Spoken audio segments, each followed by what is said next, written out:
In the fascinating world of fantasy, where reality is intertwined with magic, hero guilds bow to the strongest. The king of the End Guild has been at the top of the rankings for a long time. 7 days have passed since the leader of this team went missing, and no one knows what happened to him. Nerves are on edge, but the heroes do not lose hope and are ready to go in search of their leader. All the events take place in a volcano where a decisive battle between the guilds is approaching. At the top of the volcano stands the boss, a dangerous enemy ready to make a deadly leap into the volcano's mouth. The tension in the air is palpable, and the fate of the guild depends on the success of their meeting this challenge. In this vortex are the players who will fight the boss. One of these players shouts, "Boss is coming, prepare a control effect." 2 arrows are flying at the boss, one green and the other purple, but none of them hit the boss, as it turned out that the EC is not working for him, and it's through him that we managed to deliver a blow and break the team of players. However, one player was not wounded, and he approached the wounded man and said, "I understand you were ready to make the last blow, eh?" Laughing. This uninjured player says that there is nothing surprising in defeating a weak opponent and attacks the boss with a sword in a jump. After landing, he jumps again and finishes off the boss. I tried to beat him with Field, but I couldn't. Field is a skill that produces a set of effects over a certain period of time. The girl who watched the recording of this fight speaks, "The last guild, Guildmaster Choi Yuchen." This video went viral in just a week. It's more popular than I thought. The girl notices that there are many videos about the strongest player, that when he disappeared, people from all over the world did not react immediately. The girl says, "Disappearances are so simple, aren't they?" And then she received a text message with the following questions. "Do you really not know where the master is? Maybe he just started playing other games?" She replied, "I don't know.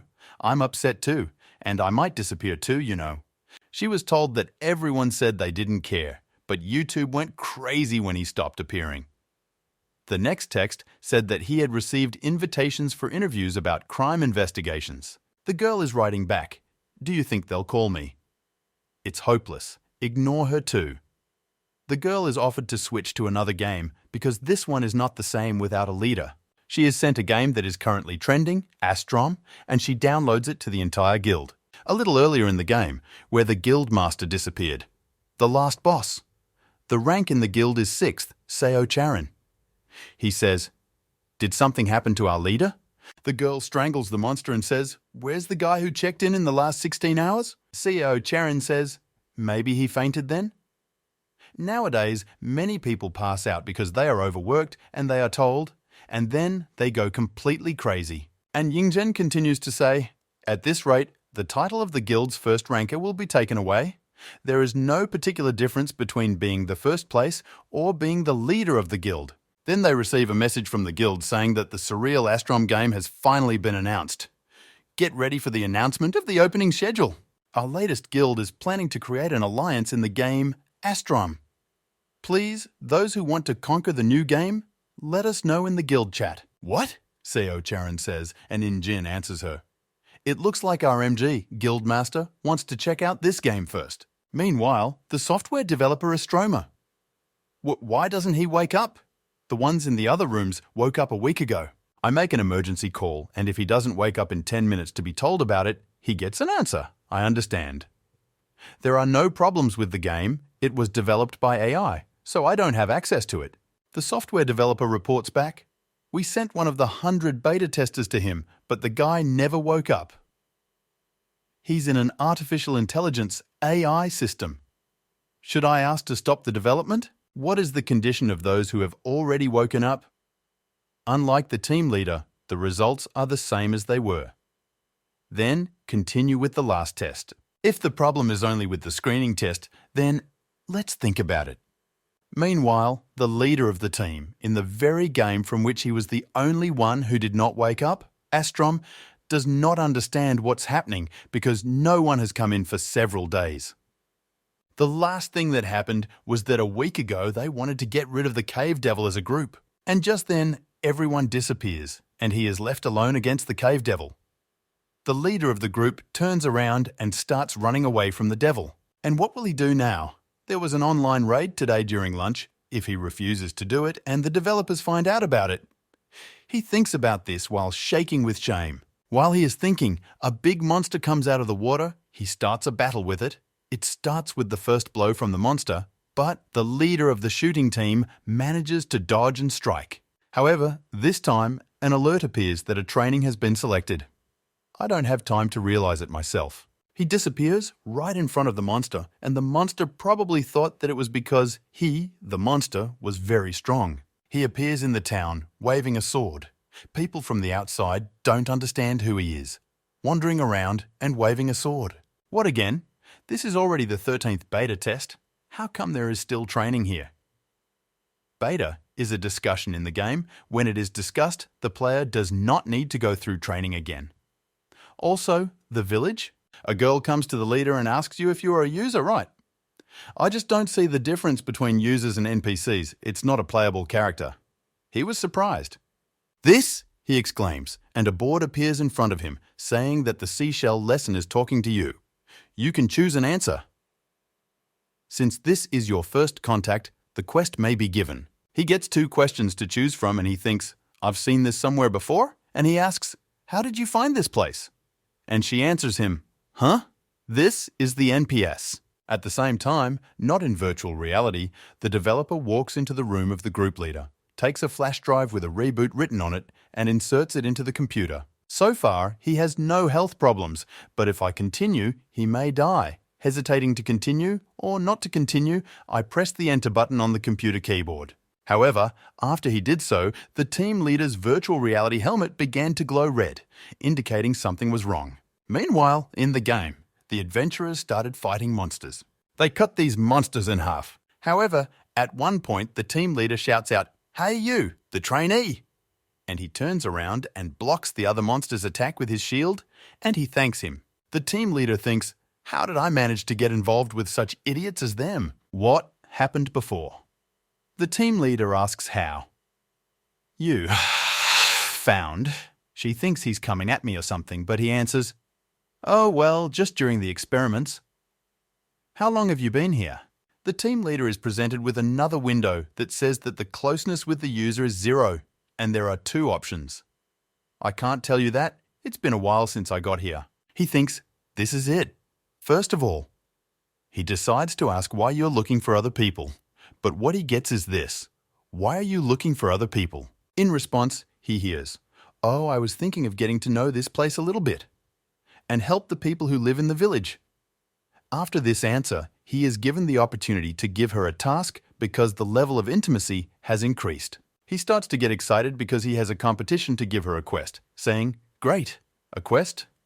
But then he gets the message that the wrong access level has been found. It's all because of this flash drive, which was shown earlier, that red pulses appear, hitting the team leader, which is why he shouts AAAA Ash. Meanwhile, in the real world, after a software developer presses enter, warnings start popping up and the developer starts thinking that maybe he's dead.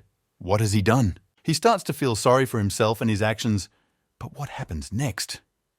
The team leader gets out of bed and starts walking to the developer. The shadow of the leader's hands appears on the developer's head and he starts screaming, jumps to the other side, and the leader takes a prone position and starts doing push-ups. He thinks about how to tell them what happened and decides to say that he died, and later started doing push-ups and they say, what? Do you take me for an idiot? The developer thinks, why is this happening to him? Meanwhile, in the leader's house. The girl thinks I have only this place left. The leader's shelter. Will he ever come back? You get a text message on your phone, so you look at it and see if it's important. She gets up from the couch, wipes her tears away, picks up her phone and sees a text message. Opens it. The text says that MG, he's going to come back. And a video of the leader doing push-ups. After receiving that text message, she could not believe it, but she could not contain her emotions, how much she was relieved and calm in her heart. She says, yes, he's alive, covering her mouth with her hand. Meanwhile, what about the leader in the virtual world? Things are not going well for him right now. He's wondering what happened this time. I wonder if the game is okay. Something happened with the power supply. And what now? Suddenly, everything turns red and a window pops up with the following text. Attention! External access to the system has been detected. The system will block all external paths, enabling the emergency mode of operation. A small power plant will be applied to the user. After that, he says only one thing. Electros? After that, he is shocked an incredibly large number of times. He starts screaming in pain. To protect the user, the training is forcibly terminated and the game starts. However, he finds the self-control and resilience to keep himself in check. He does not understand where he is, how he got here, where the village has gone. In order to make the download faster, the class and role of the user's hero will be randomly selected. He then moves somewhere into the unknown. He starts shouting and asking that they just turn this thing off to just finish with this bullshit. Eventually it ends and he finds himself in another world, where he plummets from a great height next to some castle, right in the forest. He looks down at his legs and arms and a small crater appears beneath him. As soon as he stands on his own 2 feet, he is happy that it is finally over and he sees the chest in front of him. He thinks it is a reward for completing the training and he is completely right. Did this chest really make so much noise? He turned out to be right. Hey, after all, he has many years of experience in RPG games. He pulls out a sword from the chest with the word that it will be easy. He glances at the note, which has an inscription on the top. Good luck. The head of the Polar Bear Knights. In the middle, it says that a mission is available to him. His goal is 3 missions, including 1 hidden mission. 1 mission, take 4 soldiers to reach level 20. 2 to clear the dungeon. 3 to hide. You will fail the mission if your character or soldier dies. If this happens, you will be punished in the next roll. It was written by the system. Don't tell me that, he thought. There was some kind of real-life breakdown. Stop. Now is not the time to read this. I'm in the game, but am I in pain? He thinks about how to turn off the game from the middle. He decides to shout out, raising his hand in the air, to log out. He repeats this over and over again, but nothing happens and he stays in the game. When he shouts out one last time, he gets hit in the face by a player with a hammer. This player's name was Song Su, the best among them, and he also believes that the team leader is actually an NPC, and he starts saying that we need to beat these NPCs. However, after the blow, a window pops up again for our protagonist, saying that he took damage from the attack of the user, the best among Song Su, and now you can attack your opponent. The leader of the group begins to rejoice after reading, thinking that he felt like a dog in many ways. That you've been caught, you arrogant bastard. The team leader dodges this player's attack. His shot was quite strong. He thinks I don't know where you came from, but if you also think I'm an NPC, you're very wrong. The best among Song Su says, why does he move like a player? When Song Su is smeared with his hammer, he begins to think that he is about to take a lot of damage, but the team leader manages to strike faster. This player notices that the leader is fast but weak. I'm going to kill you while I'm in a lousy mood, the group leader thinks. Are you sure this is a beginner's village? Enough, says Song Su. The leader thinks it's a beginner's village. Has it been officially released? It doesn't matter. He knocks the hammer out of Song's hands, hurting him, thinking that if this isn't a game, then he's finished. He finishes him off with the last blow and calmly sheathes his sword in a slow motion. It's so fucking good to be in control. He says, but it looks like an adult is proud to take candy from a child. He gets an achievement for avoiding attacks and blocking the player's attacks without taking any damage. As a reward, he was given an achievement. No need to dislike NPCs. However, after that, an alert pops up for him stating that he will be penalized for killing the player. You didn't say anything about penalties? The leader shouts. Astro is officially open. Those are the times in the real world. IG Soft is the creator of Astrom, the development room. 720,000? First set up the server. You said it's still a long way off. The test isn't over yet. What's going on? Have you sent out an official statement? Have you finished processing the data sent by artificial intelligence, AI? A guy runs into the room, saying that the official statement has been published. Yesterday's tasks are completed. It transmits what the printer has printed. Hurry up and open it. What does it say? Everyone is nervous, but it says there are no problems. The server is open. Meanwhile, in the game itself, the team leader is teaching 2 players sword fighting techniques. He says, stop, stop. You must raise the end of the sword higher. They ask the leader if this will increase their power, but the leader replies that in order to increase their power, they need to be good. These two students did not understand immediately. Mwahaha! Tohoho! Nothing is going to happen. But he doesn't say this out loud and holds back with the last of his strength, covering his mouth with his hand. He says to them, "Yeah, that's what really matters." He decides to stop there. Then he needs to split what he was told. "Stop," he says as he picks up two knights' helmets. He puts them on their heads. He has no choice but to try. His mission: capture 4 soldiers to reach level 20. Penalty for killing users: downgrade soldiers to the number 2, upgrade soldiers to level 30. Conditions: you cannot leave the kingdom. He gets angry every time he sees this and the fine, so he decides to bet on something. He tells them, "Wait, I'm going to scout first." They are surprised because he even does the dirty work himself. He looked at the map and realized that the place was somewhere around here, and if it was an adequate game, they would love to hide it. And this melon, it would be like this sound. A player approaches him. He knocks out a window to which he writes about it. It is customized according to the situation. This is a special situation where you can ignore the connections and start the quest. The player greets him. "Hey, I heard there are Quaymobs here. Monsters that need to be killed to complete the task. But I didn't find any." He realizes that all these mobs were killed by 2 players he trained. A chat window is created based on the user's questions. 1. It seems that soldiers are training nearby. 2nd, if you're looking for a monster, you'll find it in the Rat Cave dungeon. To make it more convenient later, the answer selection window will be changed to quick mode. He chooses the 2nd option. "If you're looking for a monster, you don't go to the Rat Cave dungeon," he answers. He's given a choice. 1. You don't go into this cave. I will give you a small reward. I can't tell you where the dungeon is. It's the job of the traveler to find it. He chooses the first option, that if you don't find that cave, I will give you a small reward. Now the main task is to find the dungeon where the giant rats are located, which interfere with the farmers of the kingdom. A stranger who appeared in a strange land? For a traveler, a dungeon is a dream place. The traveler has to find a dungeon where rats are hiding. Vitalik Vesta is unknown due to insufficient proximity. The reward cannot be confirmed due to insufficient proximity. However, the player was incredibly happy because he was given a quest saying, "K, quest? Yes, yes. Please leave it to me." "Please, please," is a view from the perspective of the master. You're not really greedy. This is what gambling addicts do. "Get out of here," thinks the leader. And between answers 1, "Then I leave it to you." 2, "Be careful. Come back in one piece." He chooses the 2nd option, but before he can say it, the traveler is already running away to find the place and complete the quest as soon as possible. "What am I doing? How can I catch the reward for the task?" the master thinks.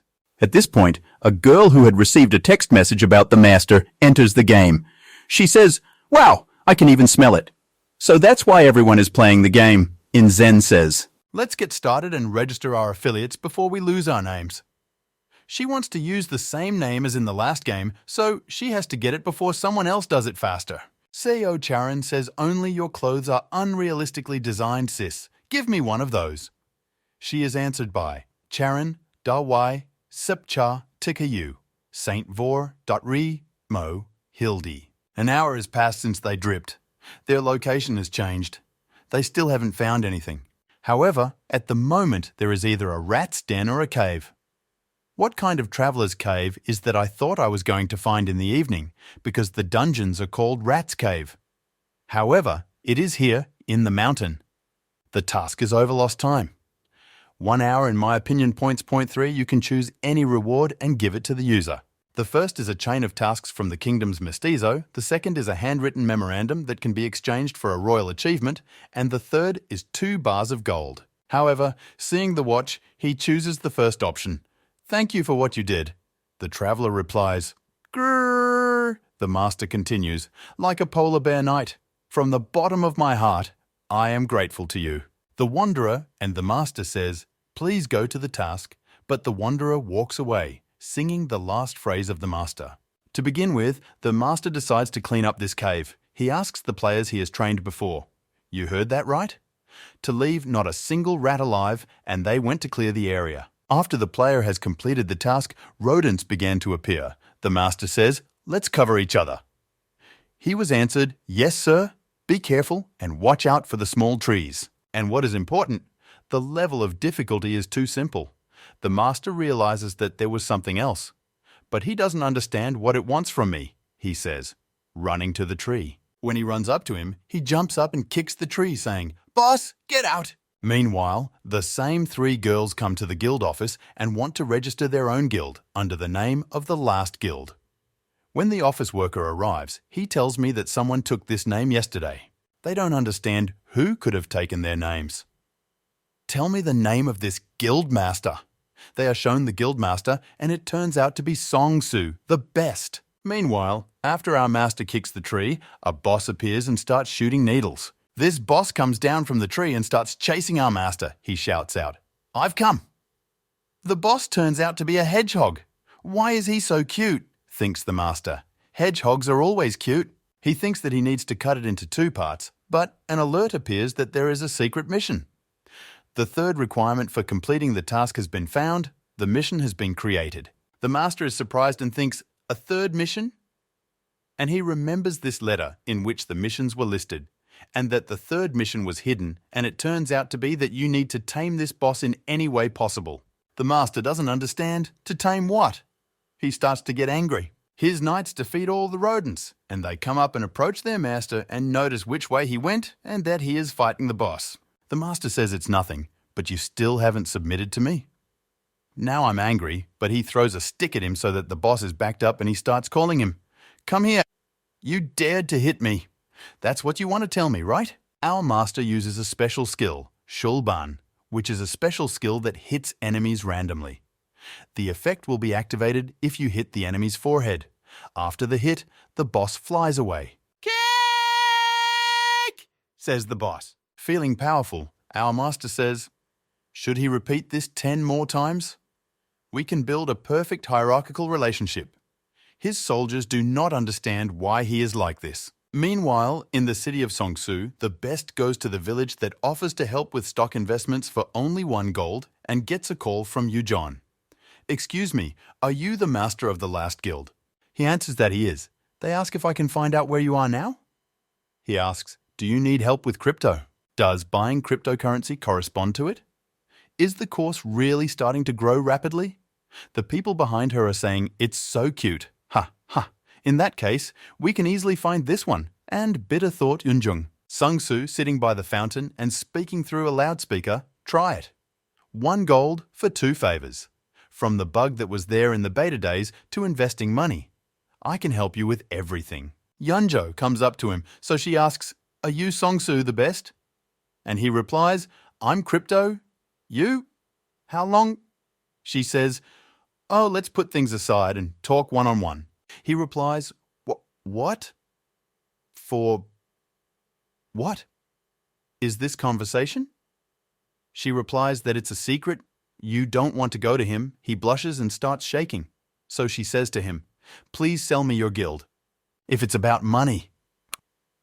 After these words, Song-Soo Best takes his hand away, holding her other hand. She says it won't be easy. He fixes his hair and says, "I'll give her to you when I come back a legend." Meanwhile, the foreman, after numerous attempts to tame him, tries to tame him. He stands and shouts, his head to the left, but the boss just stands there and looks at him. "You still haven't come to your senses, have you?" Master says, "Turn left, to the left, left." The master continues to shout, but his team behind him shouts, "Here, prompting the animal. Thinking, "Please come back to us. Please, just finish it already." After all this animal begins to understand him and accepts the command to turn to the left and shouts, "Ki, I, ik!" The master says, "Super." His team is all at a loss as to how this happened. "Good. Finally we can communicate," says the master. And all I can hear in response is, "Kai ek?" No matter how much I think about it, it's strange. Why do we have to train this guy? "Now answer in 1 syllable. Do you understand?" asks the master kick. The animal answers him. He puts his hat on him and apologizes, saying that it must have hurt, that he is sorry. The master tells him you're quite handsome. Now you are on the team with us, holding your hand on his head. The animal becomes incredibly happy, accepting the words and shouts, "Kick!"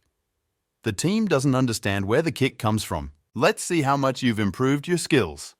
He sees that the first swordsman is level 30 and the second swordsman is level 32. Great.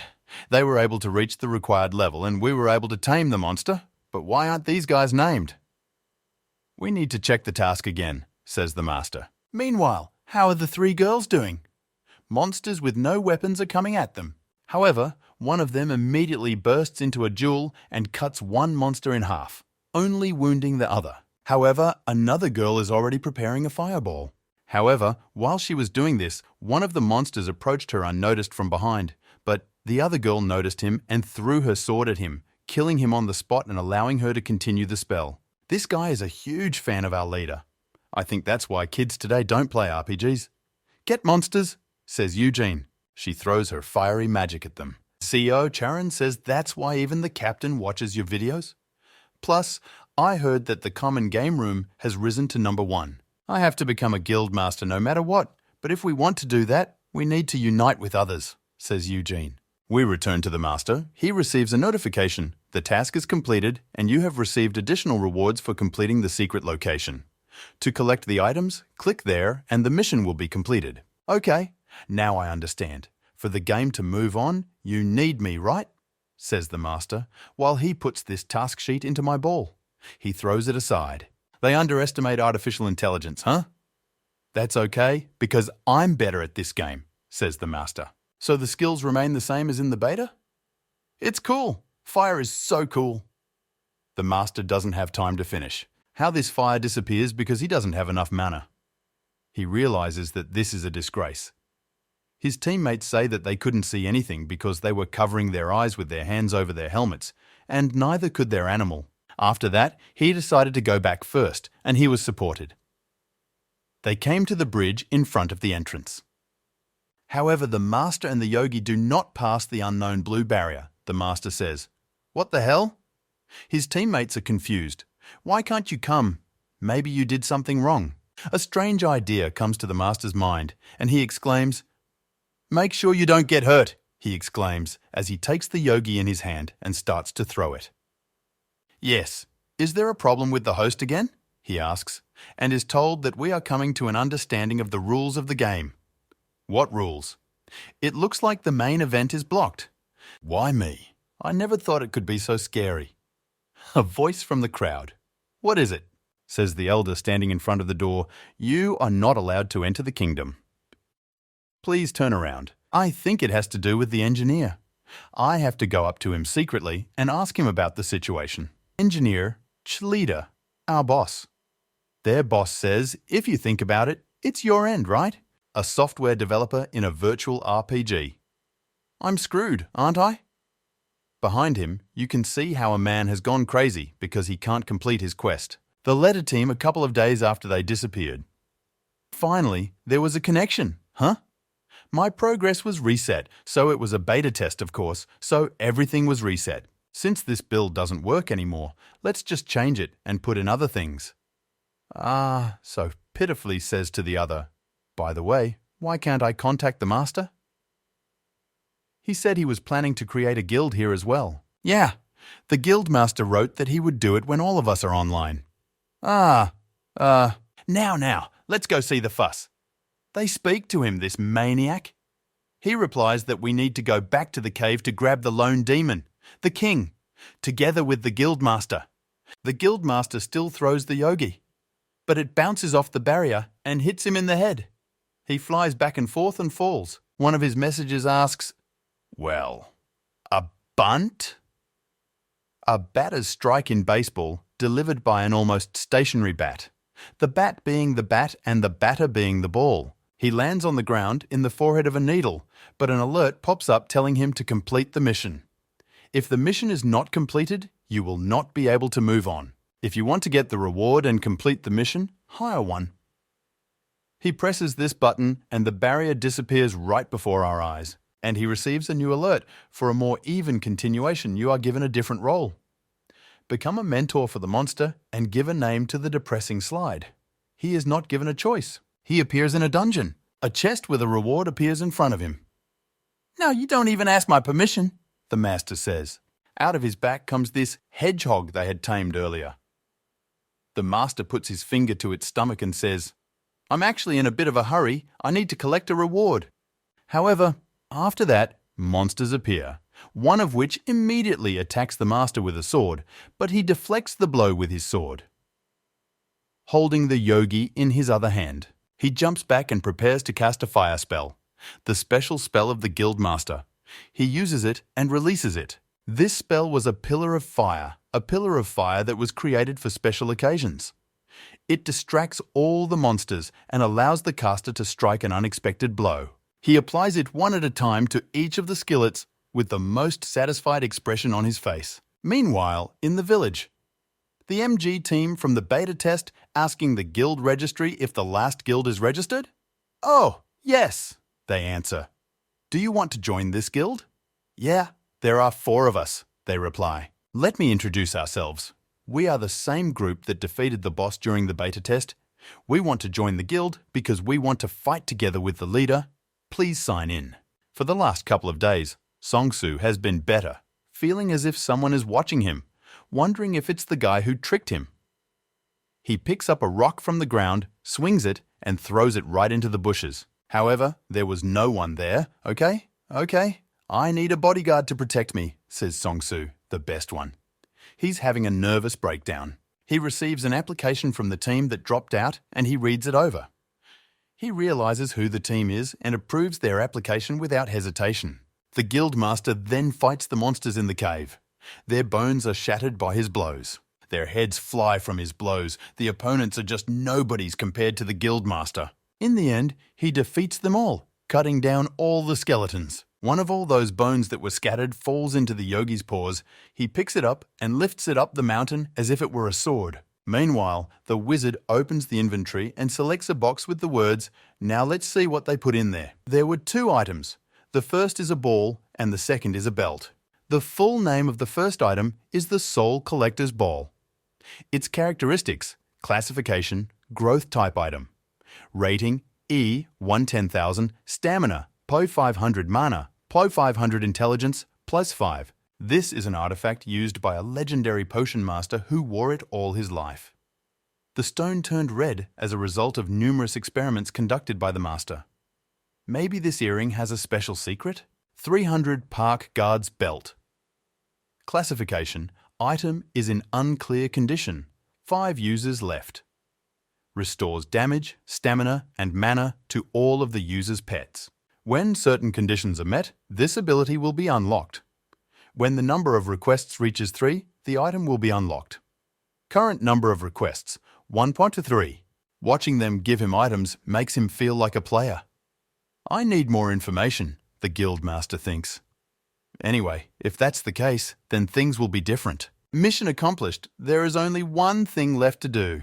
Become a mentor to the monster and name the depressing slide. Slide! First of all, I have a bad feeling about this. They find those slides.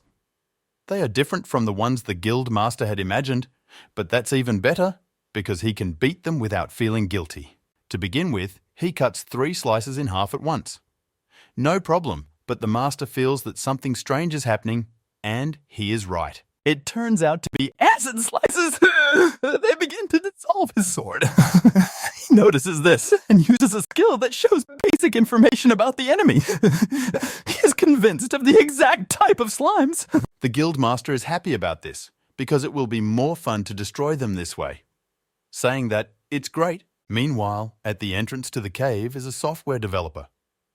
Why are they doing this to me? If I keep putting this off, I'm going to get in trouble, he thinks. This area is still undiscovered, so no one but the leader would venture there, right? The software developer thinks. It would be nice if there were other people there, he says. It opens a window with the crew. I've heard that many games give you a full set of crew. The company is being sold and they're asking for artificial intelligence and stuff. He gets to his feet and wants to go to the cave. He receives a message that reads, "This is a message from the raid captain's guard." Would you like to see it? It was written by Choi Yu-jong. It's that woman again, he says. Meanwhile, in the cave, the master says that these bones are why they melt faster in the mountains. I don't know the name or details of the monster I've never seen before, so I suggest we find out first. He says, now that I know they're acidic, we'll be fine. Don't cry about it. The master says to his hedgehog, since we are here, I will give you one more cool gift. How to attack them. You don't have to think about it too much. We can kill them without touching them. You ask how? I'll show you how, says the master. He begins to use one more special skill, and the master releases a fiery aura which condenses and releases the magical power of fire. And this fire power is applied to the sword, and it becomes fiery. He swings and makes a strong punch, immediately shouting out the exits, "Depressed slug!" He cuts many slugs in half with this punch. It was practically a violent aura skill, the aura flying everywhere. He realizes that if he gets rid of all the half-mums, the main slime will come out on its own. However, he doesn't count on me having much. His skill stops due to lack of mana. Do you think you can't do it without me? Says the master to the hedgehog. And I will pound you until you turn to dust. The hedgehog shows some incomprehensible movements which translate to leave one slime alive. The master pretends to understand him. I give you 50 seconds. They brought a depressed slime while I was asking nicely, says the master to the slime, holding a sword in his hands. The slime accepts his conditions and shows him which way to go to find the depressed slime. The master believed him and went where the slime with the hedgehog showed him. They go to that place and see a depressed slime, and they approach it. And the master says that he really looks depressed. Though it looks more like poop, no, more like a rotten tuber, says the master. The deprived slime thinks that the hedgehog is meat, and meat is protein, and decides to devour the hedgehog, wanting to start from the top, where the needles are. The master notices this and screams, "No, this asshole! Doesn't he have the strength to fix it?" The master thinks and begins to give slams, just like he did to the hedgehog before. He brings the depressive slam's HP to a minimum. This stone is heavier than it looks.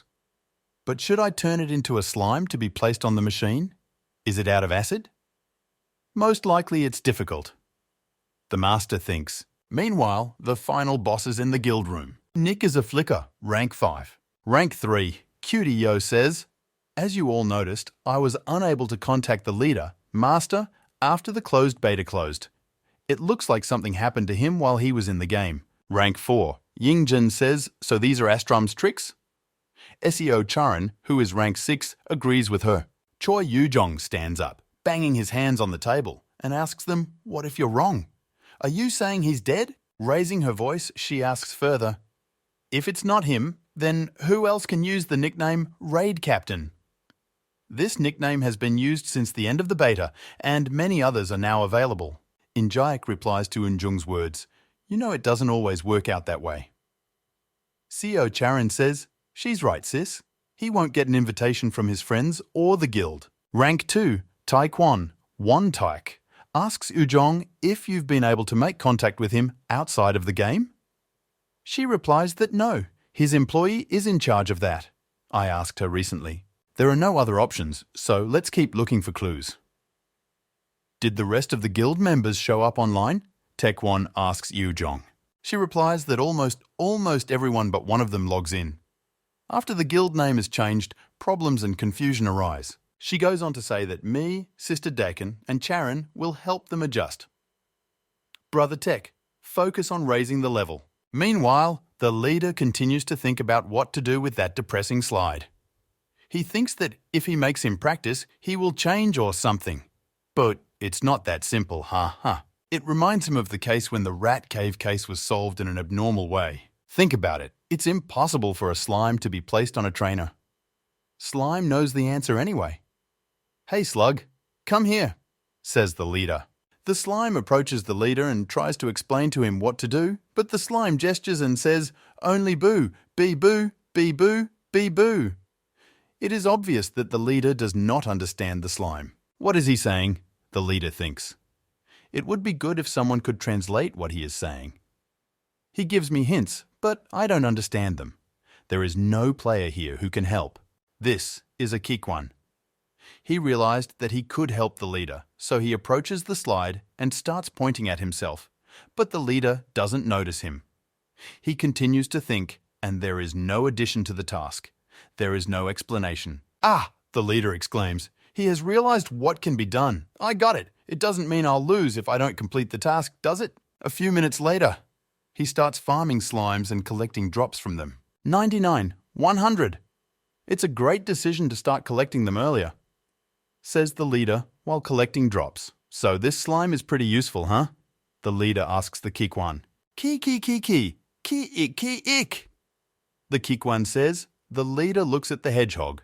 The leader understands him and asks him, "Do you want me to make the dumbbell corrosion resistant?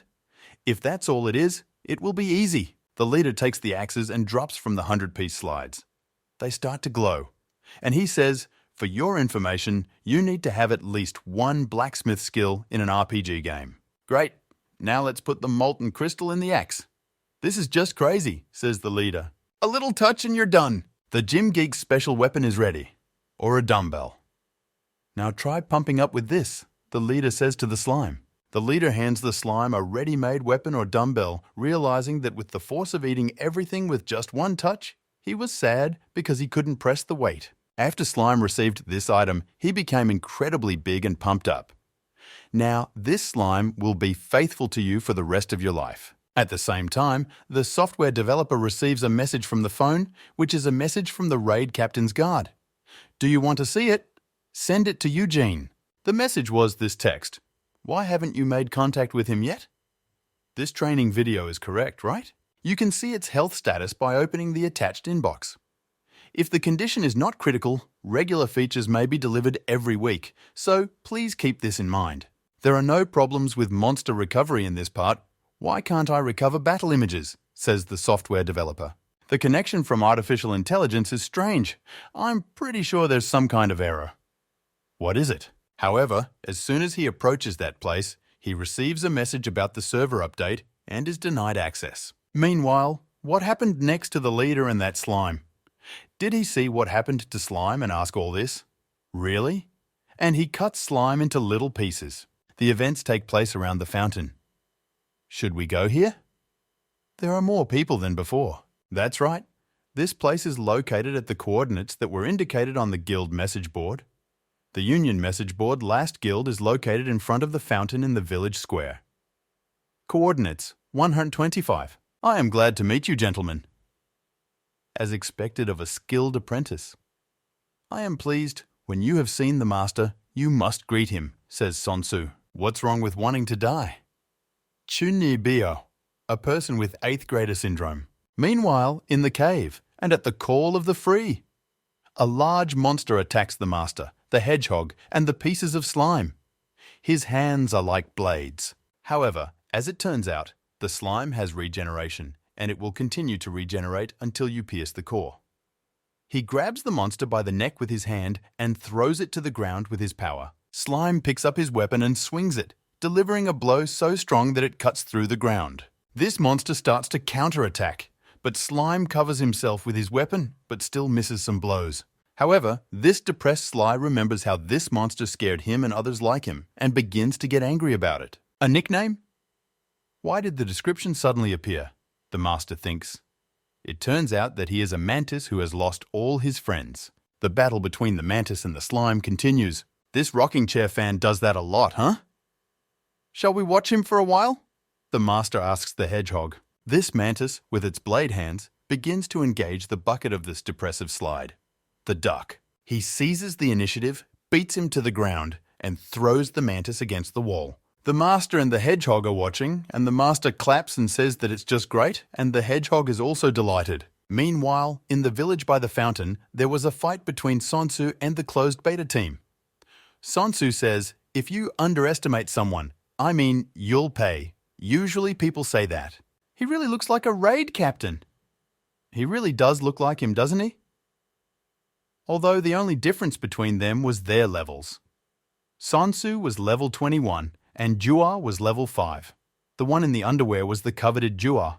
Let's agree on everything until I meet the real master of the guild, says the coveted Jua. He's a little bit annoying, but cool at the same time. His friend supports him, I agree. He's a little crazy, but he's strong, so it's okay. In fact, they just quickly changed their shoes. So you decided to be my teammates? Sonsu asks. MG's adventures continue after the slime has won. The monster dropped drops. The hedgehog thinks and decides he wants to eat them. MG says that if you want, you can go and eat them all.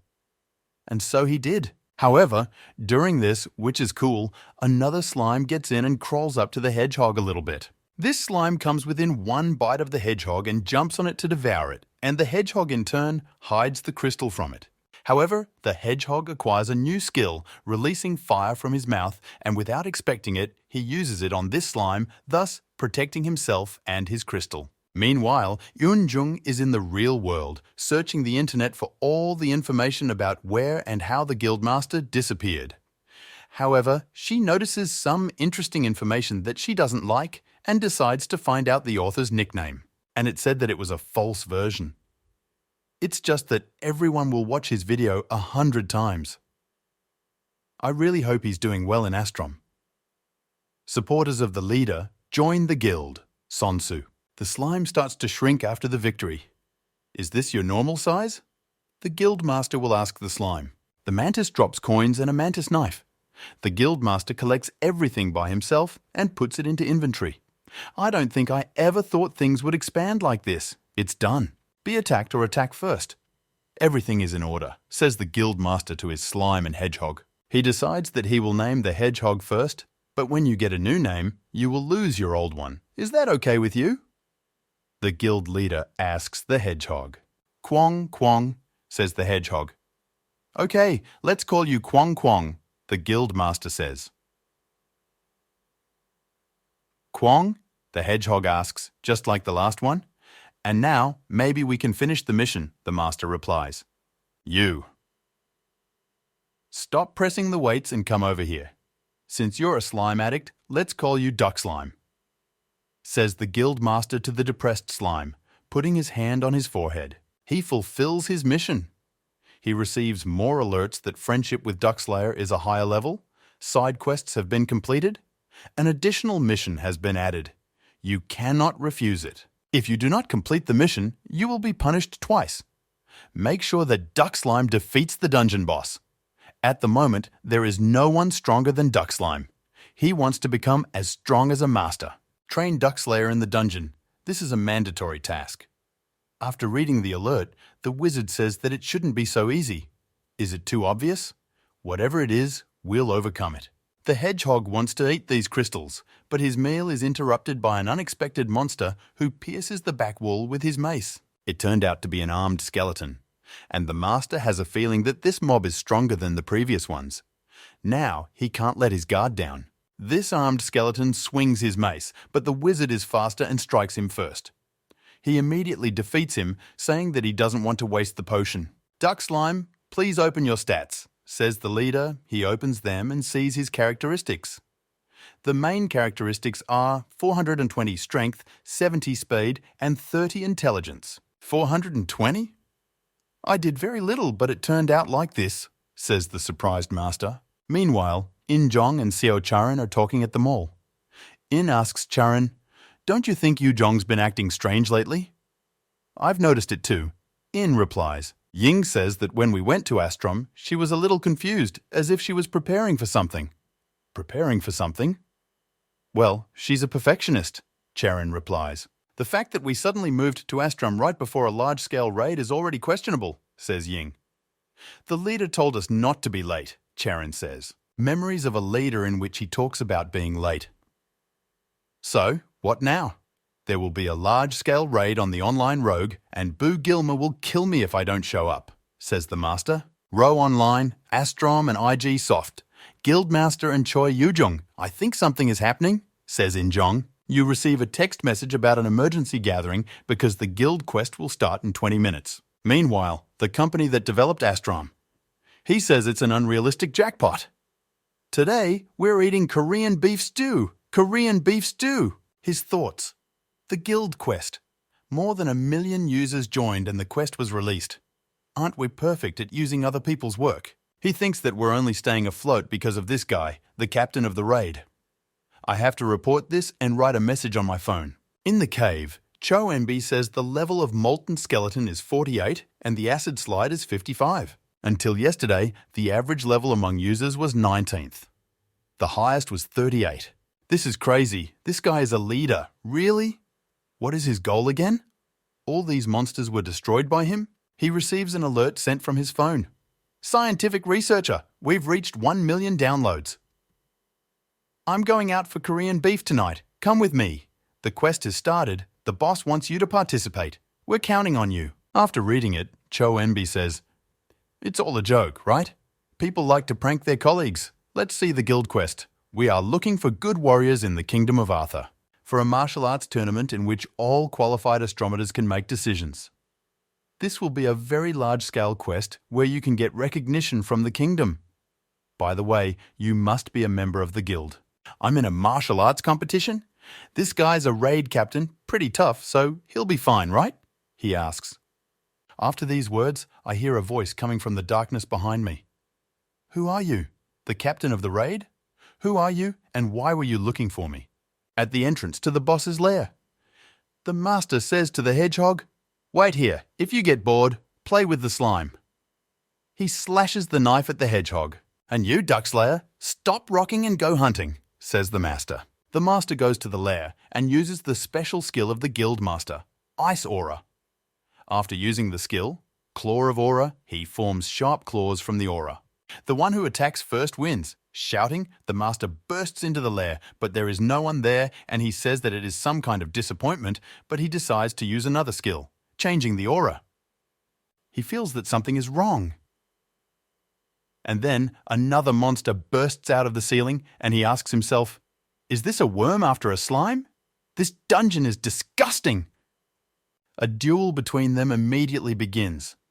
A sour ball is thrown at the master, but the master skillfully dodges it and runs to the slime to counterattack. He draws his sword from its sheath, and with the basic test skill, Strike, which allows him to quickly and confidently handle a weapon that causes a blast wave, and with this skill, conducts a serious attack. After the master defeats him, he notices that he hears some strange sounds. What could it be? The hedgehog assumes that after the raid captain went inside, the move closed, so it was a crocodile. He was right. The hedgehog panics and wonders if the leader has been eaten. The hedgehog gets angry and starts to use his skills. His first special skill is Burn. Kwong. He spits out balls of fire. After that, he uses his second skill, Aura Rampage, and the aura spreads everywhere. However, the master himself escapes from this trap and lands next to a fire hedgehog and a duck slime. After that, the hedgehog jumps right into the master's hands while it still had a fiery aura, forgetting that it is now very hot, and then the master throws it away for the same reason. He exclaims, "Ouch, you're so hot!" A raid captain? Is this what he really looks like? Says a researcher from IG Soft, the company that made the game Astrom. Meanwhile, what does it look like for the master, raid captain, to calmly approach him and think, "Is this a player? A researcher from IG Soft? What are you doing here? What the hell is going on there?" he asks the researcher. What are you talking about? Are you really a leader?" While the leader is holding him by the scruff of the neck, the researcher asks, "What's going on?" He does not understand. However, he understands what the leader is saying. It is just something he does not understand. The leader tells this explorer to follow him. However, he gets a pop-up saying that he is automatically moved when the mission is completed. He will be given a new mission and role, and he disappears, but he manages to shout that he will meet me outside. The researcher also receives a notification, but about an error. It says that the dungeon will be overloaded due to a system error. To ensure user safety, the system will force a shutdown after 30 seconds. It's a mistake. So, it was definitely the captain. Since the beta was completed, not a single problem has been reported in the program.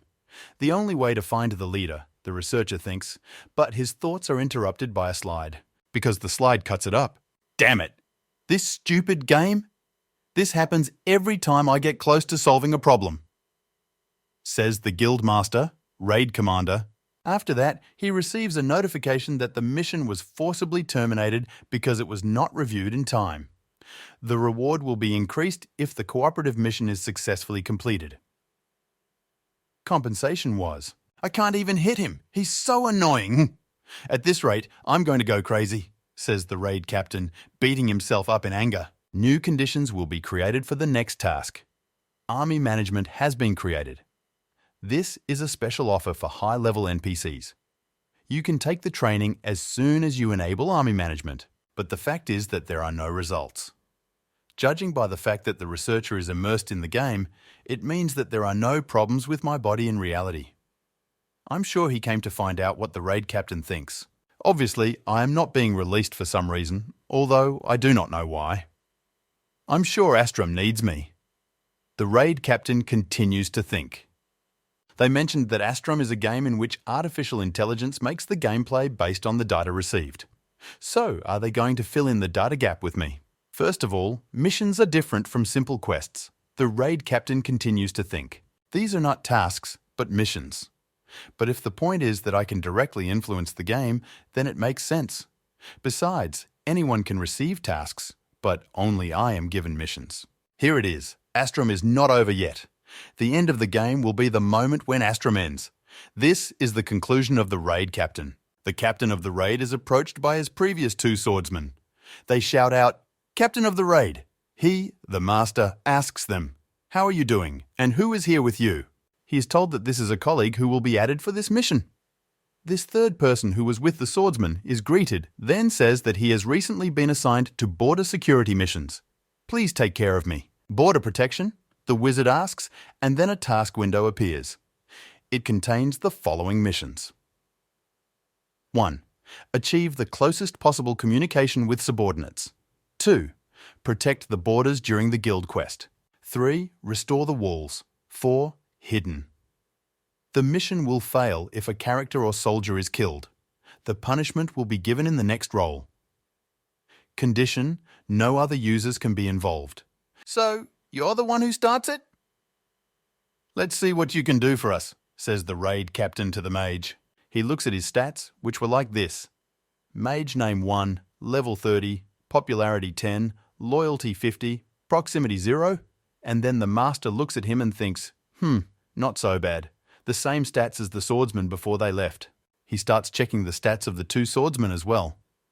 The guy on the left had the following. Name Swordsman 1, level 41, popularity 30, loyalty 100, closeness 80, and the other one had the same, only the name was different, which was Swordsman 2. After the Duckslayer kills the researcher, a drop flies out of him. It was a runestone. A voice begins to emanate from it. Can you hear me? I will call you soon, so do not play and do not level up. Even if you answer, I still won't understand you. So it's okay if you don't say anything. Take care of the runestone. That voice is still talking. From the chest, he pulls out a ringing Ronin stone. Its characteristics were as follows. Class B item, rechargeable copying element. The same type is duplicated and transferred to the target. The wizard can summon a target who holds the cloned runestone in the required location. Can be used as a portable walkie-talkie at any time. The runestone is currently being copied. This stone has many useful functions. I need to give it to the swordsman and to Kwang Kwang. The hedgehog too, says the captain of the raid. And he looks at what is in the box next. And there was the Soul Collector's necklace. Item class, growth type item rating class. 2,000 out of 10,000 strength. Plus 500 master, strength, pluri, 500. Dexterity, I'll play 5. An artifact that the legendary potionist shared throughout his life. The stone turned red when the Collector of Souls conducted several experiments at once. It is known to be one of the 5 accessories he loved the most. Dial effect, 2. 1 magical energy regeneration per second. Another Collector of Souls. Is there really a whole garden? The raid captain is thinking, and then he puts this necklace around his neck and realizes that it's unrealistically cool. He wonders if he should check the earrings as well. He checks, and he sees that it is a class of 191 out of 10,000. Almost 2,000 he caught wet, you duck slime? The situation with the necklace is the same as with the earrings. The master thinks, The swordsmen hand the robe to the leader and tell him that from now on he must wear it. The master asks, "Rober, what is this for?" He is told that you need to reveal your identity. "Do I need to bury myself?" The master asks. "Yes, that is the decree of the king." They hand him the royal decree in the form of a scroll with the king's seal. Is the royal decree the task here? The master thinks. However, he is told that they did not receive it directly. But it is a real royal seal. His Majesty seems to have recognized your abilities. "Hurry up and open it," the swordsmen say. Captain Ryder opens the scroll and breaks the royal seal. He reads it. It reads, "Captain Ryder and the commentary of the Polar Bear Knights, we are waiting for you at the border village. So come visit us as soon as possible before the mission starts. I know your secret." This is what was written in this scroll. It was given to the master by two swordsmen who did not directly receive it from the king. However, suddenly monsters approach them and Magician 1 says, "This is not here. Wait, no. I've never seen monsters like this before." The wizard says it means they were lured here by a crack in the wall. Then the battle begins. It starts with us one using magic and a huge magical hand grabbing you and pushing him away. However, after studying the words on the border, I can say that I have never encountered such a skill before, if it is related to black magic. Mage 1 says, "Then an unknown black magic that comes straight out of the monster's mouth absorbs this magical hand that had previously repelled and held it. But the master pulls his sword out of its sheath. He says, 'It was the guys who made the gap in the border.' And with his sword, he pierces the monster. The difficulty of the mission is gaining momentum. Just when I wanted to relax, the master thinks. Meanwhile, the team from the raid leader's beta. Was joining the guild a good decision? Asks one of the team. We'll be fine, right? Everything's going well, Sonsu shouts out as he runs, but it's not that easy. This is my first battle after choosing a new role, says the user with the shield. Tank player. From the very beginning, catch 3 on aggro, mobs that attack the player when he is in attack range. Another player shouts out. The tank player runs out and begins to take the blows of those rats with his shield. In other words, aggro them while the others are killing them. However, it turned out to be more painful than he thought. Sonsu uses the chopping blow skill along with the technique of pinning and using his own weight. The more weight, the more damage. And he calls this technique the Guild Master's Super Slash. He continues to impersonate another person. Meanwhile, the guild leader is busy with his work. Now that we've finished the preparations, you can open the portal, he says, and at the same time strokes the hedgehog. Mage 1 does as the guild master asked and opens the portal using his staff and magic. They teleported to this castle, and the leader notices and says that he is surprised at how big this fortress is. The hedgehog is also surprised. That's right, says one of the swordsmen. Since this is the border, we have no choice but to build big walls, says the second swordsman. The stone must be big and heavy, says the master, knocking on the wall. It is so heavy that it is ideal for strong training, says one of the swordsmen, looking at the stone. The workers who built the walls have bits of it in their thighs, says the second swordsman. That's right. You know we came here to do the same thing, right? Says the master. I will give you a task. Accept it. The leader speaks to the swordsman. They say in surprise, Are you serious? The task was as follows. Hire workers to repair the walls. The cracks in the walls, the strength of which the villagers are so proud of, are bothering the villagers. Hire workers to repair the border of Arthur's kingdom. The foreman starts to laugh. Ha! I'm just kidding. We can't relax. Ha ha ha ha! When we recruit workers, they will repair everything right away, says the raid commander. Understood, the swordsmen say. Okay, relax, the raid commander says. They ask him, but where are you going? Commander, confident that the exceptional skill is not accidental, he plans to meet with the magician for clarification. The decision will be made deliberately. Yes, my intimacy with the cockroach has become high. Now I have to focus on this mage. The raid commander thinks as he walks with the mage. The raid commander asks this magician, Have you ever been to a border village? The magician replies, What? No. This is my first time. That's right. You just didn't look impressed when you saw the wall. That's why I thought you had seen it before, says the master to the magician. Oh, but when I was at the School of Magic, we often used magic to look at the border, says the mage. I see, the raid captain replies and asks, how long did you study there? The magician replies, about 10 years. Now I'm out of school for the first time. The captain of the raid approaches the magician and lifts his hat.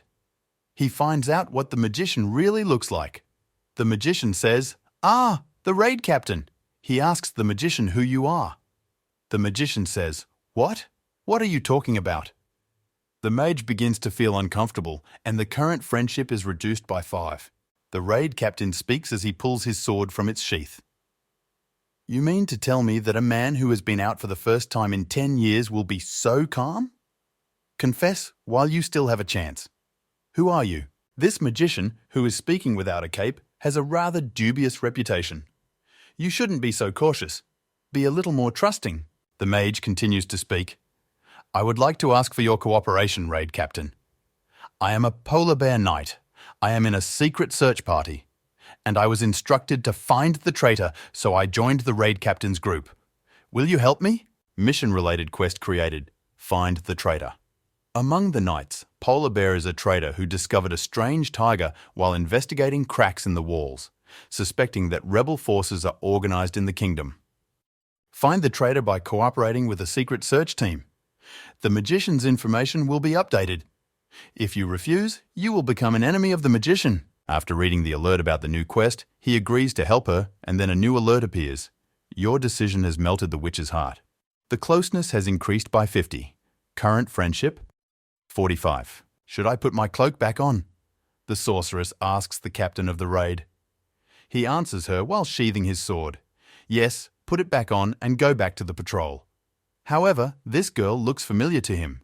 After all this, the captain of the raid asks the sorceress if she has any clues about the traitor. She answers him that, after looking at the cracks, I can say that it was a skill I had never seen before. However, suddenly monsters approach them and Magician 1 says, "This is not here, wait, no. I've never seen monsters like this before." The wizard says, it means they were lured here by a crack in the wall. Then, the battle begins. It starts with us one using magic and a huge magical hand grabbing you and pushing him away. However, after studying the words on the border, I can say that I have never encountered such a skill before, if it is related to black magic.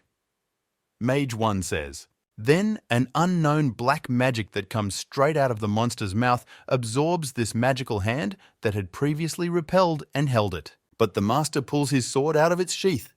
He says, it was the guys who made the gap in the border, and with his sword he pierces the monster. The difficulty of the mission is gaining momentum. Just when I wanted to relax, the master thinks. So we need to put in a little more effort. The raid commander shouts and uses the new skill of combining the union of Guildmaster and Kwong Kwong. They accumulate a fire charge together, and then, when it becomes strong enough to do a normal amount of damage, it gets bigger and bigger. They launch it directly at the monsters and thus defeat them. And this skill was, fire hedgehog spikes of flame burst out of the fireballs with a certain duration. I can't believe I'm disappointed again. The dungeon is a rat's den. Why is it so hard to find someone to accept this body? Says Sonsu as he attacks and marks trees with his sword. One of the previous beta test team, who was with the raid commander, says that there are very few trees left, so let's finish as quickly as possible. Sonsu agrees with him, saying, I agree with you, my dear warrior. I propose to attack this tree. This one from the previous team of the raid, Captain thinks, what kind of warrior? What kind of performance is this time? Covering his face with his hand. This tree is shot with a bow and hit with an arrow. And out of this tree jumps a monster with a horn and red eyes. Sonsu begins to approach this monster as one of the past raid captain's team who were together on the beta test says, it's faster than I thought. Sonsu gives his signature wave. She says, just so you know, it should be an honor for you to meet me. However, this monster strikes faster than Sonsu. Strong? How strong he is! My guess is Sonshu. He will lose this duel immediately. Why are there so many of them? The captain of the raid asks. But he is called out by the sorceress, and he notices that he feels as if he is playing with a Yujon. Besides, this girl looks like a perfect match for me. just like Eugene thinks the raid commander is. The raid commander says to Yunjung, "You should join the guild. You're the only one who can take care of her." Eugene says, "I don't want to join a guild. I hate it when there are a lot of people." The raid captain replies, "That's why I suggest you try it out first. It's just a game anyway. By then, the guild members will definitely like you. To me, the guild is like a family. Do you think it makes sense without you?" She tells him so, and in return, "Please don't leave me alone." Meanwhile, now in the game, the raid captain thinks, "Why do I keep thinking about Eugene?" says the captain. "Let's go back." The captain speaks again. "It's the first time I've seen him hug someone like that besides me." The wizard says he likes being a pet and is very smart. His magic is also good. He eats magic stones. Can I give him more? The sorceress asks, and the raid captain replies, "As you wish." And he thinks that she seems to be attached to animals, and it seems to start talking. "Where did you find it?" the sorceress asks, and the raid commander answers, "It seems that it was not far from Arthur's kingdom." He seems to be the boss of the dungeon, the rat cave. "You say you've tamed the boss?" the sorceress asks. The raid captain answers that it is true. The wizard then asks if you used joint attacks with the previous monster. "It was actually the first time I did this. I thought I wouldn't succeed." "It even sounds like something impossible," the raid commander says. "You were the traitor all along," says the sorceress to the raid commander. "We need to talk," she says again. The sorceress grabs him with her magic, but by then the hedgehog has escaped from her hands, biting her finger. "Do you think I am a traitor?" "Very funny, ha ha ha," says the captain of the raid. Meanwhile, Tech One is farming a survey for her level up. She gets an alert that says, "You're the first to reach level 35. Do you want to update your rating?" "No," she replies. "It's only the 35th level, so why worry so much about the ranking? It's not enough." Looking at the empty space waiting for your captain. Meanwhile, Yunjung goes back and forth because she's worried that the guild quest has already started, and that's a problem. You have to participate no matter what. "We lost the name of our guild and our captain left," says Seo Charon. "I'm sure we can make a big name for ourselves again during the quest. And as for the empty spot of the head, we won't be able to fill it," Tech One asks. "But if there is no leader, then the next best thing is the brother, right?" Tech One reminisces about the past, in which she reflects, Ojong became so attached to the guild. It only took her a year to get close to all the other members of the guild. Everyone is waiting for the guild leader to return. They are waiting for the captain to return. Like Eugene and the new guild, I have to change. And I have to change so much that others cannot catch up. Let's go back to our two swordsmen. They are talking. Let's get this quarry done. Now that the repair task is done, it's time to get back to the raid captain. A wizard comes in when they were just about to go to the raid captain, and she shows them a leaflet that says he has been recognized as a traitor. "Fortunately, however, the connection to the two of you has not been confirmed," she says. A polar bear knight arrives at the raid captain's house. He begins to get acquainted with the master, who says that he is pleased to meet you.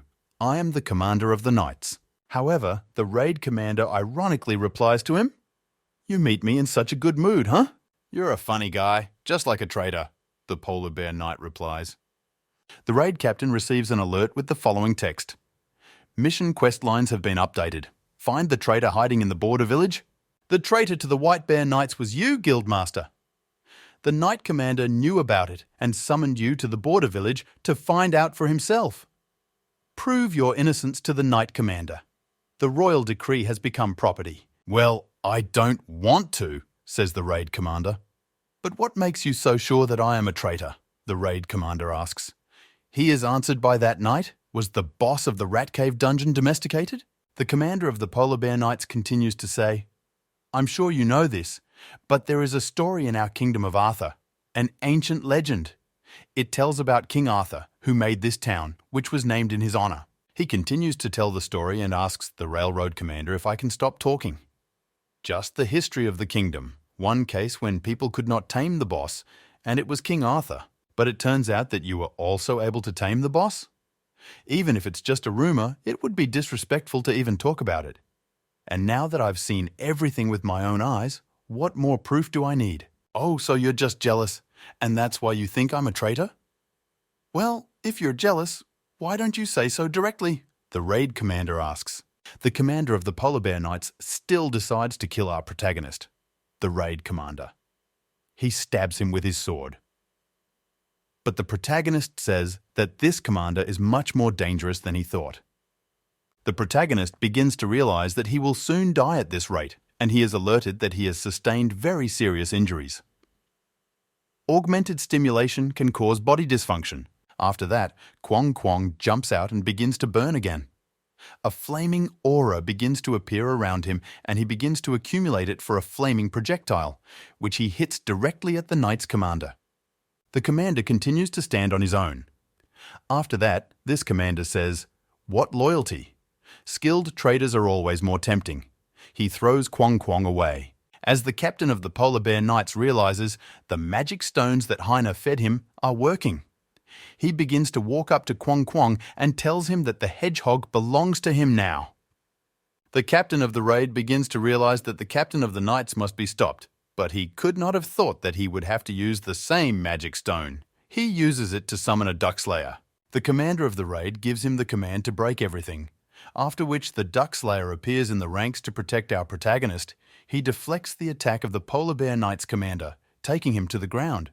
After that, the guild master, the captain of the raid, loses the magic that held him by force. Then he stands up and says to the captain of the knights, "How dare you hurt not only me but also my child?" After that, he uses this belt. Zookeeper's belt that restores damage, stamina, and mana to all pets of the user. It has 4 uses left on it. Meanwhile, Yu-Jon and her friends come to the place where they can take the guild quest. One of her friends says, "Wow, the butler is so big and no one is there?" Another says, "It looks like it's the first one." They are asked if they are here to get a guild quest. Eunjung replies that they are, but then asks how many players can register. The answer was 5 players. They are told that in order to apply, they need to write down the name of the guild and its representatives. They will be escorted to confirm their identity. The guild's quest was as follows. We are looking for an outstanding warrior in Arthur's kingdom. To become a knight of the kingdom, each astromancer has the opportunity to prove himself in a combat competition. You need to choose 5 representatives from your guild to prepare for the upcoming martial arts tournament. The order does not matter, but the participants must pass the registration check. Let's go back to our raid captain, who tried to solve everything with words, but he failed and still believes in using brute force. While holding his hand on the slide, he uses a duck slide connection skill called Muscle Battery. He vocalizes a fiery aura, and the sword becomes fiery. He decides to beat him up first.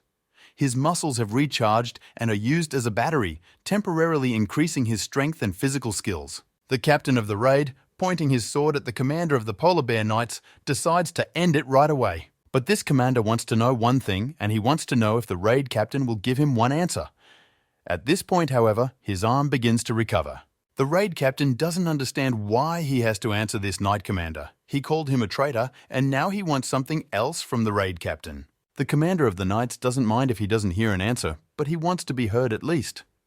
His question was whether the captain of the raid had ever been betrayed by the one he trusted most. The captain of the raid doesn't understand what happened to the arm of the knight's commander, how it happened that it recovered. Can NPCs in this game recover their bodies? But no, maybe it's the same black magic. The life of the knight's commander was full of betrayals, but he recovered from the wounds left by betrayals every time. Most recently, a subordinate who had sworn allegiance to him threatened him, just like the captain of the raid. A fight begins between the two of them. The raid captain uses the muscle punch skill. This is a basic punching skill that has been enhanced. He swings and punches the commander, but the commander deflects his punch with his arm.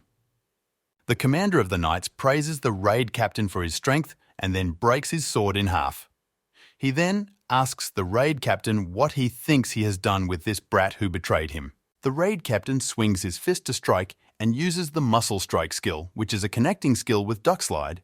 It amplifies the energy stored in the muscles and then releases it. The commander of the Polar Bear Knights himself answers the question that he sacrificed to this traitor. However, the captain of the raid did not ask him what he did with him. The raid captain strikes the knight's commander with a series of blows and knocks him back. After that, the raid captain says it's time to flee, But it's the Knight Commander who is too talkative. The captain of the raid gets a level up, but it took longer than he expected. The commander of the Polar Bear Knights tells the protagonist that a new force will soon appear. 2 swordsmen and a sorceress enter the room. After she spots the captain of the raid, she immediately begins to cast magic against him. The protagonist notices her and orders the swordsman to take on this magician. They immediately accept his order, turn to face her, and say that she will not pass. The commander of the Polar Bear Knights turned into a monster and says, "What a mess. The smell of rot has gotten here." Meanwhile, how things are going in Taekwon? She says, looking at the players in the cloaks, "You said he was quiet, but he's like a stone." One of the players wearing these cloaks says that there is nothing fun about kidnapping. One of them uses fire magic and a circle of flames appears under his feet. Taekwon throws swords at 2 opponents who are chained to her hands. She starts hitting even harder and notices that it's an online ABV guild. One of the players in the guild takes off his hood and suggests that the Taekwon team up before the end of the guild's registration period for the quest. They can't lose to a guild that doesn't even have a captain, right? Meanwhile, we continue with the raid captain and the Knight Commander.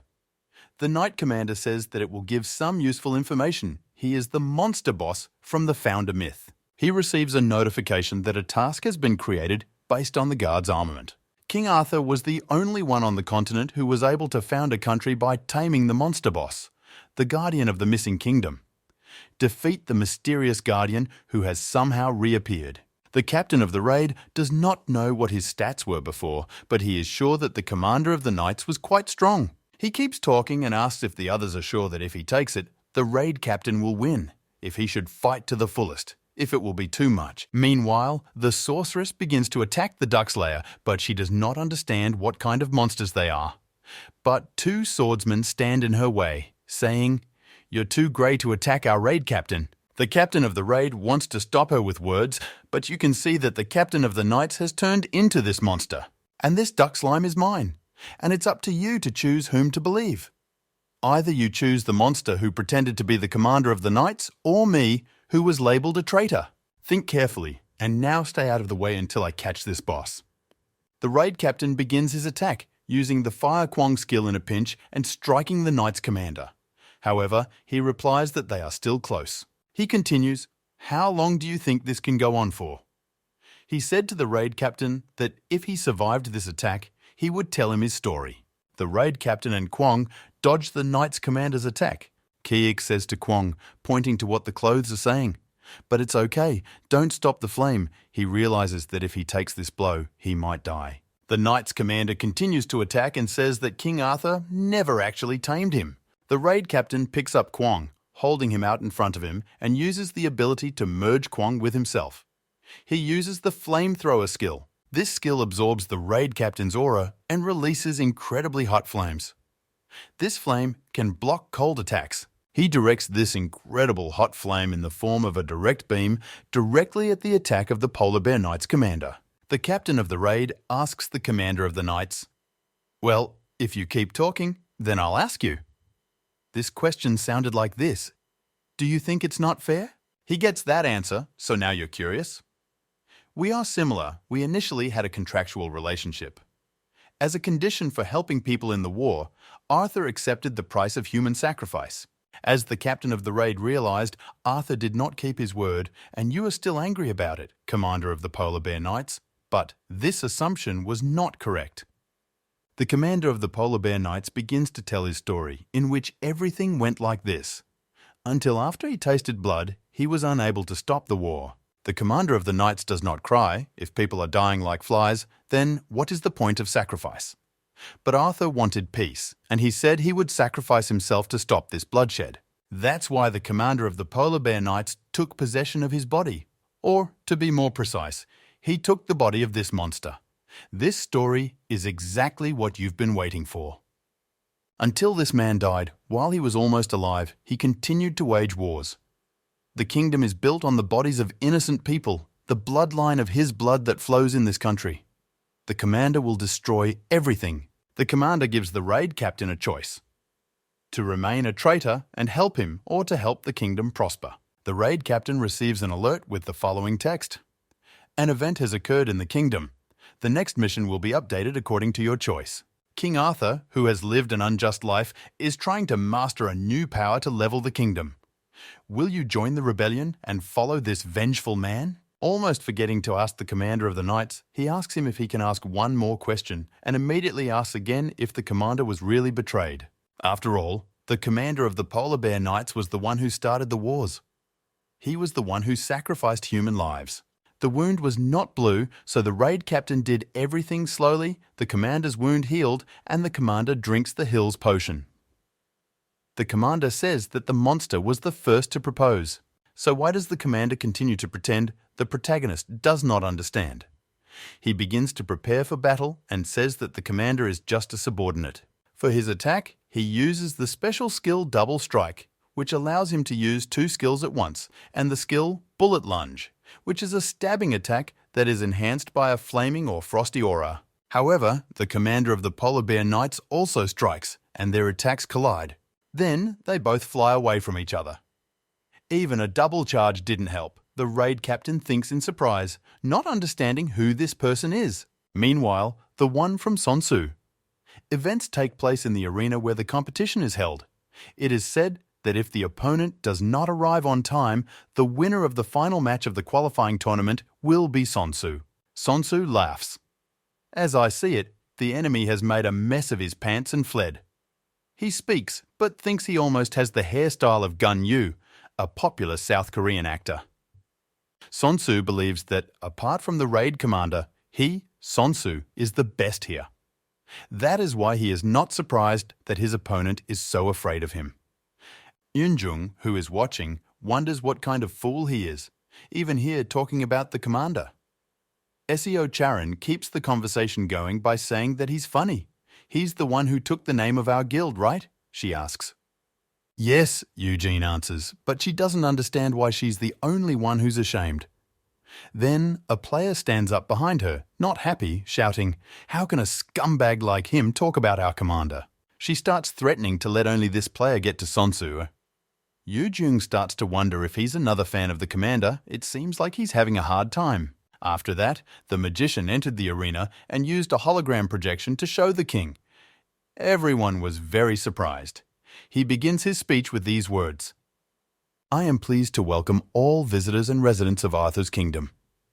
Recently, our country has been the victim of a series of incidents, and that is why I want to hire a group of knights to secure the position of the royal family. This player and Sun Tzu speak in synchronization, so it turns out that the members of the guild who are the last ones left win the tournament and they get the title of commanders in our army. Continuation of the story with the raid captain. You can't tell that the knight commander is a boss by his stamina. The main character uses the aura shift skill, which allows you to quickly move the active aura. So, you're not the boss, says the raid captain, which was the last warning from the protagonist after he launched his attack on the knight's commander. The captain of the raid holds a sword to the throat of the knight's commander and says that he will become his ward. The commander of the knights replies, Do you want me to cede my power again, just like I did 100 years ago? The captain of the raid replies that this is exactly how I will be able to avenge you, but in my own way.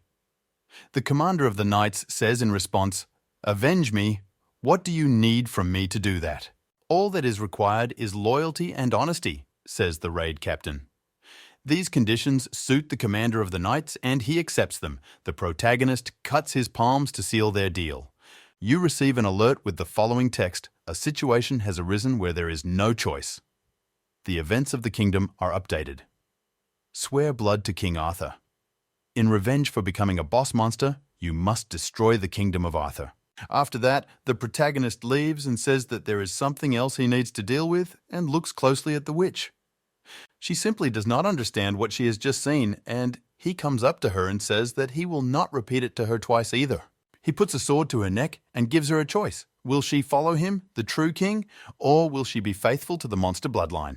After that, she makes a choice, tears off the Polar Bear Knight's emblem with her hand and throws it aside, and the raid captain asks her, I think there's no point in waiting for an answer, right?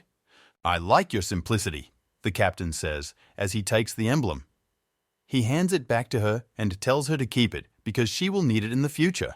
The sorceress asks the protagonist what happened to his injuries, but he replies that everything is fine. But he could have actually died. He needs to become stronger, even stronger, and bring chaos. Let's go back to the guild quest for the final round. There is Go Hee-chan, brilliant, in the fight now. He is the national youth champion, number 5 of the last guild end. During the final round, he thinks about Sonsu, but no matter how you look at it, he's really a real otaku. Brilliant throws his punches and keeps thinking about Sonsu, that he won't let anyone speak ill of the captain. He approaches his opponent and defeats him. Meanwhile, the main character receives alerts after taming the Knight Commander. He will be awarded a reward for defeating the brilliant monster. The reputation has increased by 1,000. After he receives the reward, he realizes that it is even a little disappointing.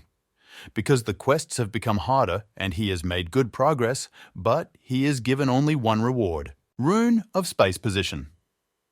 Rating: a skill type element, jump instant ability to cover a short distance. Teleportation ability to instantly cover the distance at which the rune stone is located. Subspace. Passive.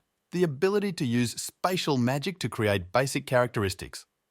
The protagonist is surprised to find that there are a few more items in the chest and begins to take them out. Blade of the Polar Bear Knights.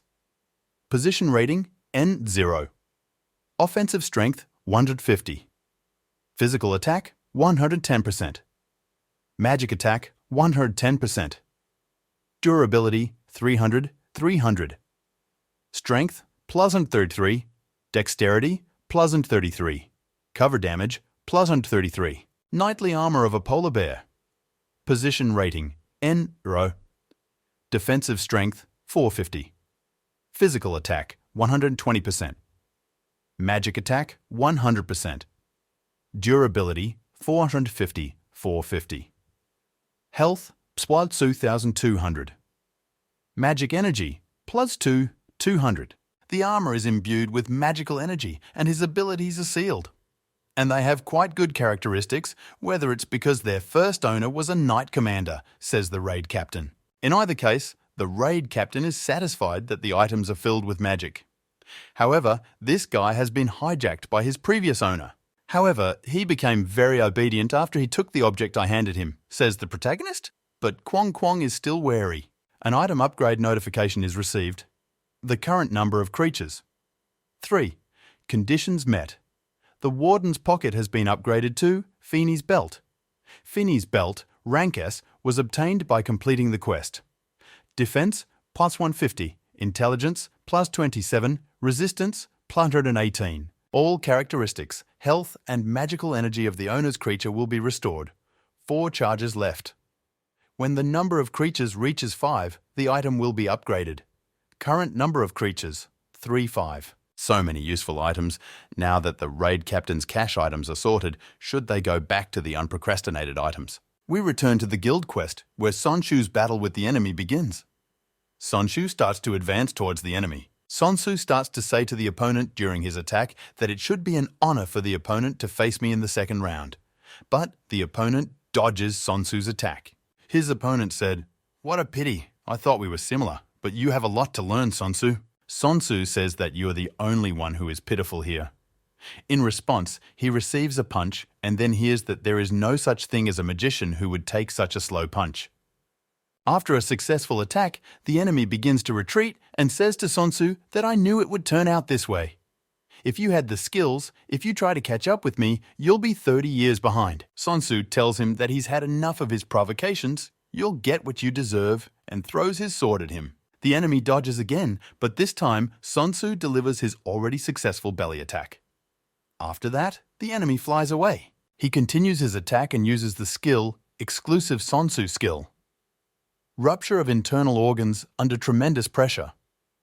The technique of jumping on the opponent from top to bottom and strangling him with his own weight. Asks the enemy if he's ready to admit defeat and that Sonsu can only lose to the raid captain. Back to the raid captain, he puts all his men in 2 columns. Cola is the name of the monster, Hein is the name, and he likes the name Cola, but he doesn't think Hein is good enough. The captain of the raid opens Hein's characteristics window, and he doesn't understand why her level has increased. But you hear her answer that these are her first skills. Because she had to hide as a simple soldier, her skills changed. The captain of the raid wonders how this is possible, but he happily says that he can make a good profit out of it. Then in that case, I'll give you this name, Gina. He receives a notification, however, that the conditions are met. You can now organize the slave creatures. Please follow the link to do so in the corresponding window. Do you want to start learning? Yes, no, yes.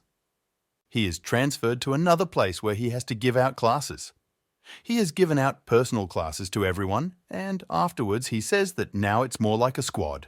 He receives the following notification: creature placement is complete. The higher class will automatically be identified as the group leader. The training for organizing subordinates has been completed. Then he turns back and sees the following message: protecting the borders of Arthur's kingdom. Role: Commander of the Polar Bear Knights, defending the borders. Objective: to complete hidden tasks. Objective: to achieve the highest level of intimacy with subordinates. Tasks: defend the borders during the guild quest. Restore the wall. Plus, find a traitor hiding in a border village. Plus, it will be counted as a failure if the character or his soldiers are killed. There will be a penalty during the next roll. Condition: you may not use other users or players. After that, the captain of the raid tells the swordsman and the sorceress that they can be the first to go to the kingdom. They tell him that their task is to defend the border. The captain of the raid replies that he will stay behind and take care of it, and you will come and report the traitor. You can simply say that it was me, and later you will need to tell me everything. I'll take care of the rest, he says, and asks if everything is clear. In response, he hears from the swordsman that it is. He then turns to Slime and Coke, saying that they should take care of the monsters that are close to the castle wall. Cola says it seems like the raid captain is making a hasty decision. The captain of the raid says to Kwong Kwong, "Didn't you raise Cola? And after that, you dare to call yourself a personal first class?" Kwong Kwong approaches Kolya and kicks him in the leg for not being well-mannered. The captain of the raid speaks to them all. "But you are still my wards, so just do what I tell you. Everything has been thought out. All you have to do is fulfill your tasks, and I'll be the finishing touch." Meanwhile, the guild's quest is in its final round. Sun Tzu says to the enemy that he feels sorry for him because the enemy of my idol is my enemy. Accept it with honor, pointing his sword at the enemy. The enemy thinks they've seen it before, and at first glance it's clear that you're just a crypto fraudster. So how do you dare to talk to adults like that? After saying this, Sun Tzu begins his attack by running up to him and using an exclusive skill. Close your mouth. The goal is to hit him with a large palm, and the effect is to prevent him from moving for 30 seconds. However, this skill does not reach the enemy because he uses an earthen shield. However, Sun Tzu attacks him a second time and tells him to defend himself as if he were the guild's number 2 and strikes. The enemy doesn't understand why the damage is so heavy. Sun Tzu replies, "You still don't get it because I'm cool." Meanwhile, we return to the girls. Yunjung says, "They locked Oppa up in prison and now they're going to send him to war? They knew that he couldn't use the chat and skills, so they did it on purpose. But still, the first victory was quite beautiful. Do I really have to praise you for this battle? This Sun Tzu is the best. Very good." In Deacon replies, "It may seem like he's just lucky to be in the finals, but the ABC Guild is going through a difficult situation right now. He has a great talent?" Eugene replies, "Well, he managed to beat the head of Yale's alphabet program. I'm not sure about his skills, but aside from Tom Sweeney, I'm more nervous about the fact that Op was locked up. YouTube continues to say that because of this, my plans to use the strongest contestant failed miserably in the final round." After Eugene stopped talking to them, they received an alert from Huan Tuck saying that she would figure out the alphabet from helium. Meanwhile, the tutorial begins with Mr. Brilliant and some girl. He says to her, "I'm relying on you." He hears back from her, "Mr. Brilliant, after watching your string of victories, I've become a fan and am honored to meet you. You look even better up close." She continues to speak, but she changes her tone to a different one, pulling out the finish and speaking, and yet the game is still playing.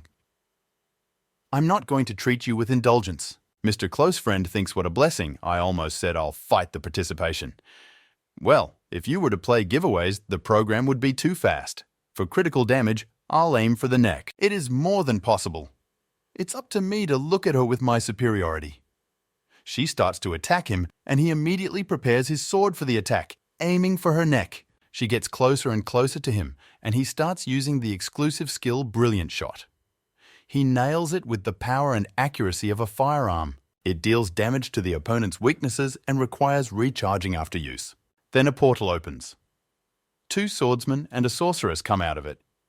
Mr. Brilliance is upset by this fact because he has an important process going on here. Meanwhile, at IG Software. At this rate, things are going to get much worse. Something is clearly going wrong. In this situation, if you die in the game, you risk dying in real life, says the software developer. The data related to the raid maker is no longer available. I am not sure, but it is possible that he uses an electrostimulation system that has only been tested in cases of extreme necessity. He starts typing a report. Now he thinks that there are no problems with the other toys, but the raid master is getting harder. It is risky to turn off the electrical stimulation system, because you can die while playing games. Then it turns out that the only way out is this. So he runs to the president's office and gives him the report and then tells him that we have to make an announcement that the mastermind of the raid is alive. However, the president of the company proposes to make a 3-fold salary increase with 1 employee and 1 member from the maintenance team to work for the raid captain to form a team to find the bug. I'll triple your salary until this incident comes to light. The software developer replies that why should they be from the tech support team? The president of the company answers that by creating a team of only 4 people for the raid captain, this should minimize the possibility of leaks if a problem is found. Back to our protagonist, he is in a room with books. He says, there's nothing unusual about this room. It looks like it's been abandoned for quite some time. He walks over to the books and picks up one of them and asks, but why is there no dust here at all? The titles of the books from top to bottom were Utilizing Magic Culture, Understanding the Engineering of Magic, Magic Theory, Magic Inflation. Is it possible that someone else thought about those things? That maybe there is something here? The raid captain does not understand. It means that something is hidden. For example, when a room is turned upside down, a secret room is revealed. A lot of dust cannot collect here because of terraforming. This means that something is hidden in the room, which may be the reason why the dust does not have time to settle. The raid captain continues his reflections and thinks, right, this mission is particularly strange. Even after the mission to protect the border, I thought it was the end of the mission about the traitor. But I was recognized as a fake rector, the commander of the mob bosses. Like the fact that he is the real king of the kingdom of Arthur? Even though he's changed his soul, he's not as strong as regular bosses. He doesn't even need to fight, so even if I defeat him, nothing will change. After that, Kwong tries to pull out the book, but the raid commander prevents him from doing so, as he picks it up and continues his reflections that he cannot believe that the border protection mission was just to kill time. It must be that they want something from me. And he starts talking to Kwong. By the way, I won't kick your ass if you just read. Kwong looks at the raid captain in confusion, holding the book in his hands with his big eyes, and he starts shouting, "Geek!" After that, the raid commander begins to think that Kwong's stats should increase, thanks to his magnifying glass, the beauty of books and magic stones. Although the fact that I can't see his status window is disappointing. Then he remembers that he said he was going to make Kwong a weapon, right? Then he says, we'll make you a sword first. He takes out all the necessary ingredients from his inventory, which were magic stones, a mantis blade, and a compression ring. After he gets the stuff from the inventory, he says he's going to make his weapon out of the stuff he collected during the Duck and Lime mission. He asks if he can combine the 3 magic stones, right? And starts to combine all the ingredients together. Well, whatever it becomes, so be it, he said, followed by an explosion that throws them aside, saying it was a good try and apologizing to Kwong. Let's go back to the swordsman and the sorceress. They teleported during the tournament to the captain of the guard. He doesn't ask, guys, what are you doing here? We've set up a barrier. They began to report to him that a traitor had appeared in the border village. That's why we came back first. The captain of the guard asks what? A traitor? The sorceress answers him. The cracks in the wall seemed to be what he did. There were summoned no unregistered monsters. Also, they used black magic period. To which the commander of the guard replies, "But why did he appear in the border village?" The king is in the capital, and one of the swordsmen replies that we still don't know to what extent. We returned right after the walls were repaired. The commander of the guard replies that he must first report this to the king, and you come with me. After all this, the judge says that they had a small hiccup, but now everything will go according to plan.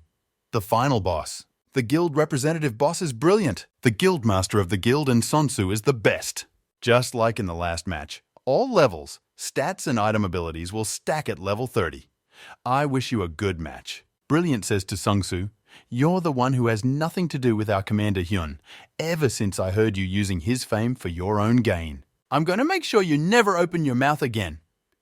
And he uses the exclusive skill of a brilliant electric aura that condenses and releases the magical power of thunder. Sonsu says that you seem to feel the aura of a raid captain coming from me. Even if you're jealous, it's already been resolved.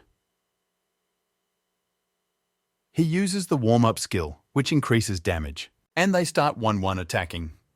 Brilliantly utilizes the swordsman's base skill or speed is the basic art of swordplay. Delivers a quick blow to the enemy. And Sonsu also uses a basic skill, but this time the Sword of Gravity, which is the basic art of swordplay. A quick swing towards the enemy. Brilliant says that he is heavier than he thought. Sonsu thinks the same thing, but that he is faster. If he had made a mistake, he would have been thrown back, but he attacked him first. But he stood up to it not so easily. After which he shouts out, "I'll show you my strong side," then uses an exclusive science under the swing. He immediately increases the muscle and heat of mash, allowing you to take more explosive power. He goes on to say it just like Captain Rhine. Forging for resilience, as everyone knows, forging is a process of heating metal and temperature about which it can be easily shaped. Take it, my physical strength. Called the very cool spiral kick of the King Emperor. A very cool skill when you spin on a vertical axis while swinging your sword, dealing huge damage to the enemy. In response, he hears, "Yeah, strong muscles, but of course, you're just a snotty little snot that stupidly copies others." Uses the skill of the brilliant aura, surrounds the entire body, increasing speed and brute strength. Captain Raidu has the same mental strength, but then they intervene and tell us to stop the battle. It's an emergency. They look at him in confusion and hear the following words. "You two have been revealed as victorious by the king himself." They receive a message stating that King Arthur of the kingdom has been killed by an unknown entity. With this sad news, there is no longer a need to choose a guild to protect the king. In order to congratulate the representatives of both guilds who have worked so hard, the captain of the guards, who has been running the competition, has invited the two guilds to the royal palace. Please contact the guard captain to collect your rewards. Back to the raid captain. The item was successfully made, but what caused the explosion? It was definitely magic, he thinks. Then a swordsman and a sorceress contact him. They say, "Raid captain, something bad has happened. Unregistered monsters are attacking the kingdom as we speak." It looks as if the king had been dead for some time. There is also a large magic circle next to the throne.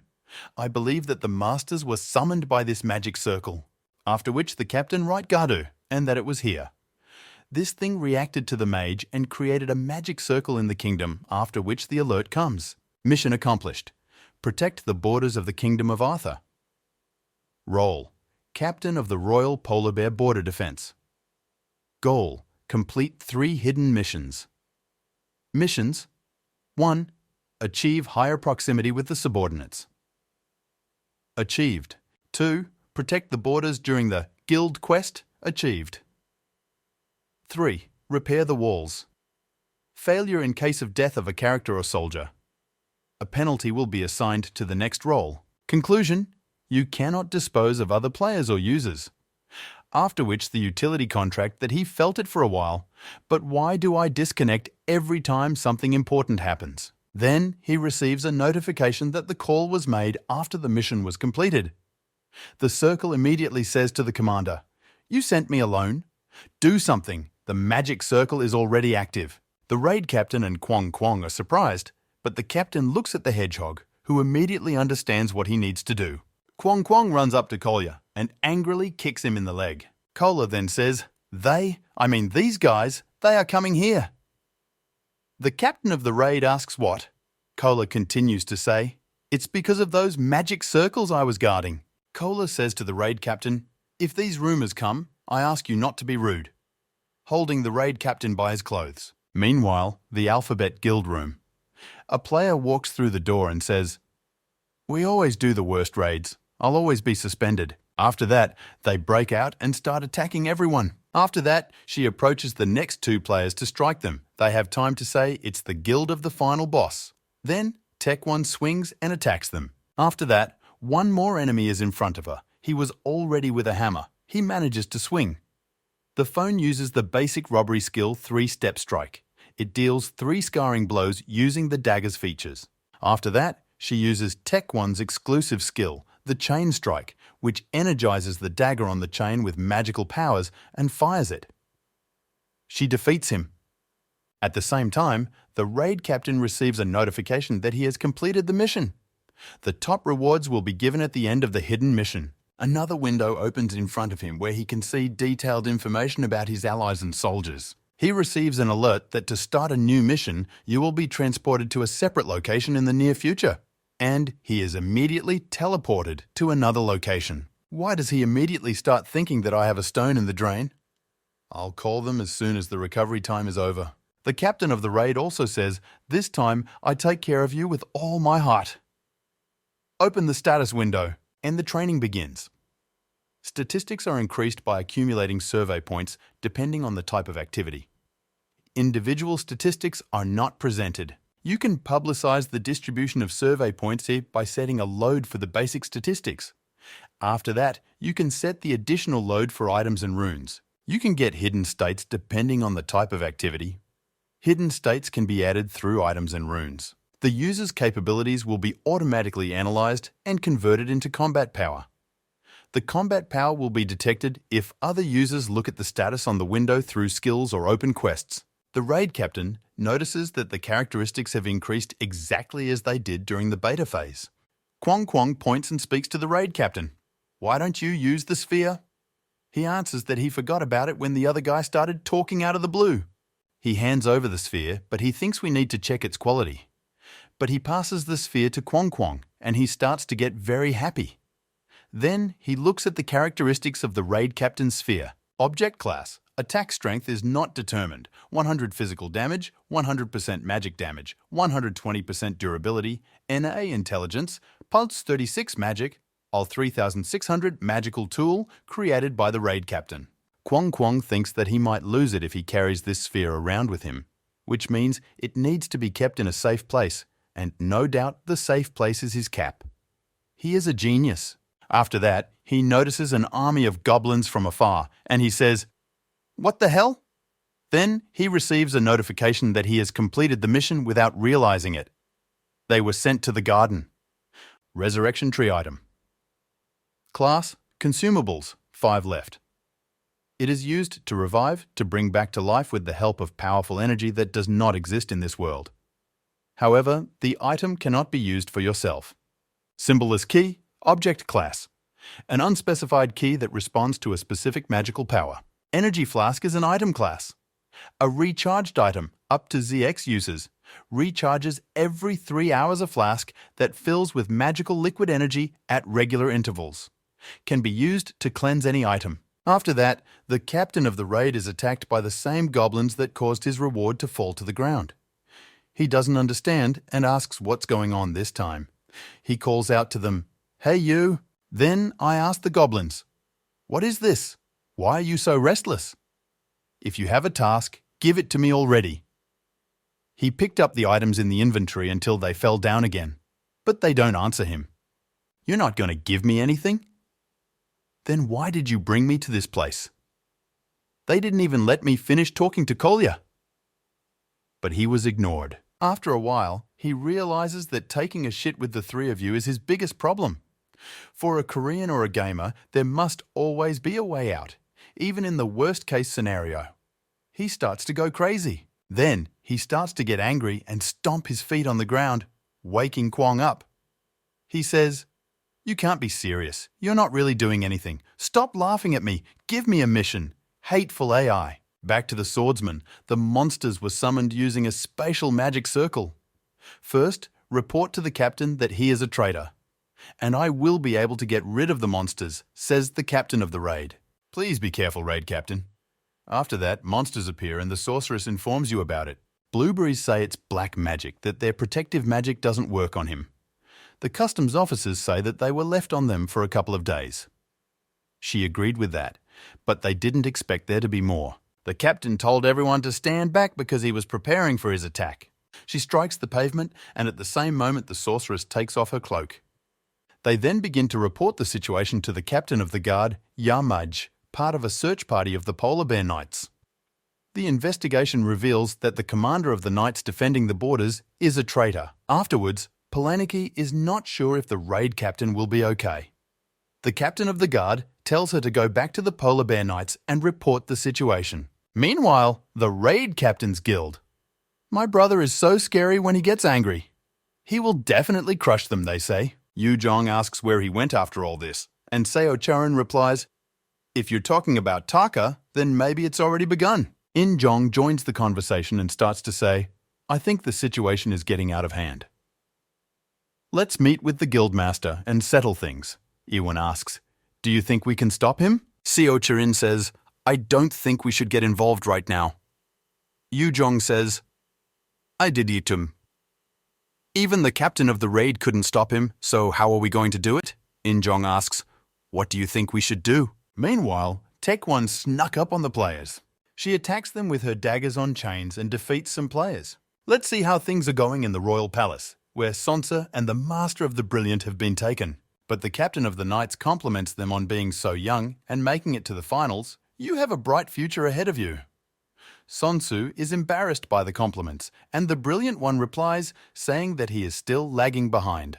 The captain of the guard says that due to an incident, they had to stop the fight between Sonsu and Mr. Brilliant. He goes on to praise them, saying it's incredible to reach the finals with the skills you have. After that, they both start arguing and each stands his ground. They simultaneously say that if only they could end the fight. And they continue to talk. But they are already saying separately, Mr. Brilliant that he would have won, and Sonsu that he would have been in the spotlight. The captain of the guard says that the youth is incredible, as expected. He says that he will tell you everything in a moment. He pulls out a scroll and begins to tell us that following the polar bear and the black tiger, the two winning guilds will become knights. As for the name, he thinks that the name Golden Bird is just right. Because the butler was attacked, the captain and the Knights of the Black Tiger will defend him. An alliance of two guilds, the Knights of the Golden Bird and the Polar Bear, in which the whereabouts of the commanders are still unknown. Your first task personally from me, the commander of the Old Guard, will be to find the traitor.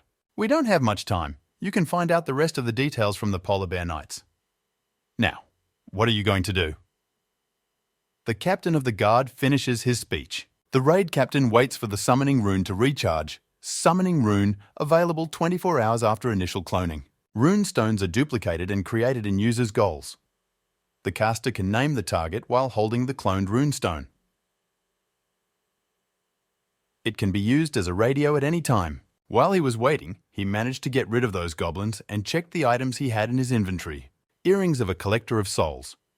Product class, developing. Rating, E, 6,711, so $10,000. The find of a collector of souls. Product class, developing. Rating, E, 6,720 to 10,000. But after the kill, the goblins appear again. When I decided to become stronger, you decided to sport everything. The raid captain hears something fall. He approaches and sees that the structure has broken due to poor construction. He says it looks like it was an architect's house. He receives an alert that if the hero dies or is hacked by King Arthur's knights or the user, the game will be over. The raid captain doesn't understand why it's happening now. Errors may appear when you complete a mission. Make sure you evacuate before a new mission appears. He thinks that the mission that didn't show up didn't seem to be messing with me. But do you think I'll lose if I meet the knights? The raid captain asks. The game development company has posted the following information. An announcement for students. The creation of a team of astromancer bug specialists has been confirmed. Jo Yonbi, a researcher at Chiohomen, a developer at Gongdosuk, and a developer of electronic devices at KRA, who is responsible for the quality of service and support for Kim Mando's service. The people who stand by that sign say that, wow, one elite, all mistakes will be corrected from the coma. And I have heard that the salary has been increased. The software developer says, is it necessary to discuss this around the president's office? I'd have to think about it. Back to the raid captain, he receives notifications that a reward has been assigned for him, that there will be a penalty of adding a debuff when the reward increases. The debuff is as follows. The more enemies there are, the more the characteristics are reduced by up to 40%. The raid captain expected it, but it's still too much. Guang Guang thinks the captain is scared. The evil mind was created this time through the May 2000 Shenyang information. An evil mind with high charisma, the effectiveness of your teams is maximized. However, if you use an unreasonable command, those to whom the command is given will treat you with hostility, says the stumbling raid. Good. Everything will go great. It's time. Stand to the end. Kwong Kwong says, keek, keek. The captain of the raid is speaking. Contrary to expectations, the terrain here is not so bad.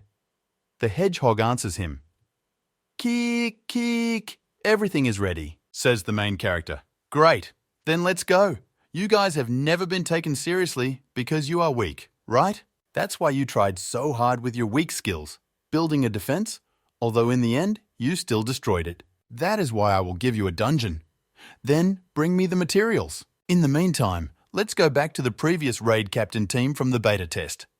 The girl says it's impossible to tell, but our guild master made it to the finals. After that, the other two speak. We fell in love with the guilds.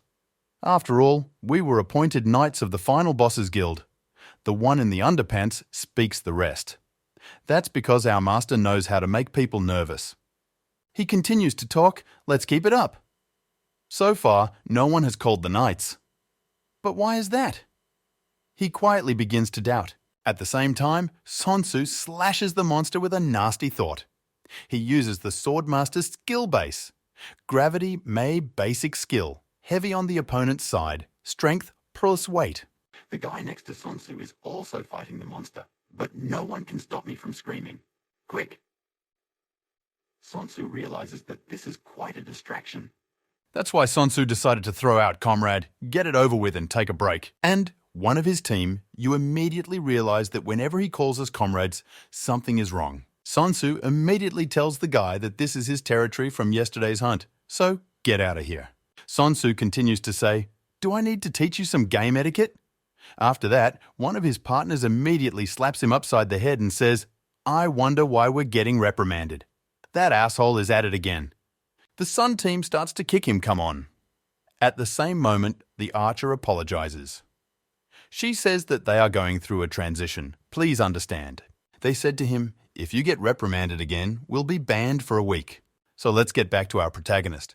We managed to do everything in just 20 minutes. This evil mind is still a useful thing, says the raid captain. And don't talk before the fill effect kicks in. You're going to talk up a storm. The goblin thinks we have to do something again. The protagonist continues to say, of course, won't you conquer me? The goblins picked him up and began to carry him. He is somehow strange, they think. They expected the captain to be tougher, but he's not. Shut up, he says. You only have 30 minutes to finish. Even though they started arguing about how he knew how much time was left, since he didn't have a watch, they went to work anyway. And he says with satisfaction that in the end, they do it anyway. Why did they have to piss me off at first? He takes the rune stone and says, shall we go back to where we started? And he calls Duckslayer and Cole. I felt it right away. I'm talking. I feel it very strongly. And the captain of the raid is there and talking. That's why I called you. Tell me everything, and quickly. I begin to say that these are the same ones. This is magic. The captain of the raid does not understand what is wrong with Kolya. Did he lose his mind and ability to speak while I was gone? The protagonist asks the others. The protagonist begins to think. He said he was the same. Is there something on him? This explains why he was relatively weaker than the boss. Wait, a curse? He remembers a potion and decided to use it. It was a living potion. His level was A. It charged every 3 hours and had only 3 uses. It was filled with magical energy. It can be used to purify anything. The protagonist immediately pours this potion on Kola without hesitation. Kola turns into a small and cute monster, and some unknown stone appears next to him. The main character does not understand what it was. Was it a malfunction? He receives a message that someone has cursed Arthur's kingdom. The magic that was connected to the kingdom is gone, and the one who has put the curse on it is dangerous. The when attribute has been changed to a border.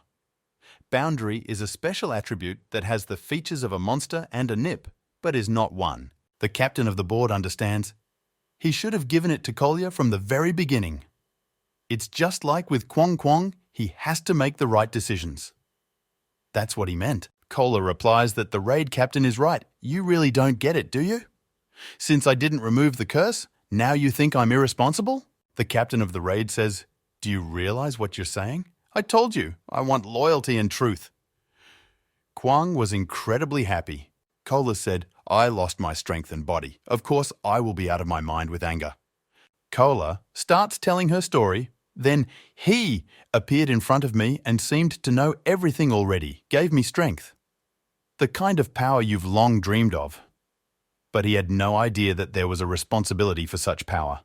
Circles, you are addressed with these words. You have found a magic circle. Those guys are headed to this kingdom. No, to this continent. They notice someone. He asks him, when were you there? Then they receive an alert that they need to find someone who is spreading black magic throughout the kingdom. Back to Yoonjung, she's running on a treadmill with headphones on, and suddenly she gets a call. How are you, guard?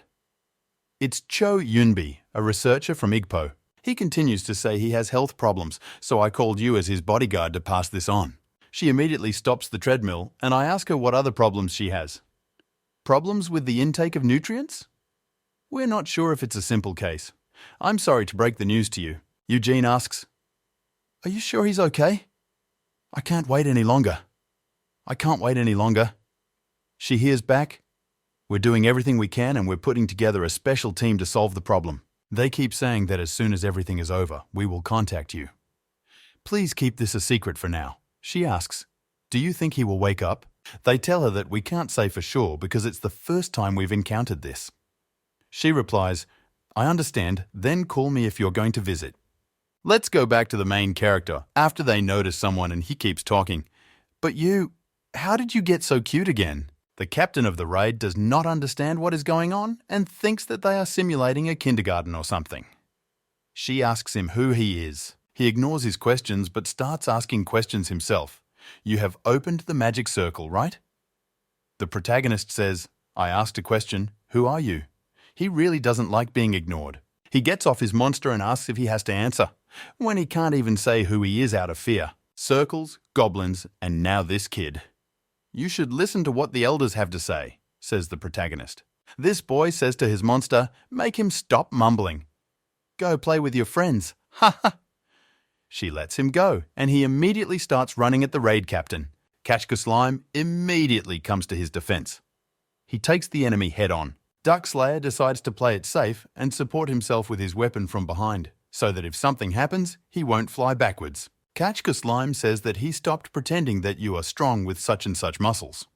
And he uses the skill of muscle bacteria, which is the use of muscles to recharge like bacteria. This skill temporarily increases strength and physical skills. After that, they immediately fly away from each other as the power increases. Then they start running at each other for a further attack. Duck Slime uses a special skill called Muscle Punch, which is a punch with explosive energy gathered from a muscle battery. After this attack, Duck Slime swings his weapon and cuts the kid's monster in half. Eugene says in the guild room of the final boss, however, that there are now 2 problems at once. There are suddenly 43 members available in the ABC Guild. And now, the kingdom needs us to work with the son who took the name of our guild? Eugene does not understand what is being done. CEO Charon adds that they have another problem. And it is that someone has posted a photo of a one-to-one chat with a user called Captain Reed. Shows that the messages have been read. This caused an unrealistic noise on the internet. Eugene doesn't understand and asks what. Seo Churin says, "Not registered Q and just sent me a message some panic in the comments in the rating on YouTube?" Yes, it is on it. The raid captain is now wearing a brainwashing runestone. Level S. Skill, brainwashing. Active. Acts on a specific target for a specified amount of time. Magic injection, active UAH, uses magic injection to achieve the target for a specified amount of time. Energy, inactive, creates the characteristics of brainwashing magic. The main character looks at the characteristics and says to Kolya, "Did you accidentally curse yourself with a runestone? You have lost your strength and your body is tormented by what you have become." The kid interrupts the protagonist and talks about Coke, the strongest among all my wards. The captain of the raid says to him, "I would correct your habit of interrupting." And the protagonist noticed that someone had already wounded the kid. The captain of the raid uses his special skill of Koguri Spirit People, which is sitting on tortoises to intimidate the enemy by using energy and dap it into him, or he was wounded when he attacked the kingdom. Goguryeo is the Korean state. Kwong Kwong realizes that the raid captain is awkwardly trying to become someone he is not. The boy does not understand why the protagonist has suddenly become so scary. When he thinks about it, he gets a familiar feeling. Fear. The captain of the raid says that this will not go on and pulls out a potion of Hill and pours it on the boy. Kwong Kwong decides that it's time for him to leave because he doesn't want to break his psyche. The captain says to him, since he's already started talking, repeat it 5 more times. That will be enough, right? The protagonist notices that the boy's wound does not heal after the potion, and he does not understand why it does not work. The kid says you can try as much as you want. I'm from the generation of the Great Demon King. His name is Kim Ramachoa Madzavire Wangyanik, and you really think you can help me? The main character receives a notification that a new task has appeared to heal the Demon Prince. Everyone is surprised that he is the son of a Demon King and of the 3rd generation, but they don't understand what is wrong with his name. After that, he feels sick, his health drops, and starts spitting out a lot of blood. He falls to the ground, and Kwong Kwong runs up to him. The captain of the raid does not understand what is happening to the son of the Demon King.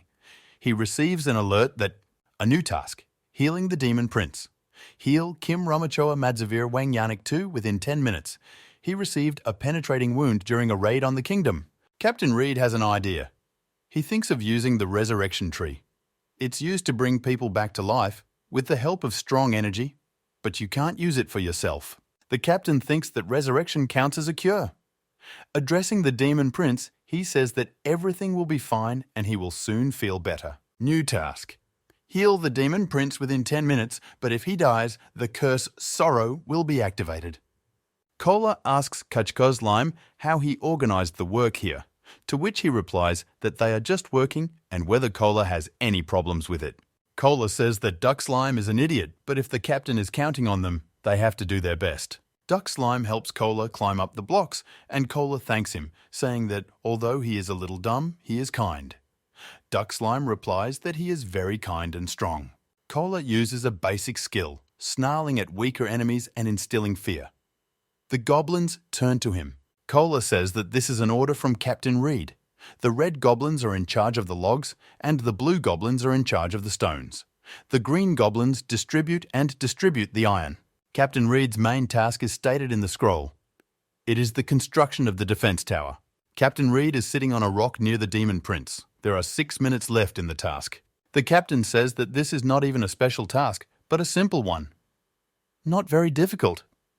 The Demon Prince thinks that the captain is trying hard for him. Will there be no clues? Even after the ban on the use of resurrection. The prince replies that demons can only use demonic power. Jean says that there might be a connection to black magic. The captain contacts Jean and asks if she can come. She replies that, not now, the captain of the guard is looking for her. He asks if she has heard anything about the demon force. The sorceress said that maybe it was some kind of forbidden magic, just like black or dark art. The captain asks if he can use it. She replies that if the captain needs her now, the only way is to use the runestone. The captain thanks her and ends the call. The captain pulls out a runestone and uses the magic of a magic injection to reach the target within a certain time, and only when the target is in a state of brainwashing. Reed wants to use this stone, but he can't. He tries many times, but it only works for a specific target for a specified amount of time. Brainwashing is not performed due to the strong magic of the selected target. Cola sits on the rock that Duck Slime is carrying and tells him to stop and says that he doesn't need to be smart if his body works so well. Cola summons all the goblins, orders the blue goblins to go and stack stones in the neighborhood, makes the red goblins responsible for the tree, and tells the green goblins to watch Gillum and set traps. Cola notices a stranger. He was all red and had small wings. With 3 minutes left in the task, Kwong Kwong tells the captain that the runestone doesn't work either and what to do now. The captain replies that he has done everything in his power except for one thing. He knows that the demon prince will not be able to answer him, so he asks him to shake his head. Reed points to the belt and says that it can restore the prince's characteristics and vitality, but he can't use it even if he wanted to. For the captain to use this belt, the prince must become his subordinate. Of course, this is not a demonic power or anything like that, but maybe the prince will feel better. But this is his last chance. Captain Reed reaches out to the demon prince and asks if he can trust him. The demon prince liked what he said very much, and that is why he decided to extend his hand to the raid captain. His hand was shaking. However, before you can touch their hands, a demon appears. A succubus, she immediately wants to attack our protagonist. She says to the captain of the raid, "Get away from him." The protagonist does not have time to dodge or deflect her blow. After that, he accepts the attack and flies away, breaking the stone behind him. Both the captain of the raid and this demon, the succubus, land. The protagonist says to her, pointing his sword, "Who the hell are you? And where do you all come from?" The succubus demon replies, "How rude. What are you doing?" The demon prince thinks that this is not true. "Say something, redhead." This demon, succubus, asks the protagonist what you were going to do with the demon principal just now. He answers her, "I was going to make him my apprentice." The demon, succubus, asks again, "Who should I make my ward?" Our protagonist answers that he, the demon prince, should be made mine. After hearing the answer, she disappears. She strikes the captain of the raid with the words, "How dare you treat the demon prince?" The captain manages to dodge, but he doesn't understand why she's so fast. After that, she throws a series of punches. And he says, "I recognize that he is still a child who brings a lot of problems almost every day, but your statement is just humiliating." However, our protagonist dodges her attacks with incredible speed, and he wants to launch a counterattack. However, it is also very good at evading his attacks. He realizes that she is different from ordinary succubi. Her attacks are simple but incredibly powerful. She's just getting ready for her next big attack. However, the captain of the raid easily pawed at her blow and said that, "You have very good taste." He asks you what you cut your hair under, and she immediately puts it in dye, and my face starts to turn red. She starts to feel embarrassed. Meanwhile, Cola is with Duck Slime. Cola doesn't understand how Demon 3 Succubus found out our location. It doesn't matter how strong the raid captain is. Duckslayer interrupts him and says, "You don't have to worry about the raid captain. Why do you have to answer? It's easy for you to talk. It's only your muscles that are soaring. The thing is, she's no ordinary succubus." He goes on to say that, to show up more at her fights, she cut off even her hair, which was filled with magic. She is a total pervert. Kachka Slime doesn't understand what's so strange about it and picks up a large stone under which a simple well has somehow appeared. Nikolai says to him, "It might be dangerous. Cover it with a big stone again." Duck Slime does not understand why the hole is so big. The captain of the raid says, "Succub, you're loyal and you're a great fighter. But at this rate, the demon prince is really going to die. If he's gone, you'll be in big trouble, won't you?" The succubus corresponds to the main character, but why do you want to save the demon prince? She flies up to him, puts her hand on him. She continues to say, "We are your enemies. Moreover, we have just raided your kingdom." She places Succub's, her severed hair on his hand. The captain of the raid says, "I don't care who he is or what situation he is in. I am doing this only because I am a good person." Kwong Kong says, "So am I." The demon prince speaks to the protagonist. You are. You're so awesome." And he receives an alert about the completion of the task.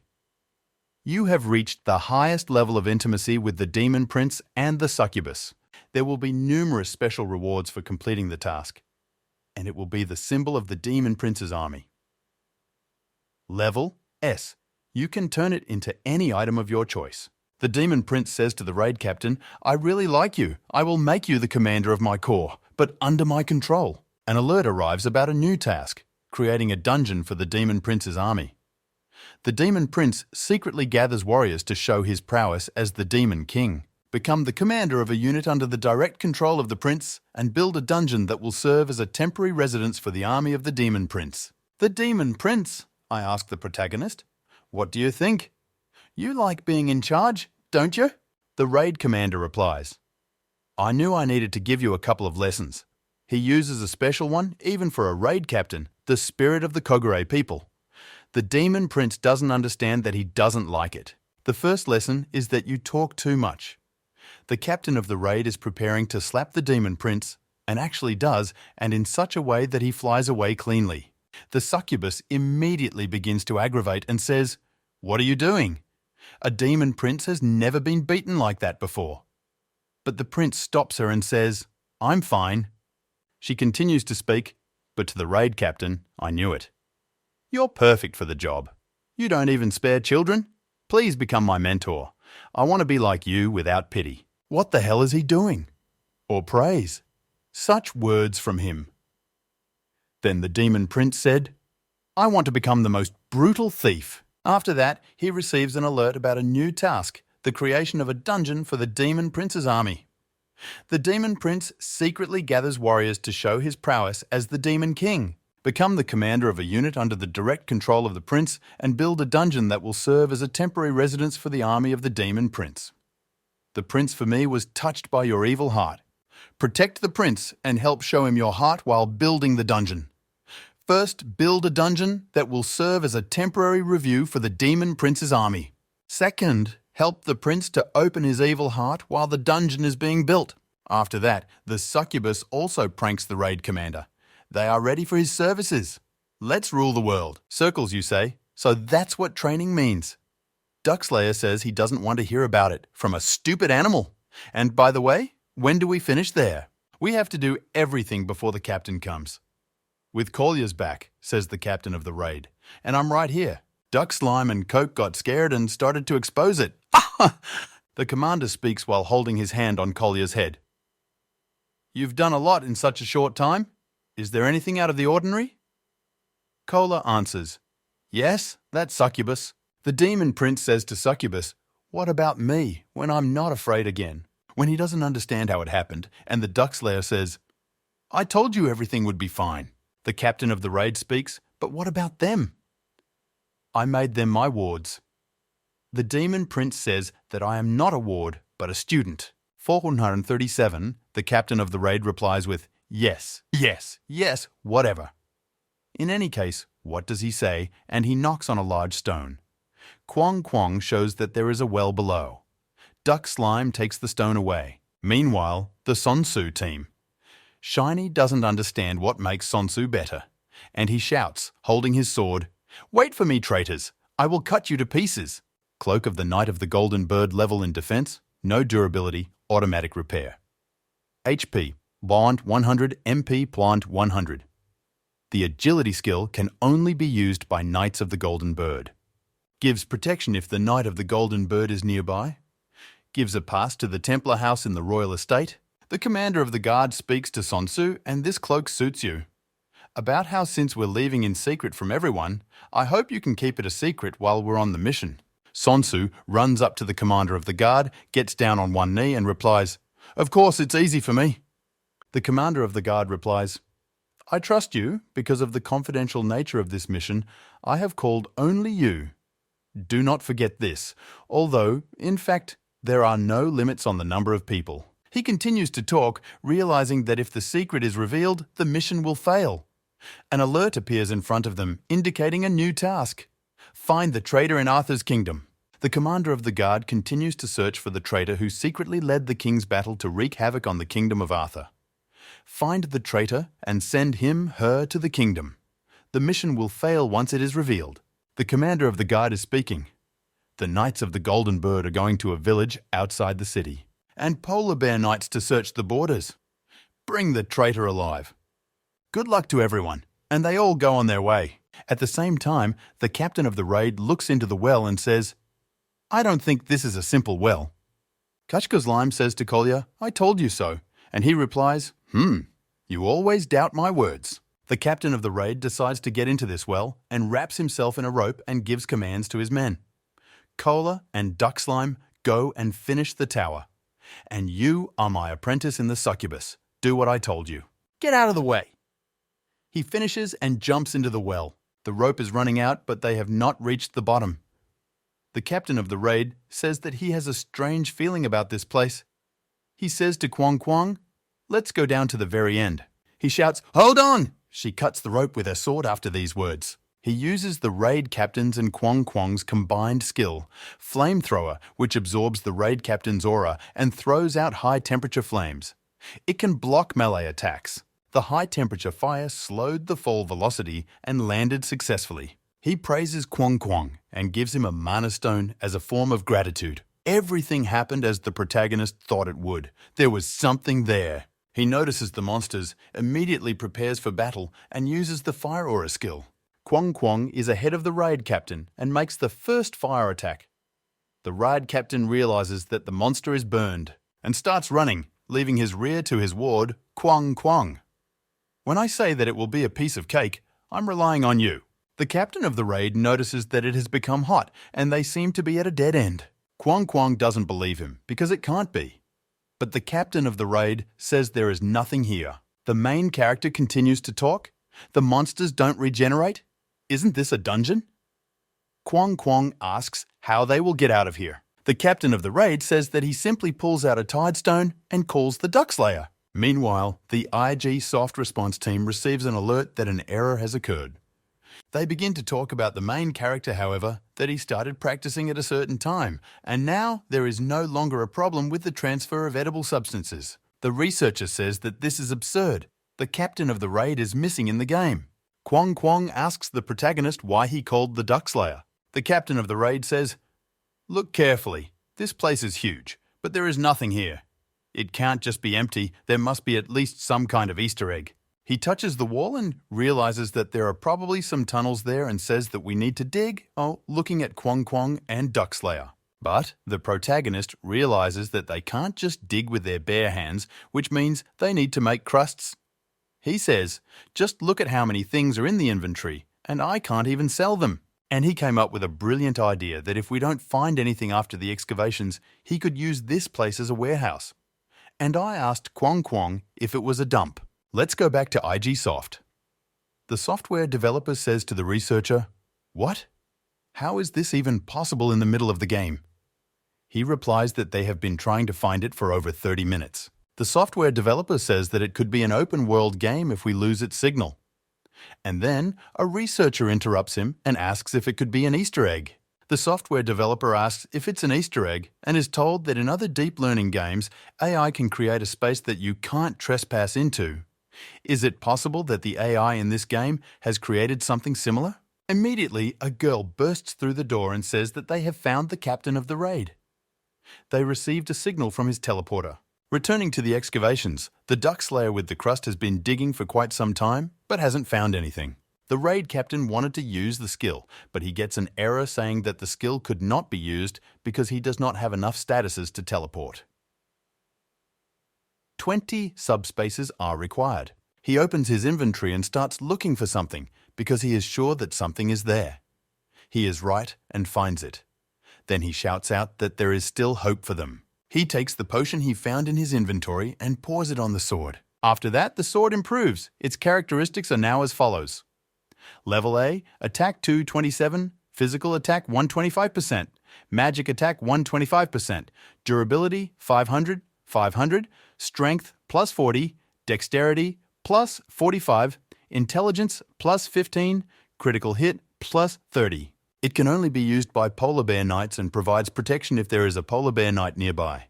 Sword skills are sealed. The captain of the raid says that this is certainly good, but not what the Whig hoped for. However, the protagonist does not lose hope and says that he has one more. He throws the potion on his armor. However, the armor cannot withstand this and explodes. After that, the captain of the raid sits there and says, "You know, you could have told me that it could explode." The protagonist gets up and says that he didn't want to use it, but he has to. The captain of the raid pulls out the symbol of the army of the Demon Prince, whose main skill is that it can be turned into any object of your choice. The raid captain picks up this symbol of the Demon Prince's army in his hand and says, "Transform into active armor." Then black magic begins to envelop his body. However, this process was so vivid that Kwong Kwong even put on black glasses, and it transforms into a Demon Prince's battle uniform. Its level is S, Defense 120, Physical Defense 250%, Magic Defense 250%, Durability, Auto Restore, Strength plus 5,000, Magic plus 5,000, Magic Resistance plus 75, Characteristics plus 25. Can only be used by the participant in the army of the Demon Prince. Additional options can be added to the remaining 3 options. The symbol of the army of the Demon Prince is given by the prince himself, transformed into an object suitable for the current capabilities of the bearer. The protagonist says that all the characteristics have increased by 25. He tests his strength by attacking the wall. The captain of the raid is happy and says it's great. This is exactly what we need. Kwong Kwong says it suits him. The captain of the raid exclaims, "Ducks," and pulls out a brainwashing runestone from his inventory. She continues to speak to him. "Report any holes and passages you can find." And after these words, he teleports back upstairs. Let's go back to the Demon Prince and Succubus. She holds the Demon Prince and says that the road is definitely hard. The Demon Prince speaks every time someone gets trapped here. His notoriety only grows. He understands why the captain wants to set a trap here. He continues to talk. But why did the captain of the raid say to set a trap that would collapse if someone stood in one place for 10 minutes? Succubus says, however, that as handsome as he is, she is sure he must have a plan. Succub keeps saying that if we don't check, we won't know. Let's just leave it at that and ask him. Meanwhile, the protagonist, after teleporting, looks at the dungeon's defensive tower and says that the maze is just right.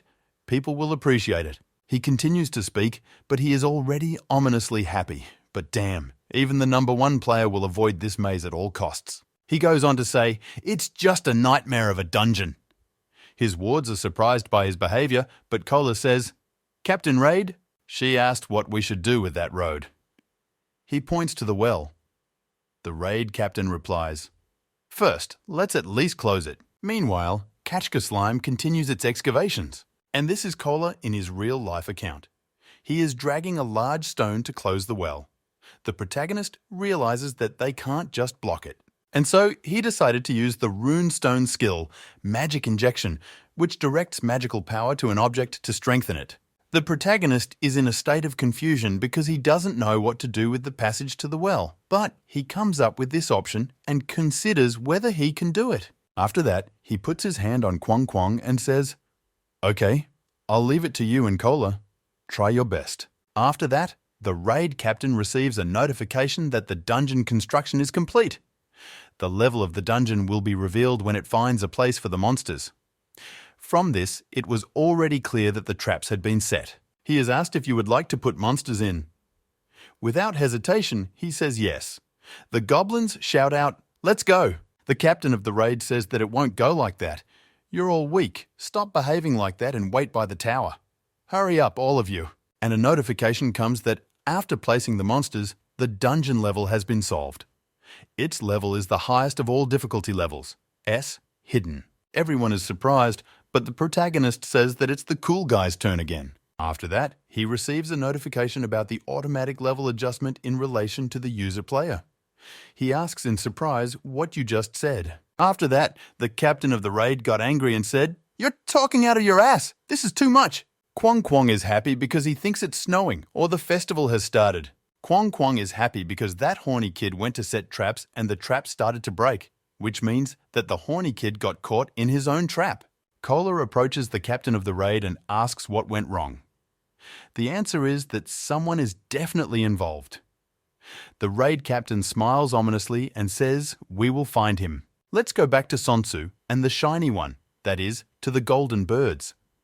Shiny notices the traces of the magic circle, and Sonsu is surprised and starts looking for something too. However, the shiny one thinks that this weirdo will never help him. Sonsu looks out the window through the binoculars and shouts, "Is this real? But isn't it obvious where he got the binoculars from?" Brilliant thinks, however, that he just needs to ignore this Sonsu. However, after Sonsu notices and shouts out to the tower, he approaches him and takes the binoculars from him. To see for himself and make sure that it is really true, he notices that there is indeed a tower there. Let's go back to the Polar Bear Knights team. You two swordsmen are walking and talking about the teleporter to Ginny. She then tells them that she does not know the exact location of the raid captain's position right now. Maybe they can try to contact him through the runestone. The swordsmen like the wizard's idea and support her idea, but she doubts whether she can trust these swordsmen, but she pulls out the runestone anyway and contacts the protagonist. She only has time to say, "Captain Raid." Then I immediately hear back from him that he's busy right now and will get back to her as soon as I've sorted out something here. The swordsmen do not understand what they are going to do. Let's get back to the raid captain and his men. Kwong Kwong stands with a pencil on his nose and says that this is his effort. Cola says that he was going to come up with a battle plan that would allow him to take revenge. And he wanted to do it already. Now, he continues to talk, but first he has to make a sculpture out of this stone with Kwong Kwong. He feels set up. This is Kwong Kwong speaking, "Kick, kick," which means that he can hear everything by tapping on Cole's leg. The raid captain looks at them and says that he is watching them. You can think about revenge later.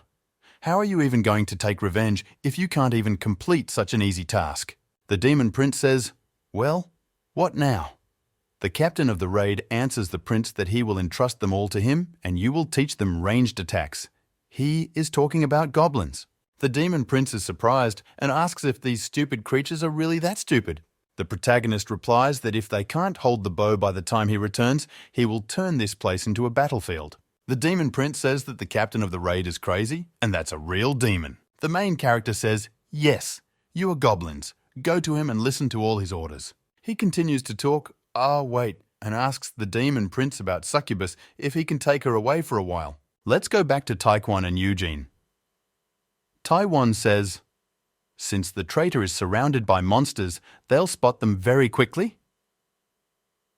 Yu Jong replies about the captain and the traitor, saying that he can't stop looking for them lately. She continues to say, "Well, since we're already talking, what if the captain comes back and we can create a new guild? What will you do?" She replies that she will continue to do what Eugene says. Yu Jong asks Taekwon if it's true, and now she feels a sense of responsibility. They suddenly come across a cave. Meanwhile, in the corridor of the Knights building outside the city, Brilliant says that this is stupid because the culprit returns to the scene of the crime. Brilliant thinks, however, why Sonsu suddenly became so quiet. Something is wrong with him again. Sonsu exclaims, "Yes, you're right. If they stay here, the intruder can come back." Brilliant, that is. Flicker is relieved, because after all, Sonsu is the same as before. Flicker speaks, or he has already thought here, and suddenly the two of them hear something falling from above. And again, but this time, the sound was already behind Sonsu. The two of them are already ready for battle and shout that, "Here he is, you traitor!" And the succubus lands on one of the corpses that were falling from above. A little earlier in the castle village, where the raid captain and succubus teleport, she asks the main character, "Why do you need me?" The captain of the raid answers her question, ignoring her question, "You won't warm up." She looks at him lustfully. The captain of the raid will ask Succubus why she is not getting ready. Ta continues to say that they need to deal with this as soon as possible, so she has to follow the raid commander. He uses the runestone skill, Jump, which allows you to instantly move short distances and jumps towards the wall. They rush in together, after which their further battle with the knights will begin. The succubus starts attacking with its legs. She defeats opponents with ease, and the captain of the raid has such a strong blow that it breaks even the floor, which flies in different directions. They defeat those knights and wonder if this is the whole level of unfortunate knights. Back to the present, Succubus asks Shining and Sansa, "Do you think you're really strong?"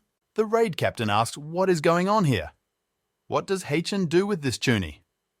But Sonsu and Flicker do not understand the language of the protagonist and the succubus. Shining tells Sonsu to take on the succubus. After that, Sonsu is better, embarrassed because he saw how she looks. Flicker shouts, "Go and deal with her at last." To which Seonsu replies that he will gladly do so. They use skill. Flicker's special ability is Guardian, which is an aura that surrounds the entire body and increases muscle strength and agility. Sonsu uses Sonsu's special skill, Bulking, which is an instant increase in muscle mass and fat to increase strength. Sonsu says that he will finally be able to show his prowess. Ta swings his sword to attack. At the same moment, Succubus attacks Flicker. It was such a strong blow that the Shining One emits so much that it breaks the column that was behind it with its body. Succubus takes off and looks down on Sansa and says something, but he doesn't understand her at all. Shining decides that he can surprise that Succubus and hurt her, but she is outsmarted and she dodges his sword attack. And she is also surprised that he is still alive. The raid captain says he's sorry. Haechan says something to Seonsu. The main character thinks, however, that everything is as he thought, that they will not be able to understand him. He receives 2 notifications, first about the secret of the king's death, reveal the secret of the king's death and get back your name that you were not considered a traitor. Restoring the player's reputation. Second, return to the Demon Prince army. Return to the Demon Prince army without revealing the identity of the Demon Prince. The reward will be as follows: obtaining the reputation of a monster. And he gets another task. The second task has been created. He needs to choose one of the tasks that he will perform: the secret of the death of the king or the return to the army of the Prince of Demons. He asks if he has to choose between NPS or monsters. He then pulls out his sword and Sonsu notices that it is the sword of the Polar Bear Knights. Sonsu attacks him and shouts, "How about our polar bear sword?" Sonsu throws punches one after another, but the raid captain proves to be very nimble and dodges all of his punches with no problem. Seonsu thinks, however, that the captain is fast, so what should he do in such a case? Sonsu shouts, "You lying jerk! But how could you? Felt my full torque!" The coolest drill and the impact power of the King Emperor. He uses a special skill, the coolest drill and punch power of the King Emperor. A quick twist of the body with the sword vertically to deal damage to the enemy. He begins to spin very quickly and attack the raid commander. He approaches him head-on, but the raid captain simply evades and thinks that it does not matter what choice he makes. Because in the end, artificial intelligence will still use me in its plans and ideas. But he takes Sansa by the neck and stops his attack without any problems and says that then he will choose both options at once and throws Sansa. They came to the Knight's library. The raid captain asks if they have everything figured out, and they are. And he immediately goes on to say that thanks to her, they finished everything faster than they could have without her. The succubus really likes being praised by the main character. She pushes her hair back and says thank you to him, but says that humans are so weak, so it's not a problem. He wants to summon the swordsman and the sorceress through the summoning runestone and tells Succubus that now they have to clear everything up for the rest, okay? Succubus, just don't fall on them. He turns to her again. After that, the main character teleports them to him. They are all in tatters and sadness is blowing from them. After seeing everything, the raid captain is surprised and looks at them and asks what happened to them. The succubus looks at them with a small smile. Only the sorceress answers, exhaling and closing her eyes in pain, and says that she doesn't want to mention it at all. After that, the sorceress looks at Succubus, gets up and slowly approaches her and looks her straight in the eyes. The sorceress does not understand who she is and where she came from. The main character looks for a scroll in the inventory and says that to begin with, what they need to figure out, I am this traitor. While the swordsmen look at him, he does find the scroll. Then the raid captain takes it out, unfolds it, and shows the scroll to them, and then asks them, you remember that, right? They all open their mouths in surprise and look at him, after which the raid captain says that there is one problem, but he cannot tell them all about her. There is a notification about the degree of traitor. The status is binding. The raid captain rolls this scroll back and says to the sorceress, that's why he needs the guard captain to come here. The sorceress is surprised and does not understand why. Speak to him, Captain Raid. But while it's alluding to the succubus, she can't bring the captain of the guard here. However, the raid captain assures her that everything is fine, that he has a very cool idea. You just need to trust and bring him here for now. The sorceress again glances at the succubus, but the sorceress still trusted the words of the main character and followed the guard captain. After that, she leaves the portal together with the captain. The captain of the guard does not understand what is being done here. The raid captain bows to the guard captain and speaks. What congratulates him, he summoned him here to clear himself of all accusations of treason. The guard captain says he can feel a strange energy emanating from this creature. The raid captain tells him that he understands that you must be in doubt now. But he is sure that Ginny has already told the guard captain who the traitor is. Tar holds out the scroll to the captain of the guard. He notices that it has the king's seal on it and is very surprised by it. And yes, this succubus is my ward, says the main character. The raid captain goes on to say that according to the succubus, the king is still alive and the current heirs to the throne are not bound no blood relation to King Arthur at all. The captain of the guard asks how he can trust him at all. The raid captain continues talking and offers the guard captain he can show him right now if you want. The main character talks about the real King Arthur. Meanwhile, Taekwon and Yujin are in that cave they found earlier. Yujong asks, however, why Seonsu, Haechan, suddenly logged out. Taekwon says that the task is gone too. Yujin thinks, however, that they should not tell her that Seonsu was hit by that shining one, Chun, while he was going crazy. Although this is his first task, what a shame. Taekwon puts his hand on Yujong's shoulder.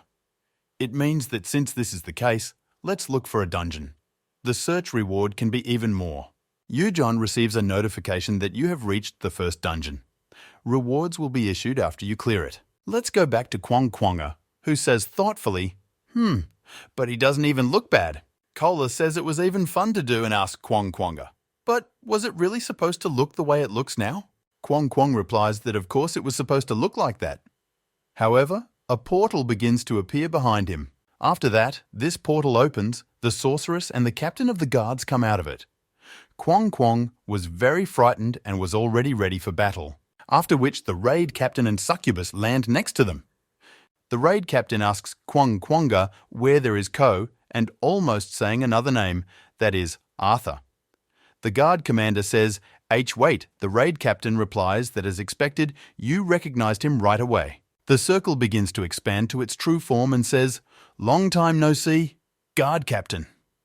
The captain of the guard immediately speaks. This is the voice, Your Majesty. He gets down on one knee. Kola says to the guard commander, putting his hand on him, you haven't changed at all, although Kola looks like this now. Although up close, Kola can see that the guard captain has aged a little. The raid captain apologizes to them for interrupting such a touching reunion, but Kwong Kwong says, interrupting the protagonist, look at the statue. Everything as requested. He receives a notification about the secret of the king's death. You have completed the task. You are somehow rewarded. You will be cleared of all charges. He glances at this notification, but he continues to say that he is not here to take care of them. Once all the misunderstandings were resolved, it was time to do something else. Meanwhile, in the desert cave, a battle between them and the skeletons begins in Yujong and Taekwon. There are quite a lot of skeletons. Yujong casts magic for attacks and tells Taekwon, let's take a break after this. After the attack, he continues to say that it would be more difficult if he had to fight in close combat. Taekwon says these monsters are high level. It was hard even for the two of us. Quite a fun dungeon. She speaks while handing out a mana recovery potion for Yujong, due to the fact that she uses a lot of mana. Yujin suggests turning to other guild members nearby. She begins to search and think about who she can contact. Dean is very far from us. By the time he gets there, we won't need his help anymore. But Haechan might be injured because he was on a mission. However, she notices that he has entered the system but does not know since when exactly he has been online, and she decides to call him. He picks up the phone. Yujong notices how bad Haechan looks and asks what happened to him. He begins to tell his story, that they met unrealistically strong monsters. He continues his story that they were so strong that even he could not strike him a single blow, and in the end, they killed him. Yujong and Taekwon look at him and are simply shocked by everything he is telling. Haechan says, but when the two of them revived, they noticed that the rest of the knights were gone. Yujon is surprised and asks them if you couldn't adjust the difficulty of the tasks or something. Taekwon notices that some big monster wants to attack Yujon, and she saves her by throwing her aside. And this big monster turns out to be an armed skeleton. He was fully armored and very large. Yujon does not understand where this big monster, an armed skeleton, came from. Haechan asks, What happened? Yujong warns that she needs more time to recover her mana. Taekwon will cover. Yujong supports Taekwon. If difficulties arise, she will help Taekwon and cast a buff on her. Under the buff, Taekwon begins to attack the armed skeleton. Haechan doesn't understand anything and asks, What are you doing there? Yujin replies that they are currently in a dungeon and they are having a raid right now, but the difficulty level is more than they expected. Eugene will pass Sonsu their location so he can go straight to them. Haechan asks, Dungeon. Then he realizes that it is not very important and immediately says that it is accepted, but ends the video call. After that, she noticed a stack of paper that was about the beta testing of the raid captain and a bug alert. She approaches it, picks it up, and immediately gets an error, however, that this item is not available. In order to continue the game, this item will be confiscated. And this document disappears right out of his hands. Eugene is very surprised and does not understand what happened. He thinks about whether to tell about it or not. Taekwon asks her if something is wrong. Yujong says, No, everything is okay, but what about the armed skeleton? Taekwon replies that he just dropped like a stone. Taekwon offers to rest until Haechan arrives. Yujon answers her, Okay. Home of the raid captain. He asks Yujon if there is still no news and says that he cleaned the room so she can stay here for now. Just like before, once upon a time. Yujon asks, But how? He knew how hard it would be to get that amount of money.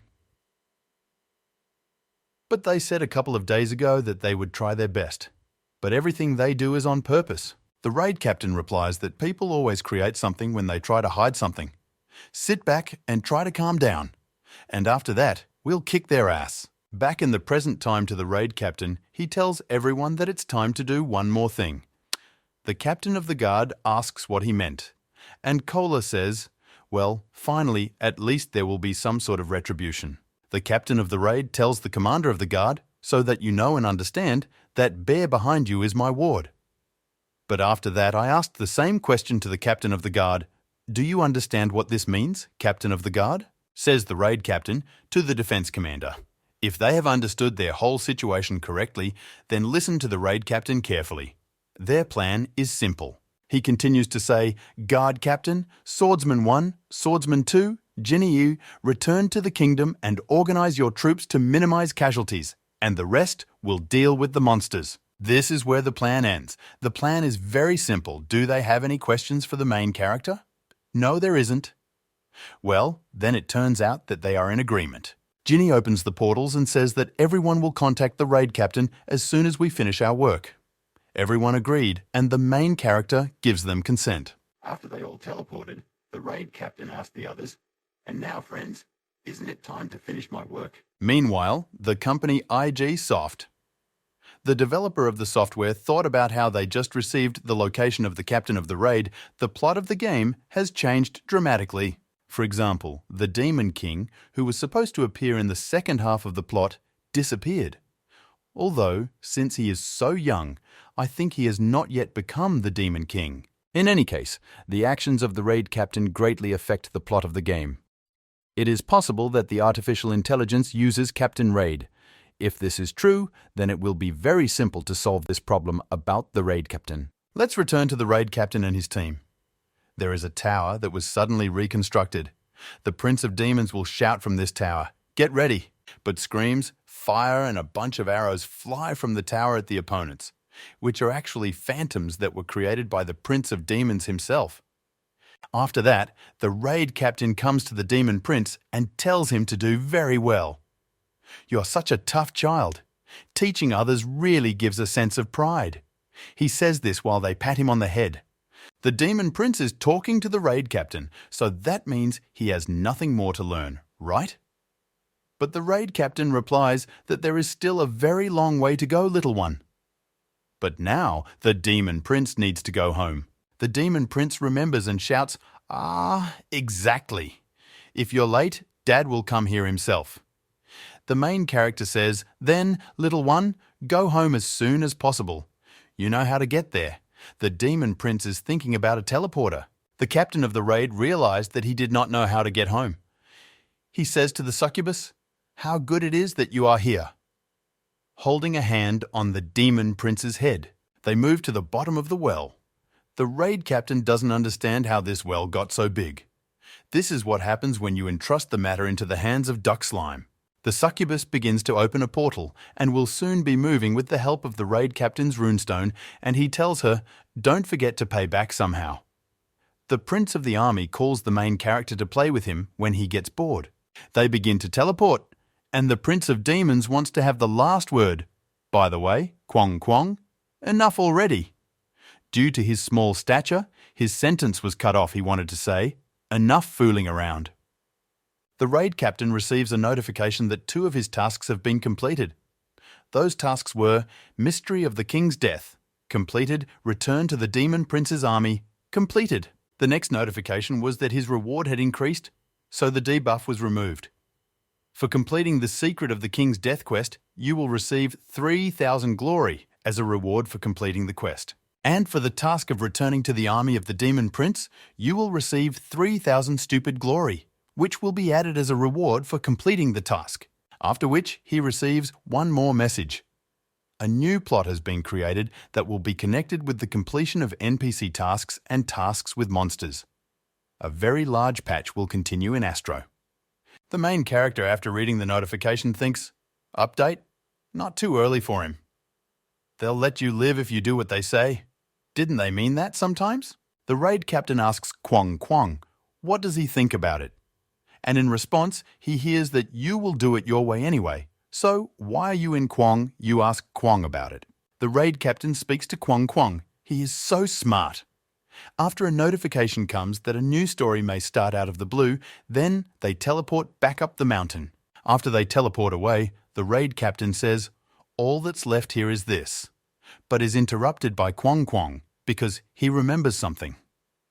And this somewhat turns out to be the statue he made earlier together with Cola. And he says, "Stop talking and look at this." The main character laughed and puts his hand on the head of the crib and says, "Super incredible job."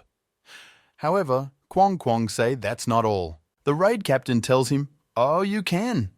You exceeded all my expectations." "Well done, Kwong Kwong." Ta gives him 5, from which Kwong Kwong becomes incredibly happy.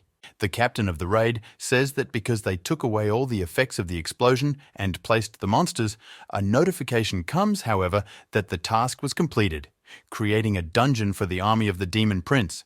Build a dungeon to serve as a temporary residence for the Demon Prince's army. Completed 2. Deliver the evil heart to the Demon Prince. Completed. The main character asks if it's time to look at the reward, after which he is given a choice. 1. Monster equipment, ABL. 2. NPC equipment. After which he says, if you were to choose a monster outfit, it would be something like the Demon Prince's uniform. And if you choose an NPC, then a set for collecting souls is possible. Even in terms of technical characteristics, the Demon Prince uniform will be better. Kwong Kwong wonders when he will finally make a choice. He decided that at his current level, something more effective is needed, and that is why he chooses monster equipment. He answers after his choice. It seems they are no longer steamed with the package. The first reward is the Demon Prince Army symbol level S. You can transform any item of your choice. The second reward is the Helmet of Durakan, level A. This is the Lost Helmet of Durakan. Something good can happen if you find its owner, not meant to be worn, but a decoration. But the main character, holding this helmet in his hands, says, is it really an ornament, even though it is like a simple helmet?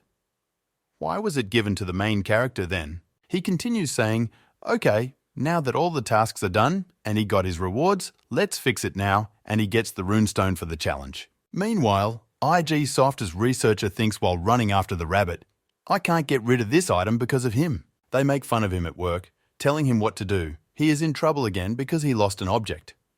It's easy to make an item if you gave it to him. It's a completely different story. I wonder who said that. Then what should you do with this object, you ask? But they will give you the following answer. I will say that it is obvious. You will have to find it. The researcher has been running for so long that he is short of breath and he thinks, what is all this for him? What did I do wrong?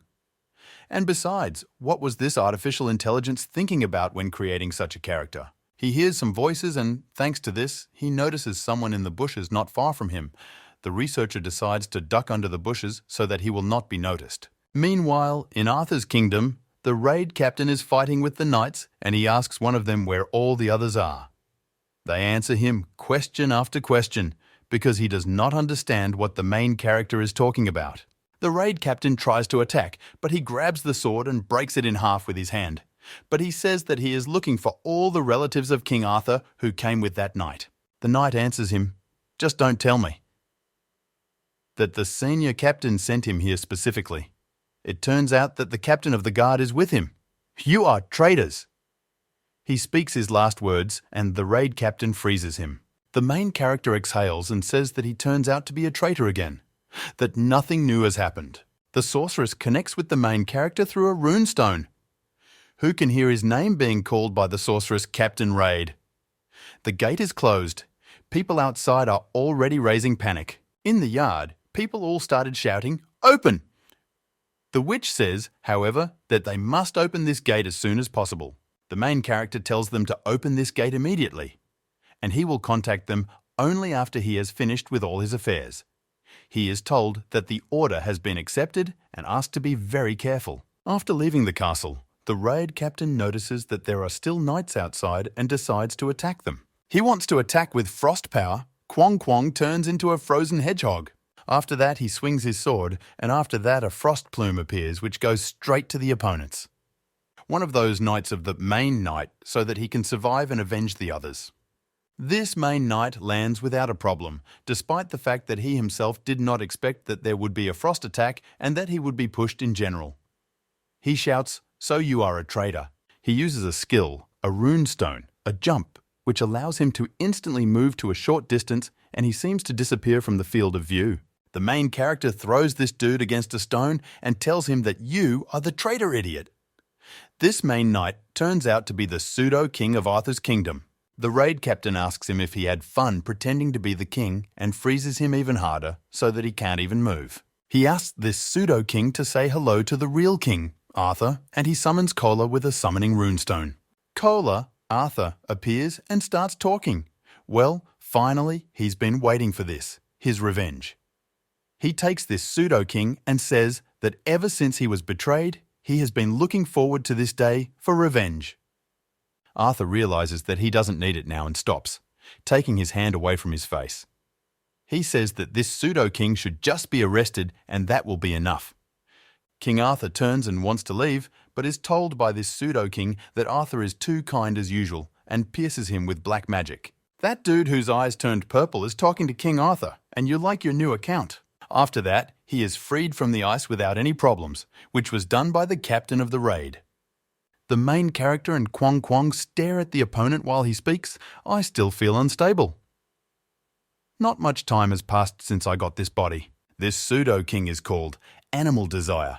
He keeps talking, but he's already ready to reach his maximum for you. Protagonist says to Kwong Kwong, so that he does not steam. After that, the hedgehog jumps from his shoulder and the raid captain prepares to strike. Then he strikes the pseudo-king with such force that the ground cracks, after which the protagonist says to him, "I have very little time, so let's go get up." Especially use the duck slime skill, Muscle Battery. It uses muscles for recharging like batteries, temporarily increases strength and physical skills. After that, the pseudo-king rises and says, "You are the one who ruined my plans." He swings to strike the raid captain, but the main character dodges the blow without any problems. The pseudo-king says, Arthur would never organize an attack on someone. The captain of the raid does not understand and asks why you talked so much with Kola. And the raid captain deals one more blow to the pseudo-king. This blow was very strong. After the blow, he says, "I'll give you 1 more minute to shake my tongue." But after this blow, the pseudo-king says, "How dare you act like that? I hope you stick with it until the end." The pseudo-king then prepares to attack and delivers it immediately, but the raid captain dodges it again. He says, you know, he could have died from such a blow of yours, but the time of reckoning has come, raid captain. However, the raid captain, after dodging, thinks that this is the real boss, because he is much stronger than the last one. His simple attacks do so much damage. After which this pseudo-king begins to attack the captain of the raid and says, however, that if you hold on for at least one more minute, he will reveal to you the secret of immortality. Then, the captain of the raid, already during the swing to hit him, thinks about the fact that this attack is for a long distance, so it is not necessary to evade. He is talking about the attack of that pseudo-king and deals him his attack. The raid captain continues to worry about Coley and thinks, however, that he is not sure that Arthur will not last. But this pseudo-king will start saying attack, reducing the distance. A pretty good move, but it's too reliable. But this pseudo-king attacks our main character in such a way that his black magic pierces the same as before King Arthur. And I think, however, that your game cost you your life. Let's go back a little. The raid captain speaks to the succubus, and the demon prince's army is very well armed. He hears back from the succubus so suddenly he continues to speak, but as he does so, he examines his armor. Characteristics are simply at a height. The fact that I got it for free is an unreal advantage. Succubus tells him that this thing has different features and it all depends on how you will use it. I am not sure that she is as good as you say. The raid captain tells the succubus that he knows and he will use it properly, then asks Succubus a question. Well, doesn't he look cool in it? Suku starts to feel embarrassed, but all one says is that the thing can give different skills. So he better try it first to get used to it. Because this is the battle uniform of the Prince of Demons and the Uravain, S. It can be used only by members of the army of Princes of Demons. It can be added to the top option. There are 3 of them left. Random. This is the symbol of the prince's army. The theme is given only by the prince himself, turns into an item fitting the current capabilities of the bearer. After reading it, he says, random options. He turns his head to the succubus and asks her, that is, they will only fit under my current skills. She answers that yes, the options will change accordingly. Is it true? The main character asks Succubus with interest. Looks like he'll find out when he checks it out for himself. Let's go back to this battle between the raid commander and the pseudo-king. The main character asks who is the most reliable here. Ta uses 1 ice hand and 2 fire hand and hits him on the head with both hands. And yes, it was a special skill of the captain. A Song of Ice and Fire. This is an attack that creates high pressure by using different auras that are focused on both hands. The raid captain says that thanks to you, Pseudo-King, the damage has been increased. Demon Prince Battle Uniform. Features. Magic Absorption. Absorbs 75% of the enemy's magic attack and adds it to the user's next attack. Single use during a duel. We can be added to the remaining options of 2 random options. The main character thinks, though, that he doesn't know if you're the real boss or not, but that kind of damage should be unpleasant even for someone like you. Then the raid captain says that everything turned out as he expected. He decides from the beginning to collect all the rewards that should fall after the victory of the pseudo-king. The raid captain speaks to the hedgehog while dragging the corpse of King Arthur's real body. Kwong Kwong, do what you're told. Kon Kong accepts his order and stands with a hammer in front of the Cole's corpse. But Private First Class says goodbye. Kwong Kwong is most important when in the raid captain's army. The raid captain speaks to Kwong Kwonga that Kola is already dead. The hedgehog says, almost crying, that he was so scared. The main character puts the body of King Arthur next to the corpse and says, "You will leave Arthur's kingdom in my hands." The raid captain takes the resurrection tree and shoves it into King Arthur's body, who is no longer breathing, and says it's the only way. Kwong starts coming out of his body. Kwong doesn't understand what it is. It is seen how the soul of King Arthur enters back into the body, and the main character asks, "Is this the real King Arthur?" He looks younger than I thought. King Arthur is resurrected, and the first thing he says is that he has never ceased to be amazed by the raid captain. He continues to talk, and then he thought, why is he not being treated? He could have died that way. He goes on to say that he could not even think that everything could return to the way it was before. He is already starting to cry with happiness and shout that he will never forget this act of the raid captain. The main character answers him, "Of course you won't forget. We still have a lot of work to do." Here the raid captain mentions the sword and says, take this," but he gives it to King Arthur. A notification comes, however, that Arthur, as a good man and prince of the nation, made a non-trivial choice to save thousands of people. Everything that happened to the body was fixed as desired. You are helped by King Arthur himself, who has become a man again. From now on, Arthur, the king of Arthur's kingdom, will value your life more than his own. The raid captain says to King Arthur, "I kept my promise and gave you life, so you will owe me a few favours in the future." The king asks what kind of services. The raid captain holds the runestones in his hands and says to King Arthur, "Just follow me for a start." The main character, together with King Arthur, went to the royal palace where the captain of the guard says that after many years, His Majesty King Arthur, the founder of the Arthur Kingdom, has returned. He goes on to say that after the evil monster that stole the king's body was killed, King Arthur was able to return to his throne and he will continue his reign with honour. King Arthur says what a fine day it is to come home and claim what is rightfully mine.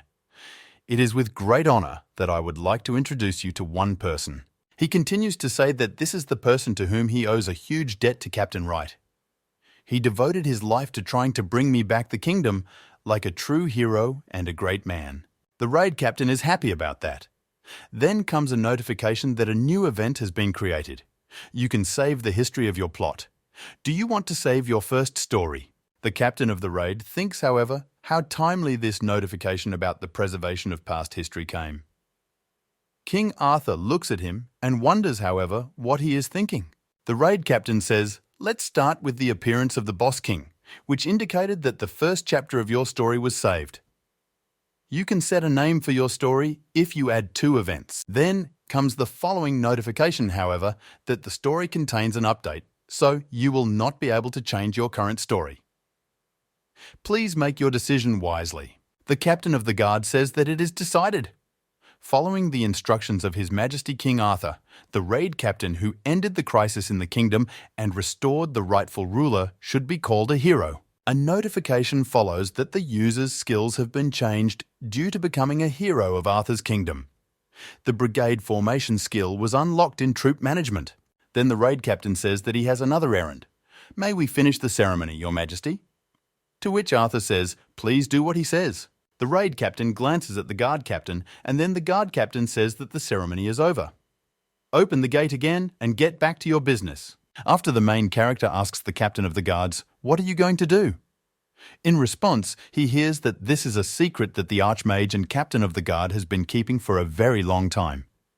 It is called a prophecy and tells the captain of the raid that he can lead you to the place where the legend sleeps. Let's return to Shining and Sons. Shining looks at the map and says that it's somewhere around here and asks how we can find Tucker and Yuzhong, to which Sun Tzu replies that he didn't want to go with you. To which Shining replies, "You have nothing to do with the guild's task. You should be grateful that they took you with them to the dungeon. Especially when Shining mentions that you fell from one blow of this monster." To which Sun Tzu replies that this is being said by someone who was completely unable to do nothing against some succubus. Shiny replies, barely holding back his anger at what Sun Tzu told him, "And how dare you, you piece of shit!" Sun Tzu interrupts him because he notices something and asks, seriously. Brilliant does not understand what it is, and also asks what happened now. Then a hare approaches them, and Flash shouts, "A white hare?" Siontsu also exclaims, "Is this a top-tier hare? He's just on steroids." All this is overseen by a person from the IG Soft team who lost the error note. He thinks, though, aren't these the players who made it to the guild's last challenge? He continues to say, it will be bad if me or the error note is changed by these players, but it is good that they are only students. Then you receive a notification that the task has been created to form a renewal squad. The secrets of Arthur's kingdom have been revealed, and the true king has returned. The ruler is planning to send a renewal squad to the royal people who have been suffering. Because of the monsters that are becoming active every day, Arthur's kingdom users can participate in the renewal squad. This researcher from IG Soft is very surprised after reading and says, "It turns out that King Arthur was sent to his death What's going on here anyway? In the meantime, let's go back to the main character. The raid captain says to the guard captain, "I'll go and check my remaining items." On the way, the captain of the guard gives the go-ahead and says to him, "Go." Our protagonist opens the inventory and realizes that there are only 2 items left. What choice does he say? The first is an old click, it's level A, and the second item is a token of conquest, it's level A. Description of the first item: this is a beast call that is covered by the curse of strong desire, transforms monsters when used on a player or a passive creature. And the second item is an ancient artifact that can only be found in historical books. Requires ancient knowledge to study the subject. The captain of the raid understands that he will not need anything from this, at least for the moment. The captain of the guard says that we are already there. The main character and Kwong the Kwongs begin to look around, but the raid captain says that I already knew that it would not be easy to get here. Can you get there alone? The guard captain answers, everything is normal. He goes on to say that only he knows the location and only the Archmage knows its contents, yet you are allowed to read this scroll. The main character spins it up and says that if it's written on the fence, then he won't be able to read it. However, he does not understand anything and says that it is some kind of delusion. The captain of the guard does not believe the main character and tells him, "Well, give him here." The captain of the guard is also surprised and says this Archmage and how to read it. Handwriting similar to medical. Kwong Kwong says that this matter was left to him. He hurriedly takes the scroll from the captain of the guard and prepares to read it. Kwong Kwong starts reading, kick, kick, kick, kick, kick, kick, kick, kick, kick, kick, kick, kick. It turns out to be some kind of spell. From under Kwong Kwonga begins to radiate, and he himself does not understand what it is. It turns out to be a very big magic circle. The captain of the raid asks, "And what is this?" All in order to keep his cool around the captain of the guard. He enters that circle and receives a notification that this unrecognizable territory, the place where the legend sleeps, has been found. The main character says that he does not feel that there is anything strong here, and monsters will not suddenly appear here. Yes, he hoped for that. Kwong Kwong asked the main character, "We don't even have weapons. What should we do in such a situation? The hedgehog doesn't understand." The raid captain says that Kwong Kwong is right, so let's at least activate it then. And he is the activated symbol of the Demon Prince's army. This is the battle gauntlet of the Demon Prince. It's level S, damage 630. Physical damage 250%, magic damage also 250%, automatic recovery. Black magic 15%, characteristics plus 130, can transform into 3 forms. It can only be used by members of the Demon Prince's army. Additions may be added. Options: 4. Random. It can be turned into any weapon desired by the user, but only 3 forms are saved. After reading, the raid captain says, everything is clear. The system, changing the options, and the characteristics are the same as usual. After which, the raid captain says to Kwong Kwonga, left, and then opens the door and enters the room. The raid captain then walks to the end of the room and says, "It looks like a coffin. That is, the place where the legend sleeps. Was it a place where you just sleep forever? So we need to open the grave where the legend sleeps?" The main character continues to say that he understood. But of course he is a little worried, but let's do it. They start moving the lid of the coffin on Kwong Konga, flying fragments of stones. Let's go back to Shining and Sons. He runs after the white hair and shouts in his wake, "Stop! How the hell are you? I will turn you into an object." Brilliant says with a sigh, "Hey." He should have gone alone. Seonsu wants to attack this white rabbit, swings and throws this sword at him, but it misses because this rabbit is very fast and he dodges easily. However, he tries to get into Mandragora. Immediately after that, this plant starts to shout, "Ah, brighty, maharanafo. Toporis. Chidanis hakiki. Shaka ha. Fakis emes. Okador." Seonsu starts to cover his ears with his hands as much as he can from his cry, but exclaims, "Is it really Mandragora?" Brilliant decides to help him. Ta hits this mandrake plant with his electric weapon. However, this does not help much. Mandragora is still alive. He is very surprised by this. But Sonsu fixes it, they say. It doesn't work like that. Even a noob knows that. It's so elementary that electricity doesn't affect plants. Brilliant answers him, but I was just trying to help you, so what should we do then? Well, the sun answers again, well, since you have an electric weapon, then you are powerless here, so we will rely on me. Let's run! But I run away so quickly that the brilliant one remains alone. This hare thinks that it's somehow too early for Mandragora. But I have no choice.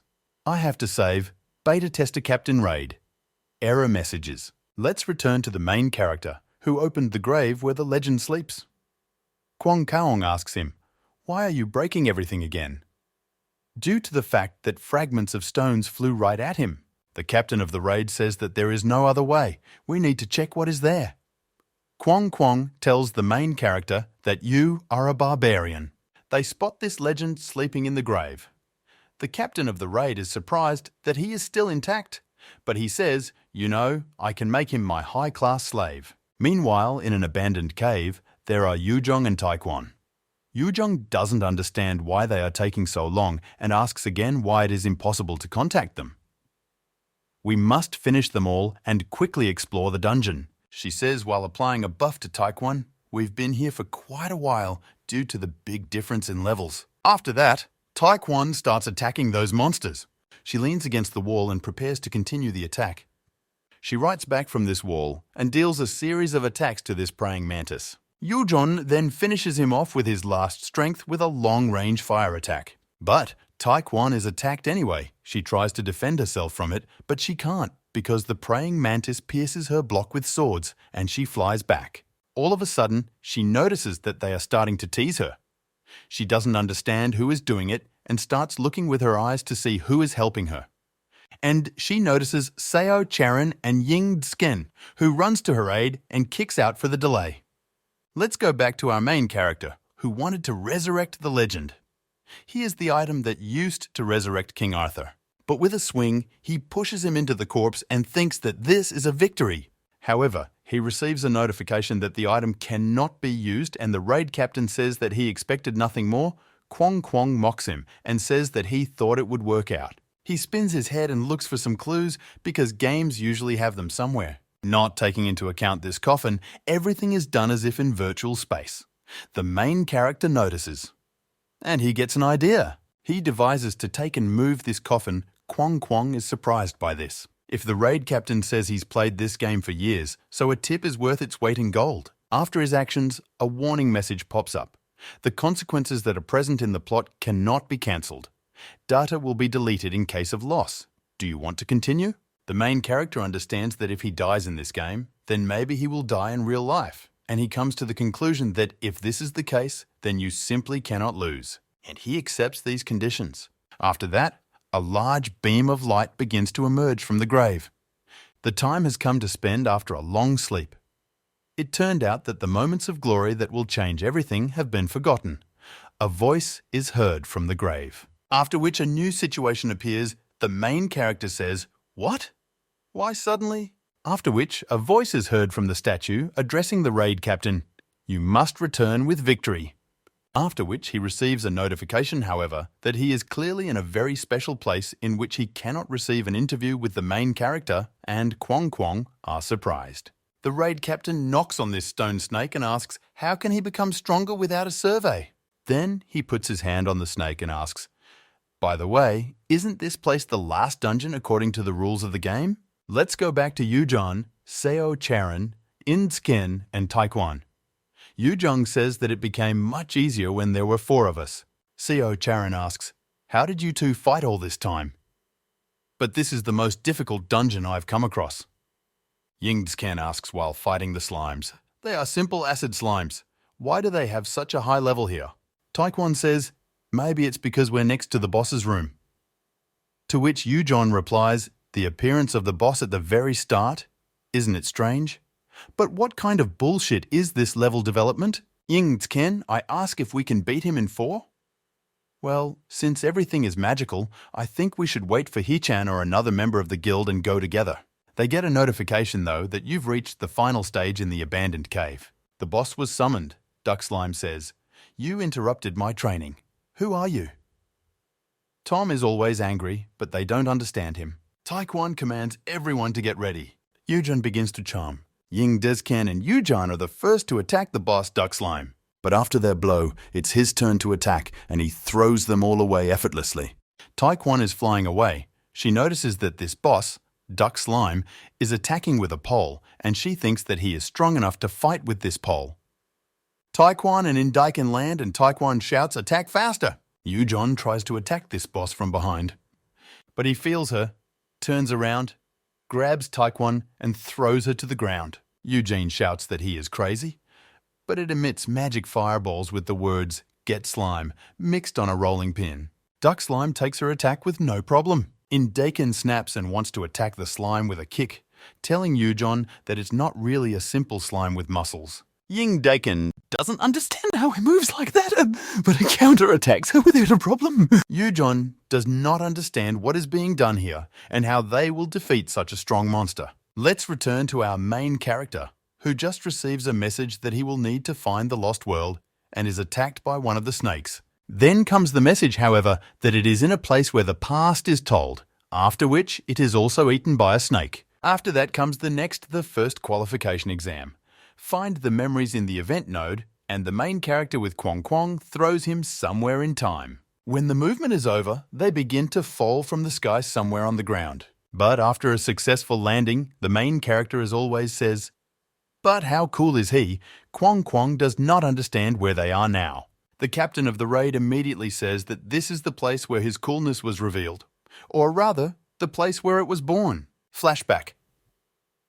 The raid captain from the past asks Eugen if she's a good photographer, to which she replies that he himself has that stupid camera. Why should she be the one filming? He says this is his first video and it's nice to have one viewer and runs. He comes across golems, wants to attack them, and says that he wants to conquer a dungeon that no one has yet managed to conquer. We return to our raid captain, who says that now they met an Astro and uses a muscle battery. He attacks that golem muscle punch with words, "The benefactor of my gaming life." Kwong Kwong doesn't understand. Since this is his benefactor, then why did he attack him then? The main character jumps and says that a dungeon that has not been visited for a long time by other users who are already used to it. He jumps at the golem and says that it was won by one player. He goes on to say that this dungeon was his last step towards the guild and reaching the top, but this dungeon was not popular. And this is all due to the fact that one piece of trash fell out of this dungeon, and this time the main character will become a benefactor. From this golem, stone monster, a glow begins to come out, and Kwong decides to go first Kwong, though doubts whether it is safe. Kwong Kwong, already in this glow, wonders what it is, but then begins to rejoice with the words, "Magical absorption." The captain of the raid says, well, since they are dealing with stone monsters, it is probably worth it for him to change weapons. A blade appears from above on his arm. He uses the skill of the rune stone, jump, and flies at the stone monster, thus breaks it. After the raid captain kills the stone monster, he turns to Kwong Kwonga says that there is another, the same ray. Let's return to the IG soft researcher. He sits under a tree and says, "Error message." What should he do next? He understands that if he says that the hare, who was not even on the mapping, stole that error message, then no one will even believe him. And then he shouts, "Stop," but says, well, if you think about it, why does a hare need an error message? Well, once he appeared in the game, it didn't look like something strange. He goes on to say that even the AI doesn't want to release any information about the raid captain stuck in the game. He stands up and says that everything is true. He must report everything about it. He mentions that he hides and lies back, saying that he almost got caught and realizes that it will be bad if he gets caught. He needs to get out of here and report everything and leave the game. Shiny turns around and thinks he thought someone was there, but Seonsu tells him to concentrate. Blyskoochi does not understand what the difference is and asks Sonsu, "Are you really going to do this?" To which he replies, "That, of course." Brilliant says that the coolest captain of the raid always told me that and agrees with Sonsu that you need to take risks. They both look at Mandragora, which is being roasted and shiny, emphasizing that it doesn't look edible. Sonsu says while holding the toasted mandrake that he heard somewhere that using fire can get rid of poison from herbs if they are actually poisonous.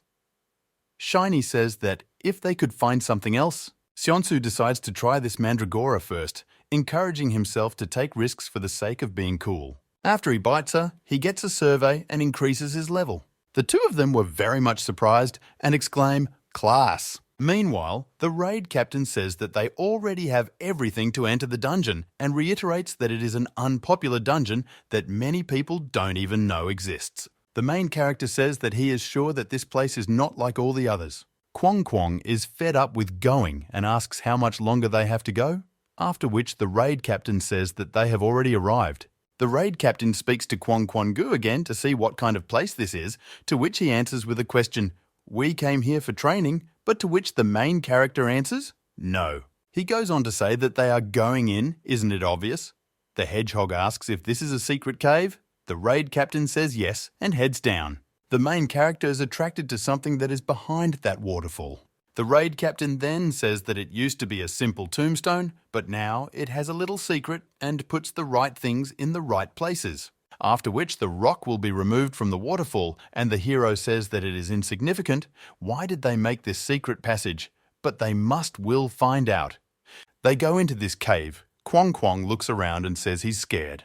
They walk through this cave for a while and came to a door that was closed. The raid captain says he couldn't find a way to open that door before. He goes on to say that no matter how much time he spends looking for information, but this key changed everything. He now understands that it was created specifically for this lock. He goes on to say that who would have thought that this key, which could not be used in Astro D, could be used in a cave that could not be opened in data format. He puts the key in the lock and says that no one knows about this place except himself. Who is stuck in the game? What a coincidence. They enter this door and see many corpses and traces of the occult. The protagonist closes Kwong's eyes. Kwon Gu says that this is madness. He does not understand why someone needed to do all this. He makes an assumption that this place was abandoned precisely because of this and stands on the stove. After that, some clearly non-living creature falls to the bottom. The raid captain exclaims that it scared even him. The main character does not understand what will happen this time and notices some glow and looks at it. This creature begins to glow. After which this creature begins to attack our main character. He clearly did not expect this. However, the monster stood up to take it from Karatan Raid, Kwong Kwong says, however, that he hates humans. But the main character does not understand, well, if he hates people, then why did he take Kwong Kwong? The raid capital was clearly angry. Ta says that it doesn't matter who he is, but if he touches Kwong again, then only ashes will remain from him. Ta chops his hand, which he used to hold Kwong Kwong. After that, the main character paws Kwong a Kwong from a master's hand that falls. He looks at Kwong Kwong and says, "Just look at yourself. You're shaking all over." The main character gives him a magic stone and tells him to eat it. The raid captain says that both data formats and Astrom's artificial intelligence stop getting on his nerves. After which, he angrily starts to attack, holds his head with his hand and asks if that monster can hear him and tells him that that monster should tell him everything he knows or else he will destroy him. He begins to speak, even with a little light. Darkness is darkness. He was created from this darkness and therefore he is obliged to preserve this light. The raid captain hits hard and knocks this monster to the ground and tells him to answer, but nothing if he has nothing to say. This monster continues to speak. It will illuminate the abyss. Even if the raid captain gets rid of the monster, the legacy of the Guardians will remain. These were his last words. The main character wonders if that's all this monster wanted to say. He was saying something about the Guardian's legacy.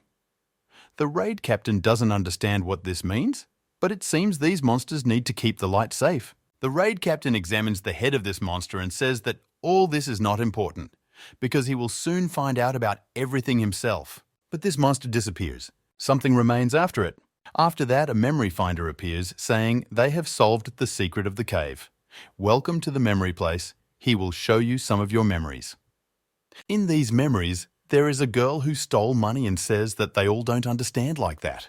People in the angry crowd shout that they are sure this woman is a witch and that she will give it to the monsters again.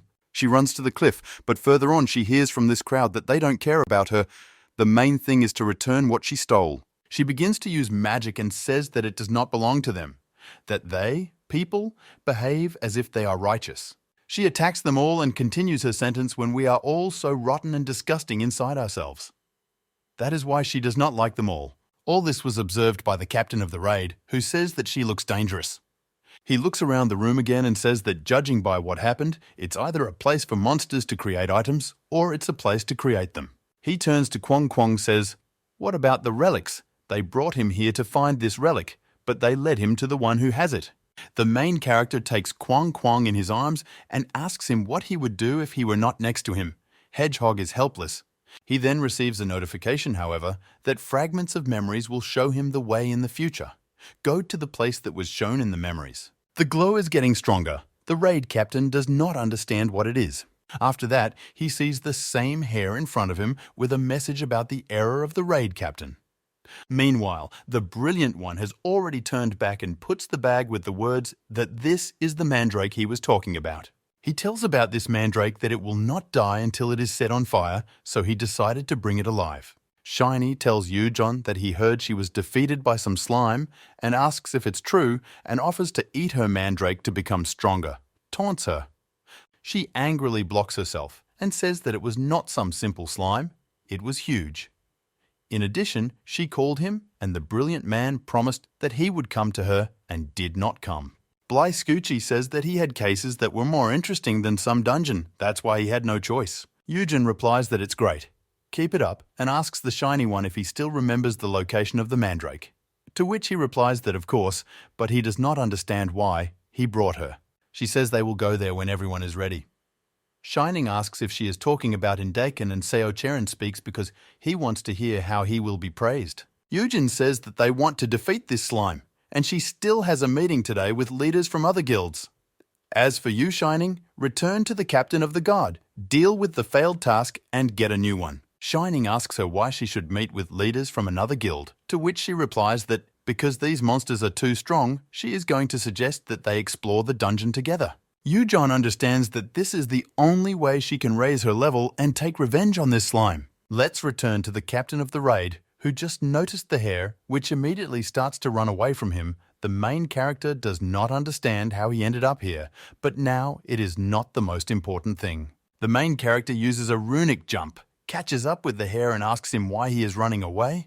The hare wonders how he caught up with him so quickly. Raid Captain and Kwong Kwong surrounds this rabbit, and the main character asks him if the rabbit knew the main character was coming here. The hare starts pretending to be a fool and asks the raid captain where to go. The main character begins to strangle the hare and asks him if he is pretending to be dumb on purpose because he is hiding something, and asks him if he is with artificial intelligence. Kwong Kwong notices that this rabbit is hiding something and rips it out of his hands. The hedgehog hides it under his hat so as not to lose this object. Kwong Kwong starts raiding the hare, asking what he needs from them, or if he hasn't had a scratch in a while, and the raid captain asks what this hare needs from them. But there is no answer. The main character can no longer tolerate this and begins to act in a different, more brutal way. The captain of the raid takes and throws this hare on the ground.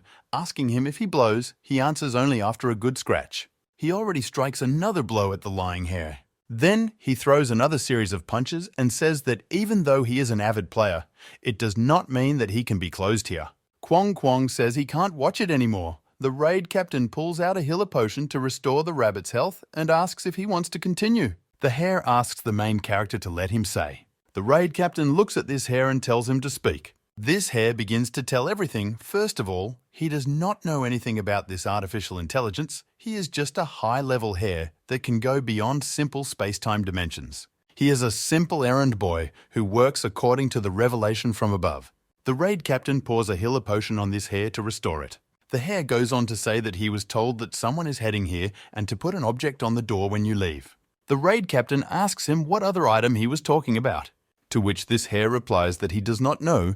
This object is in his pocket. The raid captain calls Kwong Kwong to melt the ice from that hare and retrieve the object he is hiding. Kwong Kwong smugly hands the item to the raid captain and asks him, "Well, what would you be doing here without it?" The protagonist praises Kwong Kwong and reads the raid captain's bug report while the hedgehog unfreezes this hare writing on it. The raid captain begins to read this document in more detail, which states that the AI has renewed beta testing because everyone but him is already passing it. He continues to read, researchers and developers of artificial intelligence still have not solved the problem. It is not clear why he is so happy about this. At IG Software, the boss asks if they have deleted everything yet. He bangs on the table and asks why it's taking so long. To which the researcher apologizes and says that they have another problem. The boss interrupts him and, surprised and already angry, asks one more thing.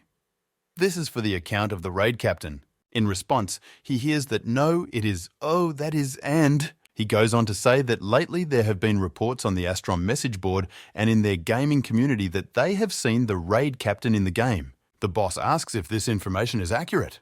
The researcher tells him that their team continues to delete such comments. Boss shouts, "But why are you deleting this? Are you naive or just idiots? We need to restore all comments about the raid captain immediately. You need to get this out to every media outlet you know of and get the word out to the public so they know the raid captain is okay." The boss says that he thought the raid captain was missing, which is why he will never stop admiring Astrom. The boss tells this researcher to pass on to the PR team whatever he tells him now. Tell them that the raid captain, who has been missing for quite some time, is actually just hanging out in Astro now. The researcher asks if the boss is serious because it is somehow... Here the boss interrupts him and says, "Well, why not? They didn't say that the raid captain died or that he was kidnapped. Didn't they warn that there might be problems during the test?" He goes on to say that the only thing they haven't done is they haven't given everything to the press, so they are going to do it, but is the researcher ready for that? To which the researcher answers, "But if the truth is revealed at the expense of the fact that the raid captain does not play as a player, but as an NPC?" What truth the boss interrupts and asks is that the raid captain did not complete the game voluntarily, or that he cannot exit this game. Is the researcher sure that such a truth will be revealed? The boss pulls himself together and says the only thing that really matters right now is that the raid captain is still alive and playing Astro. That's great. He's even been able to get healthier. He continues to say, "Think of it as the salvation of an orphan who is confused at the games." The researcher replies, "But what will the supporter do if she tells everything to the press?" The supporter is questioned by the boss. "You mean that girl who is also an orphan and who has nothing in common with him legally?" The boss is already tired of explaining to him so many times, didn't they tell her this from the very beginning, that she can check if he is playing or not? The boss continues to tell the researcher that everything is in their hands, even if she leaks everything to the press. Could it be a problem? Back to the captain of the guard who took Kolya's body, he looks at the corpse and still can't believe that a monster played instead. Now that he thinks about it, it makes him feel stupid. He goes on to say that, although there is no sign of His Majesty, the captain of the guards thinks that it would not be bad if he practiced. You need to be able to get rid of your favorite problems. The captain of the guard draws his sword and says that this bear is pitiful. He points his sword at Kolya's corpse and says that he will send his sins to hell and kills him. After which Kolya's corpse turns to dust. He tells King Arthur about this, to which he replies that it is definitely strange, that he is not himself. The captain of the guard asks if they need to send a search request to a foreign kingdom. King Arthur replies that those who help them later will have doubts about the security system of the kingdom. The kingdom will consider this an unreasonable concern in case of unforeseen circumstances. They decide to send it to the public welfare team. The captain of the guard gets down on one knee and says that it is acceptable, as the true King Arthur would say. But he adds that although it may be too self-confident on his part, he still wants to resign as captain of the guard and go in search of Kolya. King Arthur gets up from the throne and says, "Why is this all of a sudden? Does he want to say that without him?"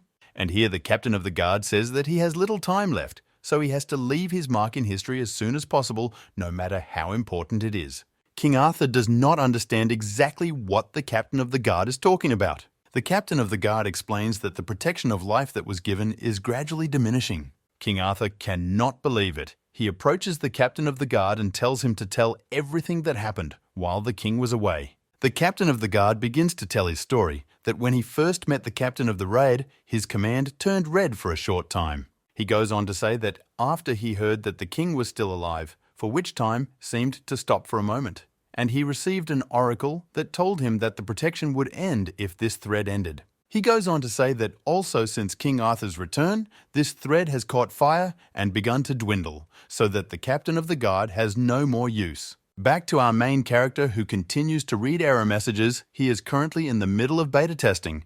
Everyone has been disabled except him, and the AI has updated automatically. The raid captain says that researchers and developers of artificial intelligence have not been able to solve this. And besides, artificial intelligence has its own mind. He continues that the meeting with the researcher is in the dungeon. Duck Slime was, because of this message. The explorer's death at the hands of Duck Slime as well, and traces of battles in the dungeon that did not disappear. These are all mistakes. It turns out that the only way the researcher could have found the raid captain was through the records of these errors, and if there were no error messages. It would be very difficult for researchers and developers to interfere with what is being done in the game. But then, doesn't that mean that the people at the company have done nothing but artificial intelligence, he thinks? The raid captain continues to speak, but the reason why he is stuck in the grant is unknown to him or the company if he gets better and nothing happens to his body. Then, the reason why he cannot get out and why the artificial intelligence chose him is beyond any explanation. Could this still mean he needs to finish this game? The captain of the raid says, as usual, that of course, because he is perfect for the role of the main character. After that, he begins to think that he has no health problems, and that is why they did not close him, but simply do not want to let him go, only he can know all this. The captain of the raid asks the hare if he really doesn't know anything. He answers that, yes, he doesn't. The main character says that he believes him, but if he deceived him, get ready. He uses a runestone for brainwashing, which passes successfully, and the raid captain receives a notification, however, that the effect will last for 1 minute. He immediately begins to ask questions to this hare, whether he is a player or a monster. In response, he hears that he is a monster. The next question was, what is his mission? From answers that to collect items, the captain of the raid does not understand what exactly he is talking about and asks the hare about it. He answers that these are the ones that need to be removed. He takes out an object. A notification comes that it is a pumpkin, the origin of which is unknown, which contains an unknown creature, and asks what it is. The hare says that he does not know what it is. The hare continues to say that he doesn't know what these items are, he's just doing errands. The only thing the hare knows is that the item was cursed and sealed.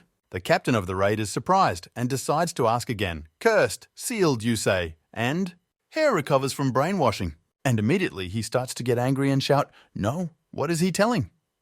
The main character is disappointed that the effect has already ended. The captain of the raid says that this is not a trick, that he has a curse. He understands that the artificial intelligence is definitely up to something.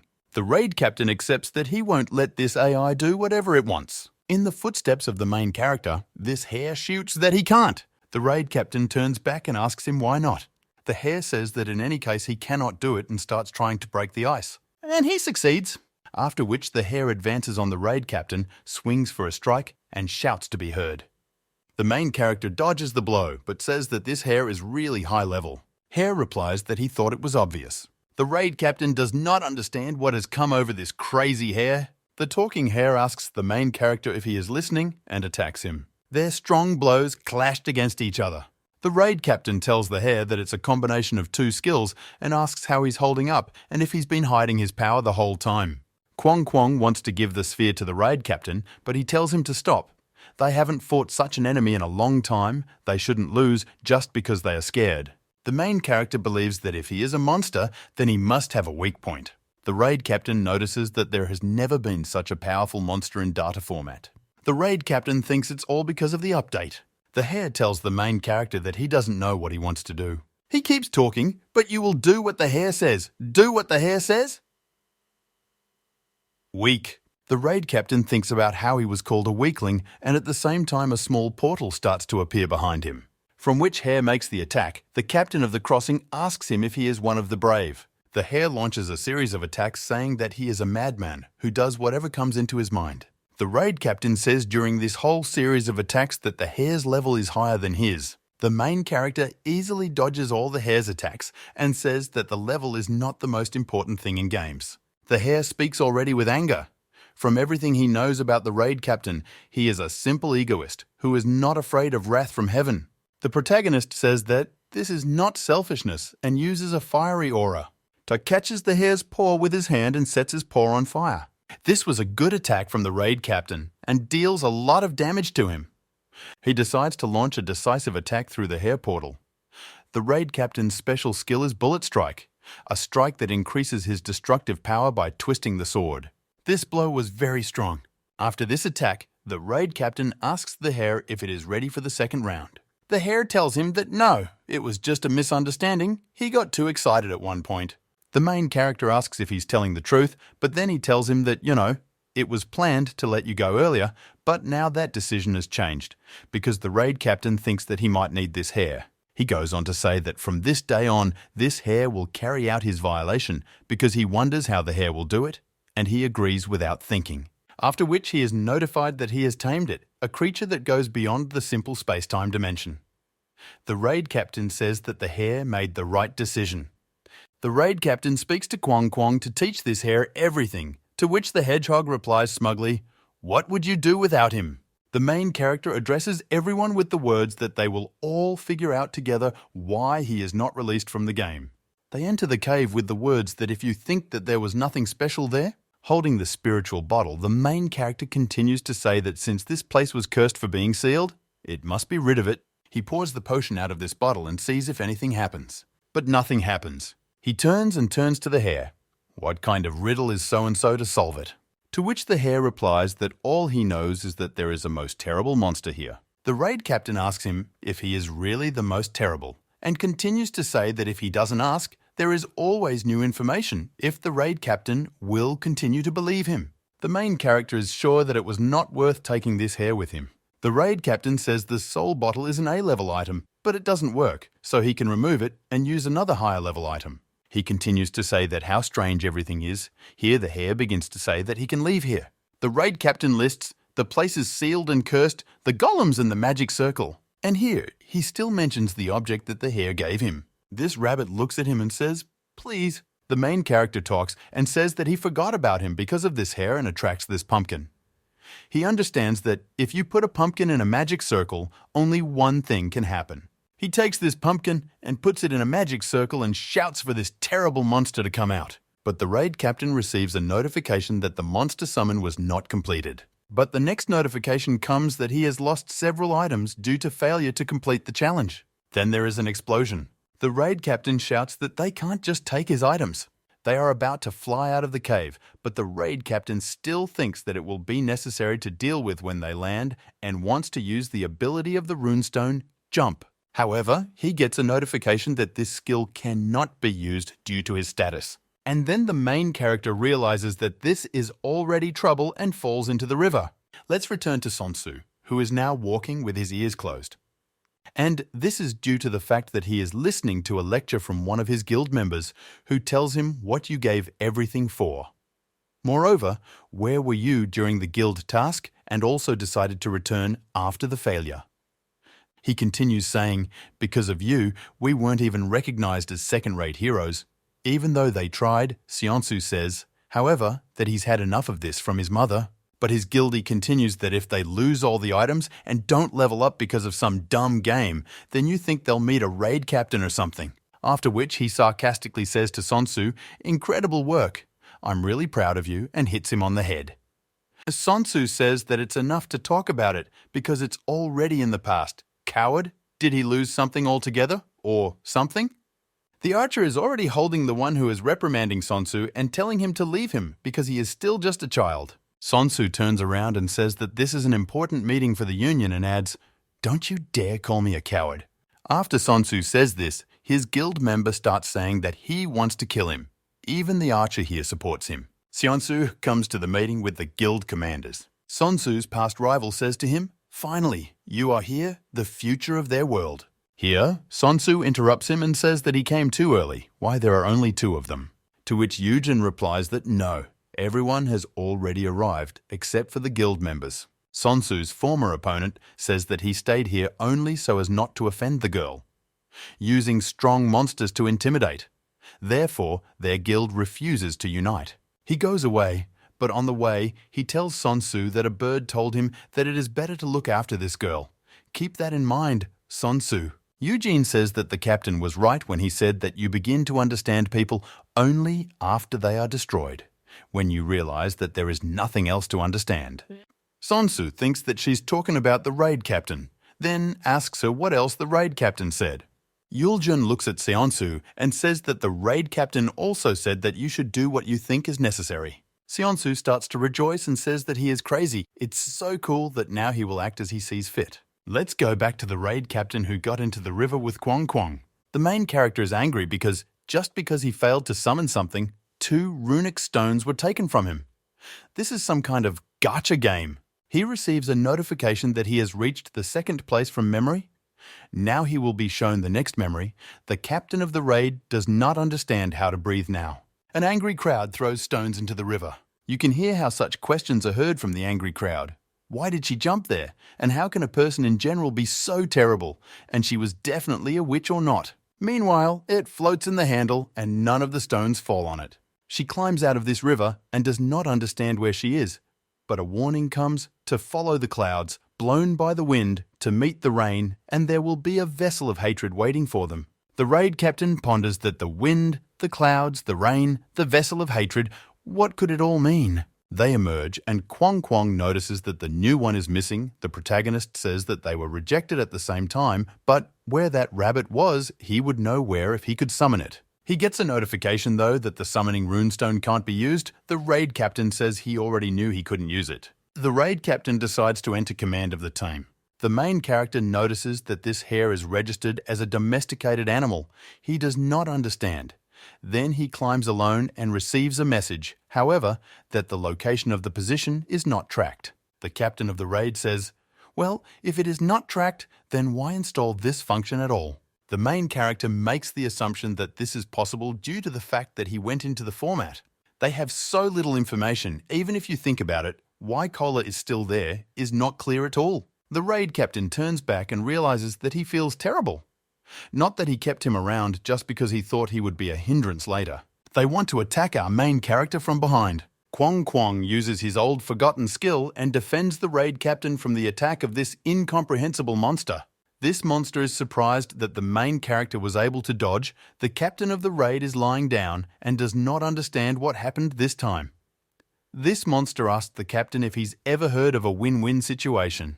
Then an elf also appears, who says that this dungeon should have been updated and instead of 3 golem brothers, there will now be humanoid monsters.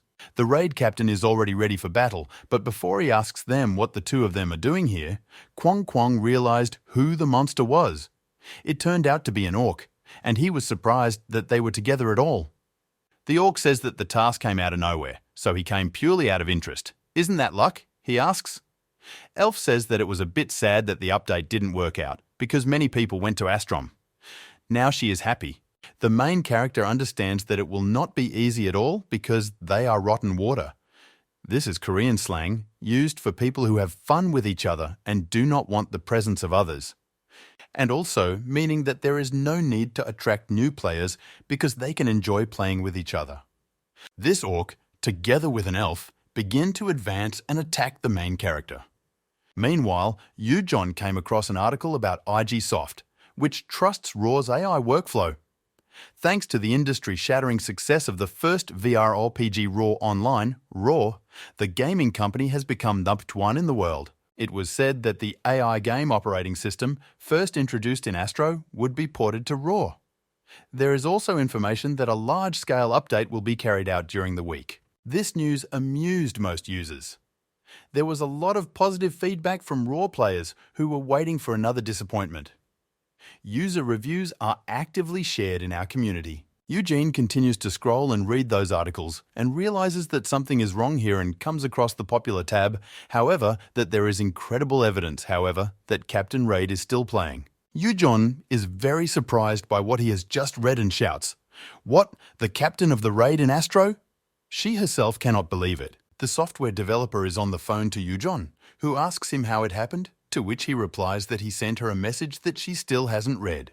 She answers him that she receives thousands of such messages every day. She is clearly not going to look at every message to find exactly him. He tells her that it is possible to turn on the VIP SMS function. She asks, "Is it really important now?" She reads, however, that the guard of the raid captain was noticed and asks if the software developer talked about it and if it is not so important for them now. In response, she hears that it is. He goes on to say that the other day, there were messages from users who claimed to have found the raid captain and even posted a photo with him. They are uploading stuff to their site and community all the time. He continues to say that their research and operations teams are verifying the information. The players continue to say that the raid captain is still in the game. He is not blocked. Yu-John starts yelling at the software developer that he said there was a crash that couldn't be fixed, he said. She begins to wonder, however, that if this is true and he really is in the game, why hasn't he contacted her?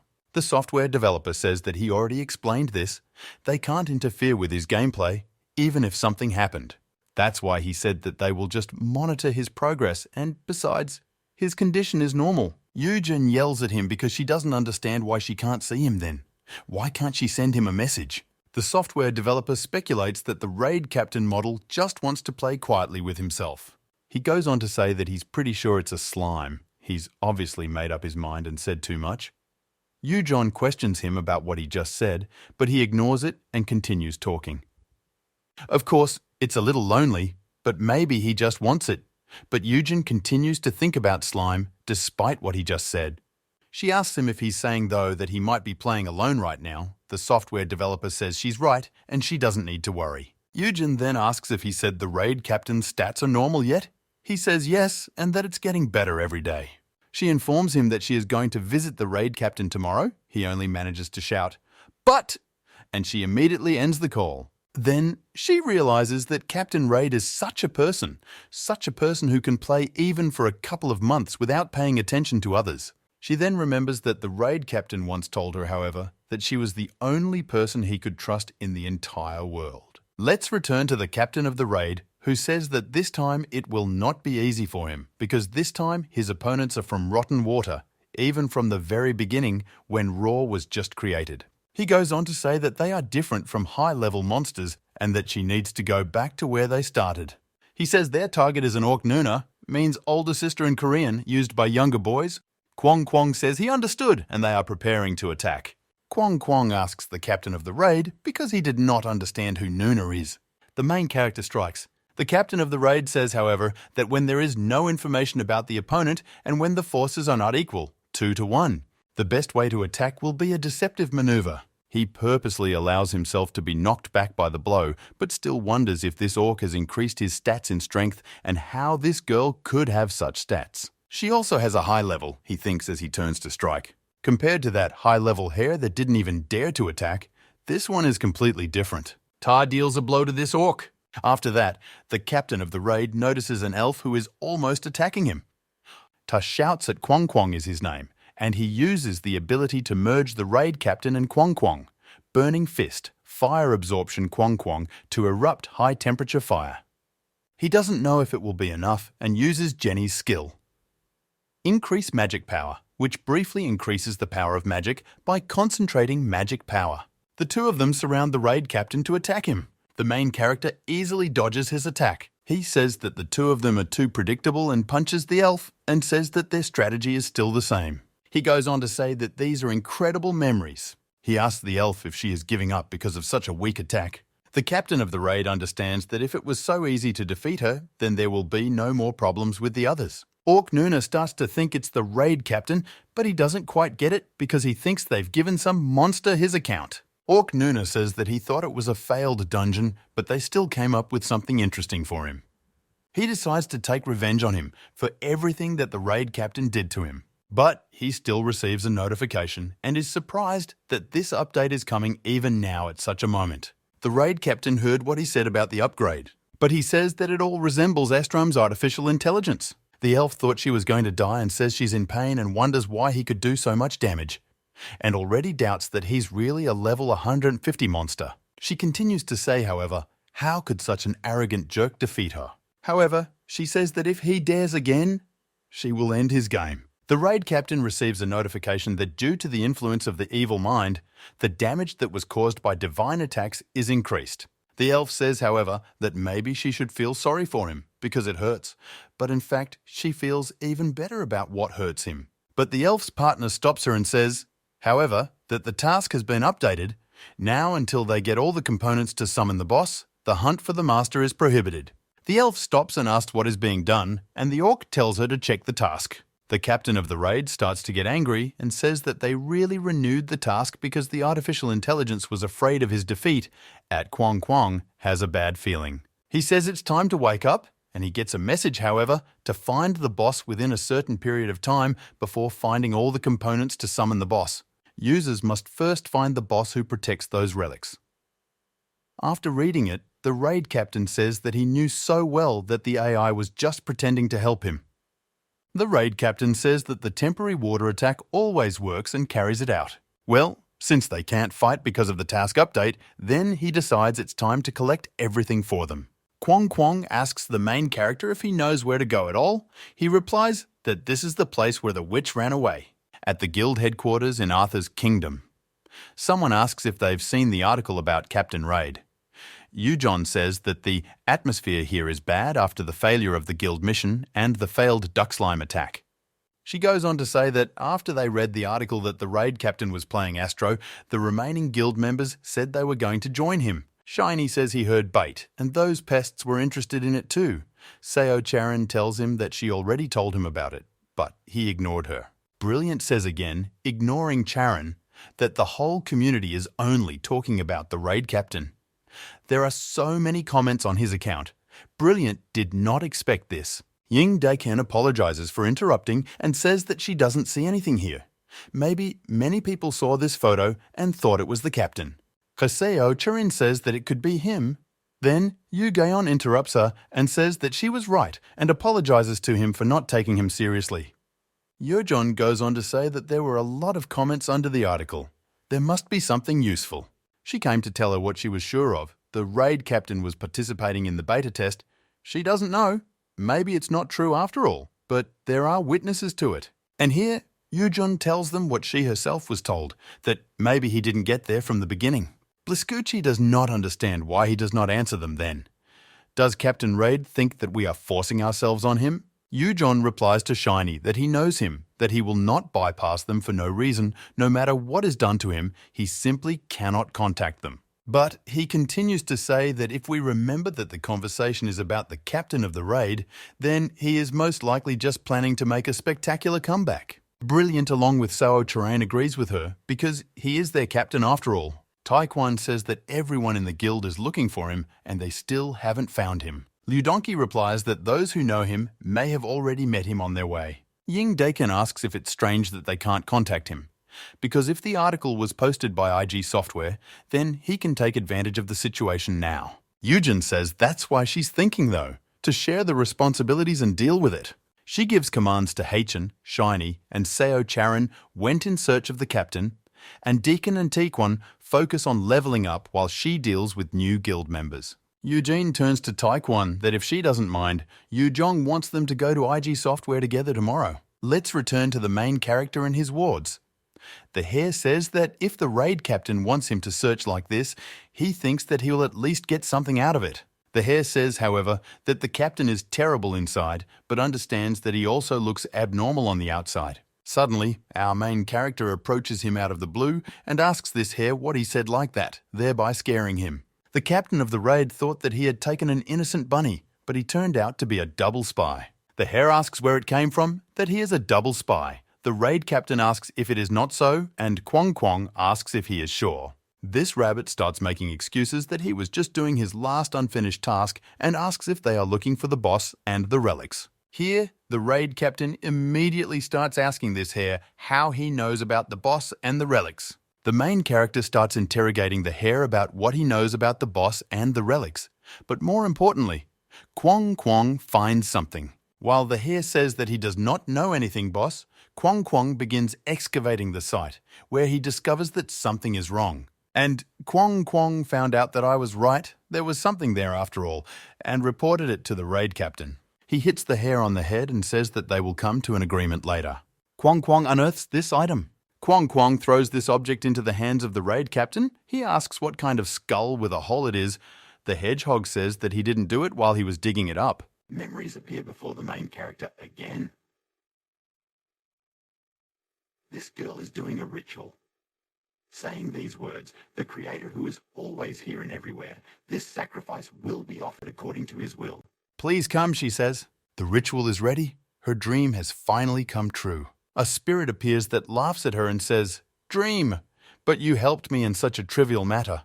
But he will ask the girl if she really believed it. The captain of the raid is holding this skull, and he has the impression that he is talking to him. The main character clearly has a bad feeling about him. He receives a notification, however, that this item cannot be destroyed. The captain of the raid believes that he is being deliberately provoked. And suddenly, a voice comes from the skull, studying the offspring. You have found something that you were not supposed to find yet. This spirit respects his capabilities and decides to give the raid captain some of the science capabilities to begin with. He gets a notification, though, to take command and must unlock the boss skill.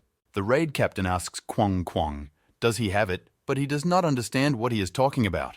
The main character says that he is not taking it all away. The raid captain starts to get angry and clutch this skull, but is notified that the item cannot be destroyed. He begins to squeeze this skull even harder, and even as it begins to crack, he receives a notification that the boss skill has been obtained. And he still destroys this object. The hare is very surprised and says that Captain Raid is a psycho. The main character says that the time has come to repay the debt. At IG Soft, the girl tells the boy the special item that was created by the AI was destroyed. He realizes that she is talking about the witch skull that was added. She says, however, that there was some kind of glitch with the artificial intelligence, and she is sure of it, and the guy asks what she meant and if they can restore this item. The girl says that she has already tried to do this, but she did not succeed due to a failure. The guy says that they should have just rolled back all data changes, the operation of restoring the database to its previous state. This is done when the data is invalid or corrupted. The girl says that she tried to find out if it is possible to cancel just in case, but nothing happened. The guy says that he knew it would be like that. They should have left everything as before. Everything related to artificial intelligence is a complete delusion, because when did they transfer the server? The game just started getting worse. A software developer and a researcher looked into all this. The researcher says that he thinks that RAW has already gone crazy, and the developer says that they are even more crazy. The researcher decides it's time for them to go. The software developer agrees and says they've been a super team lately. The researcher doesn't understand where the raid captain's guys went and asks about it, to which the software developer replies that what he said earlier seemed to be true. The researcher asks that the raid captain will not become an NPC. In response, he hears that it doesn't matter how long he thinks about it. He still comes to this conclusion. The researcher replies that he is delusional. Let's go back to the orc and the elf.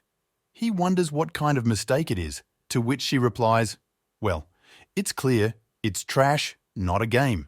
She keeps saying that they did everything they were required to do, and now they are just giving them an error. She is already starting to think they are being bullied. Orc says he's already mad about Astrom's discovery, but the way they treat their users, he didn't subscribe to that.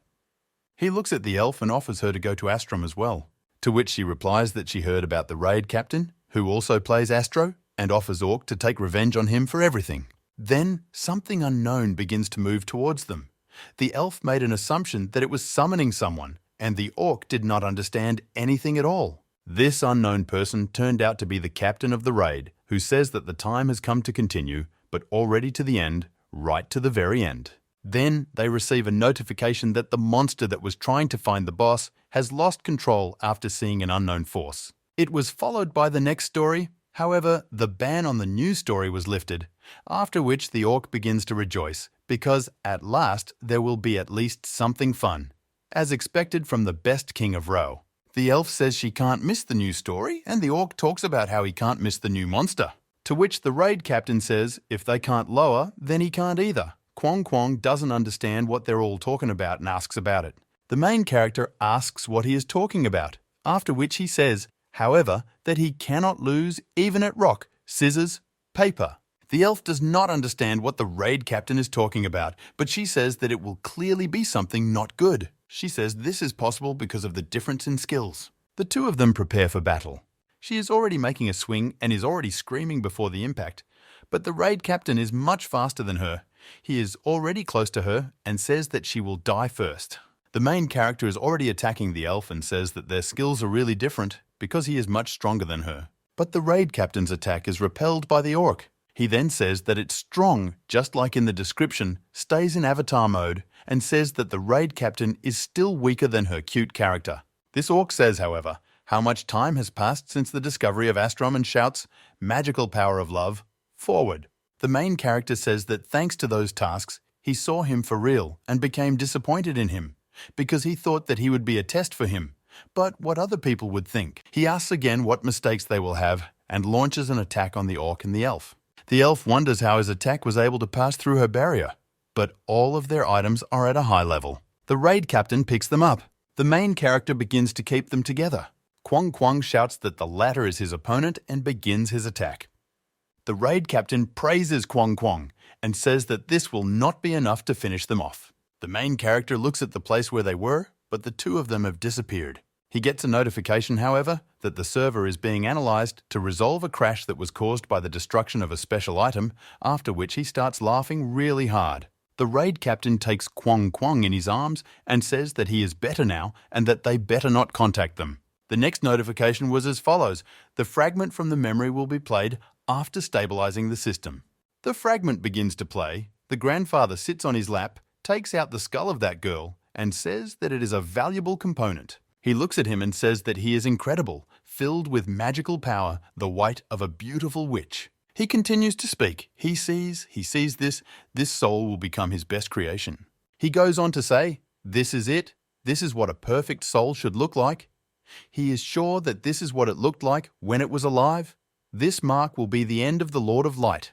Guardians of this place and the light that sustains fear, your memories are preserved in magical power, come to life. His last karma must be the embodiment of fear. True beauty shrinks in fear. The raid captain says that the more he looks, the more certain he becomes, and is interrupted by Kwong Kwong with claims that he had killed the poor creature twice. To which the main character replies that it's not that he wanted to kill him, he just didn't know about the golem at the time, and besides, why should he just stand there and watch his kid being insulted? After which he receives a notification that the recovery was not completed due to a failure. Take the opportunity to move on to the next task. The raid captain realizes that he has become the winner. Back to the swordsman and the sorceress. Swordsman 1 says they should have warned him that they are going on a long mission. Swordsman 2 says it will take over 2 hours to get there. To which the sorceress replies that it has to do with the wishes of the monsters, so it's to protect the raid captain. Besides, you didn't want to go with the Golden Knights. A little earlier, Sonsu says, get lost. He told him, Swordsman 1, that it is terrible to look for someone. This swordsman asks, him. And how could he even say, perish to the child? Sonsu turns on the fool and starts spinning on the ground and says, blah, blah, blah. NPCs are not fun. They are so boring, really. Swordsman 1 says how much this pisses him off and wants to start hitting him with his sword, but he is calmed down by the second swordsman because they don't have to hit him. What a quiet job being an NPC, isn't? Going back, the sorceress says that she is worried that the Golden Knights can ruin the kingdom's reputation since the monsters are getting stronger. So should the users and the Golden Knights. Swordsman 1 says that this makes sense. If the raid captain did not kill the desire monster, then he had reasons for it. Then, why do they need this quest? The sorceress says that they need to move on so as not to fall into possible events. The users should take the opportunity and raise their levels. And then suddenly someone speaks. You three, stop. The witch, I think. But who can it be? Because she didn't even feel any magical power nearby. It turns out to be a hare who says he has arrived. In order to relay a message from the raid captain, the raid captain gets a message though that a new event has been created. Finish the last task before other users arrive. The raid captain reads this hanging and asks if the best they could come up with is a new event, and says that finally his hard work of studying will pay off. Ha ha ha ha ha ha. He will be transported to the scene in 5 minutes. He warms up and says that he does not know what they are up to this time, but he already has a feeling about it. Kwong Kwong notes the fact that the raid captain seems to be enjoying it, to which the main character replies that he will still be the winner in any possible case. He then receives a notification that he must restore the items he spent for more success.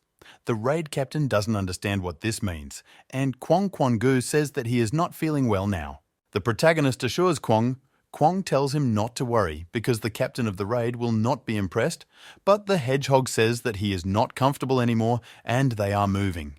After which the main character asks if they are there again. Maybe this place is some kind of special. Kwong Kwong looks at the golem and talk to him. Just don't say that you will kill him 3 times. He then gets a notification that the witch's skull has been replaced with a pumpkin. The pumpkin's level will be changed. The raid captain says if the users will be afraid if the boss is called the most terrifying. The protagonist continues to say that the AI is well done, and Kwong Kwong questions what AI is good at. The captain of the raid tells that the boss is at the end of this game. The users are not calm now because of the bad maintenance of the server. There is no one better than the player boss. Finds a terrible monster in a pumpkin, level legendary. Kwong Kwong doesn't understand how the raid captain knows about this and asks him about it. He holds this pumpkin and says, well, since this item has changed to this pumpkin, then the boss monster has also changed. Well, at least he thinks so. But the captain of the raid understand that he will only know for sure when he calls him out. After which, he receives a notification, however, that the challenge will begin only after the boss's skill meets the conditions for using magic. After reading it, the raid captain says that he knew, and Kwong Kwong asks if it won't fly again. The main character says it will be fine because they summoned him correctly this time. Legs are starting to come out of this pumpkin, and then he all climbs out and this monster turns out to be a small and cute turtle. The two of them can be seen clearly disappointed, the raid captain sarcastically saying that it can't be. Kwong Kwong asks what it is, and the main character after him asks another question, how can it be the most terrible monster? Kwong Kwong walks up to the turtle and says he's cute. But then he starts talking about how the hare said, it's the scariest monster. A turtle comes out of a pumpkin? Bunnies hate turtles. The raid captain mentions that hares are really afraid of turtles, after which he receives notifications that he has summoned a secret boss. A new event will be unlocked. He needs to complete the event, course of action, temporary attack, roll, dungeon master, and complete these tasks. Unlock the boss power and hide the task item. The main character says after reading that this AI is telling him to do things that the AI itself can't do, does the AI want to deal with the raid captain again? The next notification comes that he should complete the task for the event. Hide the item for the task. He needs to choose a monster in which the item for the task will be hidden. A pumpkin. And there is a choice in front. A golem with a soul. A golem without a soul and a mana-controlling golem. The raid captain, after all this, asks if they are absolutely sure about it. The raid captain says ominously, an eye for an eye. He will destroy them if they try to destroy him. And he chooses himself as the monster in which the pumpkin will be stored. After which the raid captain says, really no reaction. Kwong Kwong also asks why they are not answering. He receives a notification that the recovery is in progress. There is no other choice. The captain of the raid does not understand what happened, but nothing happened. Then he will have to choose one of those presented, but they are all the same, and asks which Kwong likes more. Kwong Kwong complains that it's hard for him to choose, to which the main character replies, well, it's okay. He'll choose his lover himself. But he gets the following notification that a new task item will be added together with the monster. The raid captain says, well, what is it for? Does he look like a weakling or something? Now he needs to choose where to place the monster. The raid captain asks if it's all because of the server opening. Why is everything so fast? If the game is over, it's over for him too. He decides that he needs to try. He decides to put the monster there, but says that they won't find him there, and shouts that there should be dungeons. He receives a notification that the monster has been placed, and the following notifications were as follows. Tasks will be presented to users in the near future. Improve the monster until the task is announced. After reading, he says, hey, isn't everything too fast? Because they didn't even give him any information about the turtle. And a notification comes that he has 44 minutes and 59 seconds left. Then he glances at Kwong Kwong, who has fun with the turtle. Kwong Kwong says he likes the turtle.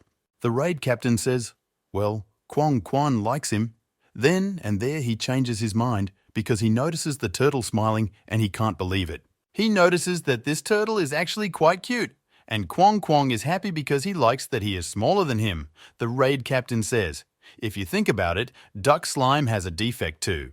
Ta asks Kwong Kwong if he knows anything about it, and he asks the turtle, and then after the turtle answers, he asks again, how could he not know, then asks if he's been here before. Kwong Kwong tells the raid captain that the turtle doesn't know, and he tells him to ask him if he knows anything about the crazy wizard or the same witch or something. About this place, or at least something related to the successor.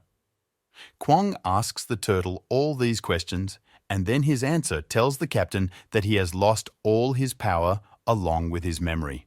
The captain of the raid says, oh, what a pity, this is not a turtle, but some kind of complete disaster.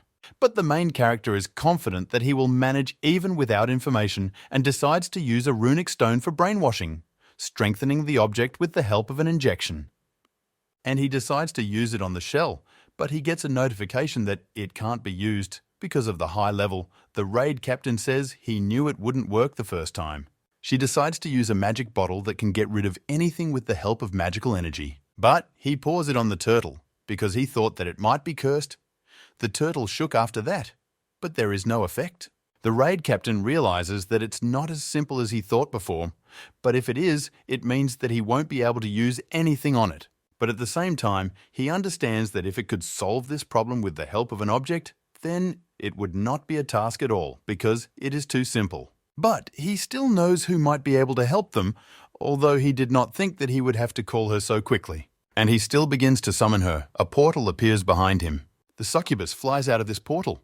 The raid captain says that he needs her now. Meanwhile, at IG Soft, the researcher leaves the room and says that at least now he finished faster. This researcher is noticed by a software developer and asks what happened. The other researchers look like they are dying. After which he replies that the special item was removed from the update. The artificial intelligence tried to fix the error and is now checking the server. The software developer, he is also a researcher, tells him that it is possible because it is artificial intelligence. The error and the solution are the same. I wonder who did it. The researcher turns and walks away saying that he doesn't have time. Something big is waiting for them. But the software developer won't know about it because he will be eliminated by then. And here he runs into Yujon, who immediately tells him that he is no longer trusted, that she should be taken to Taijang, the captain of the raid, but he tells her to keep quiet. She continues to say that it is all like that and they continue to tell her what is possible and what is not possible. She is not going to listen to them anymore and will go to him herself. She won't help them anymore if things go on like this. She wants to not be bossed around. Flashbacks appear in which Yujon is crying because she was insulted. They are everywhere crying that they are idiots. The captain of the raid intercedes for her, who begins to beat those who offended her, saying that he had already told them not to touch Eugene. He continues to tell them, "Remember this, he can beat them endlessly.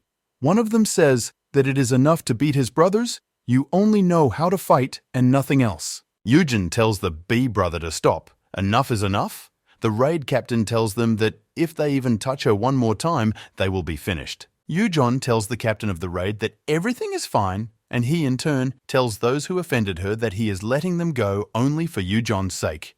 They should go and thank her. It thanks her and starts to run away from them. Eugene tells the raid captain that if they tell the teacher, he will be in trouble again.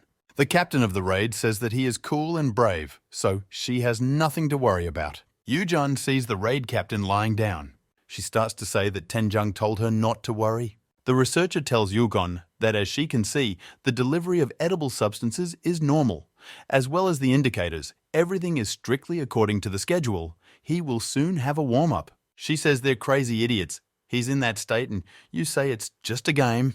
The researcher tells Yujon that he can explain everything and she asks him what exactly he can explain. Yujon says she can't do this anymore, especially after what she's seen, and tells him to destroy the contract and everything to get it back. He tells Yujon that he understands her feelings, but they can't get through to him either, and asks her to just wait a little longer. She answers his words with the question that if his family member was like this, would he be able to calm down then? She confronts him with the fact that if they do not bring him back, then she will tell the press everything. The boss intervenes in their conversation, who asks Yujon with a shout, "If she does this, he will immediately pretend, or if you do that, do you think something will change? Do you think it will help him? Help him wake up." He tells the assistant to give him the prepared documents. She hands them to him and says, "Here, Mr. President, this is the account until yesterday." He reads from the papers that were given to him that they pay for the latest equipment, medical room, edible substances and so on, and where the room is kept by 5 people who are exclusively responsible for Taejon. Eugen asks the boss, and what does he mean to tell her to shut up and turn upside down since the company is spending so much money on him? To which the boss says he's not talking about expenses. He goes on to say that they are just as sorry for what happened and they want to let them know that they are doing everything they can to fix this problem. They will do everything they can to help him. He goes on to tell her that here is the relevant document which contains the form to agree to participate in the beta test, which was personally signed by Taejon. He also attached a resume regarding security. in a town with a small show of gratitude towards her as his guardian, even when in fact she is not his legal guardian. He hands the document over to Eugen and tells her to think it over. She tells him to get out of her sight. The boss is surprised by her words. His assistant tells him that his guardian seems a little disappointed.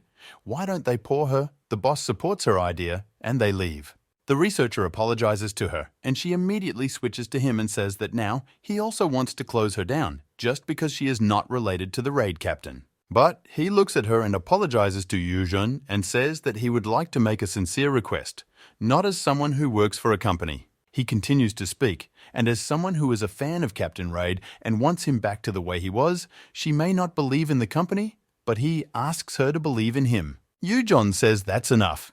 She already understood everything, but when she met the so-called president of the company, she realized that the company is really to blame here.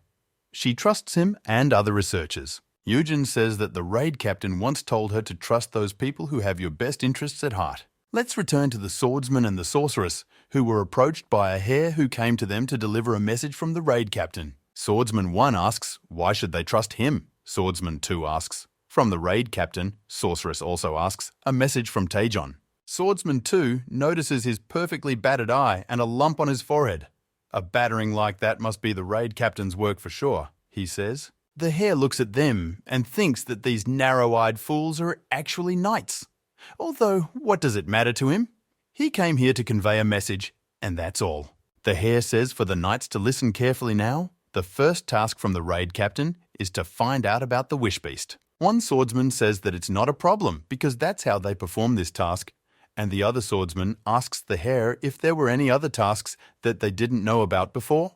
The hare begins to tell about the second task from the raid captain, and it turns out that he needs to learn as much as possible about relics and witches. The sorceress does not understand how the captain of the raid found out about the witch at all, and the hare says, however, that the last task remains, but it is no less important. He goes on to say that the raid captain said they had to level up before he came back twice. If they didn't make it, they would be beaten. Swordsmen are surprised that twice as much. The second swordsman looks at that hare and asks him if he knows when the captain of the raid will return. In response, he hears a claim, because how does the hare know about it? Back to the raid captain, who has already started a conversation with the succubus. He says he doesn't know anything. He just used the item to summon the turtle. Kwang says to pay attention to him. The succubus speaks, ignoring Kwang, that this creature is from another world. That's for sure is quite interesting. Succubus begins to ask him questions. What he has already tried to do, whether he has tried to infuse magic or used a curse, the main character answers that he has tried. Kwang continues to try to attract attention. Succubus asks why he didn't try to use the monster inclination then, but Kwang starts to get angry because that's exactly what he was trying to say. Kwang says that turtles like water, so they decide to let the turtle swim with Kwang, but the raid captain looks at it and realizes that it is not working. And he asks the succubus if maybe he's thinking too superficially, and the succubus just says that he thinks they have no choice but to try it. The raid captain doesn't understand what she's talking about and asks her about it, to which she says he'll figure it out soon and gets Kwang and the turtle from the water. Kwang is disappointed that he thought his plan would work, to which the main character replies, "Oh well, it's okay," laughing and saying that he knew it wouldn't work that easily. Succubus' plan is to take and give the turtle a really good rub, the raid captain along with Kwang. The Kwang do not understand why it is needed. Kwang really fast Kwang, and even so that it emits a static charge. The hedgehog, together with the Captain Raid, understand that it is time for them to escape from this place as far as possible. It will obviously be safer. After that, the main character notices that she has clearly already rubbed hers and takes her away from this place. But he observes the result, saying that the turtle is charged with electricity. Just think how it is. The little turtle is already turning into a big one. Kwang begins to feel sad again, but only because the turtle was so cute when it was little. Accrued soon. The next thing was that the quest was completed, the boss's skills would be restored, one of the items used during the quest would be restored, the raid captain asked for things to be slower. The next notification was that one of the current quests, Descendant of Light, was completed. The raid captain asks for the messages to stop and curses the system along with the AI. And he teleports back to the place where the legend sleeps and says that he didn't even have time to finish reading. He hears a voice that says that once again disturbing the order, what will be the result? The road that is strewn with light. A portal and a coffin appear from it, which Captain Raid had broken a little earlier. The voice continues to say, what a different twist. The road is trampled with destruction. Is it a creation? Kwong Kwong is surprised that the corpse is talking. The raid captain begins his warm-up as he realizes that a battle is coming soon, but he says that he knew the day would come when he would have to face it. This corpse asks the protagonist if he is the one who inherited the light, to which the raid captain responds by asking if he will continue to say so or if they will start a battle already.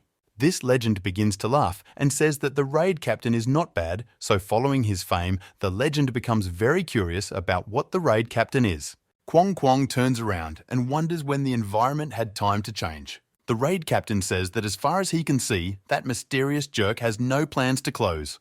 To which this legend replies that the captain of the raid did not want this to have someone to talk to, and this legend does not mind becoming an interlocutor at all. Let's return to Brilliant and Sharon. He says that this place is in accordance with the photo, and he did not know that there was such an alley on the map. CEO Charon is surprised and says why it is so empty and how they managed to take a photo of the raid captain. They find exactly the same place as the one in the photo with Captain Reed. Bly Scoochie says that the place was found, but it was still too impulsive to come there, although he did not expect that they would find a place, but only because the photo was taken here. CEO Charon says that they don't need to suffer. They can just contact a witness with a nickname, something to eat. Brilliant exhales and says that it's already Friday and if it turns out to be a stupid draw again. CEO Charon says to believe in the best and then says that she was told that he is also in the place from this photo. She continues to say that she is not sure that she is the only one who feels this. Something tells her that it is true. A portal begins to open in front of them and the Shiny says that if this turns out to be true, then they'll have to give the raid captain a good jolt when they meet. So many people worry about him. And they notice how two people start to come out of the portal and the Shiny shouts that they are already here. Two people come out of the portal. The one who doesn't look like the raid captain says that when they started doing business, things went relatively smoothly. And the one who looks like the raid captain says that he wonders what will become of them. CEO Charon says that they are all fakes, and she already believed it. Shiny is angrier now than when his skills were copied. The raid captain's clone says that he doesn't think those two are looking for PCs, so they're unlucky enough to run into them. Not his clone says that they don't think their guild is going to help them. CEO Charon says that they don't need their guild here because they can handle both without problems. The raid captain clone says that the final boss guild thinks it will be stronger than the ABC guild, but you are nothing without your leader. He cannot understand that he will never understand why they join the guild of a person who only performs the role of a leader and nothing else, and I ask them about it. Shining uses a flash special skill, electric aura, and another flash special skill, vigilance, thanks to which only an aura that increases the strength and speed of the user. But he says that he wanted to let them go.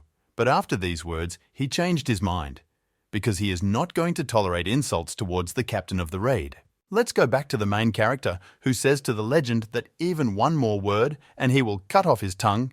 He answers to the captain that thanks to him, he was able not to return to the world and will turn on the light again. He keeps talking, so he'll now say something interesting in return. The captain of the raid tells him to shut up, but he questions him that there is a light for him, or is this the battle in which he is participating? At the same moment, Brilliant says that they won't get away with it. Do the two of them think that he got into the guild just because he was clever at sneaking? Now he will show why he got into the guild. But he attacks them with words so that they do not dare to underestimate him, because he is actually very strong. The one who doesn't look like a raid captain asks who this kid is. It doesn't look like he joined the guild by luck. Shining says that by doing stupid things in advance without knowing it's stupid, he just pisses him off more and uses a special skill, Thunderstrike, which is an attack that is as fast as lightning. CEO Charon notices that the Brilliant has the same way of speaking as the raid captain. He attacks and says that this is the last person he has shut up. Let's go back to the raid captain, who says how quickly he shut that legend up. This legend says that maybe he just overslept, since he not only missed the attack, but also let the language enter him. And he asked the captain of the raid if he knows what will happen when all the light is spent. It will throw him into a state where he will not know if he is alive or dead, to which the raid captain replies that he doesn't care anyway, because all he wants to know is what this living corpse wants from him and uses the muscle enhancement skill. He slaps him in the face and says,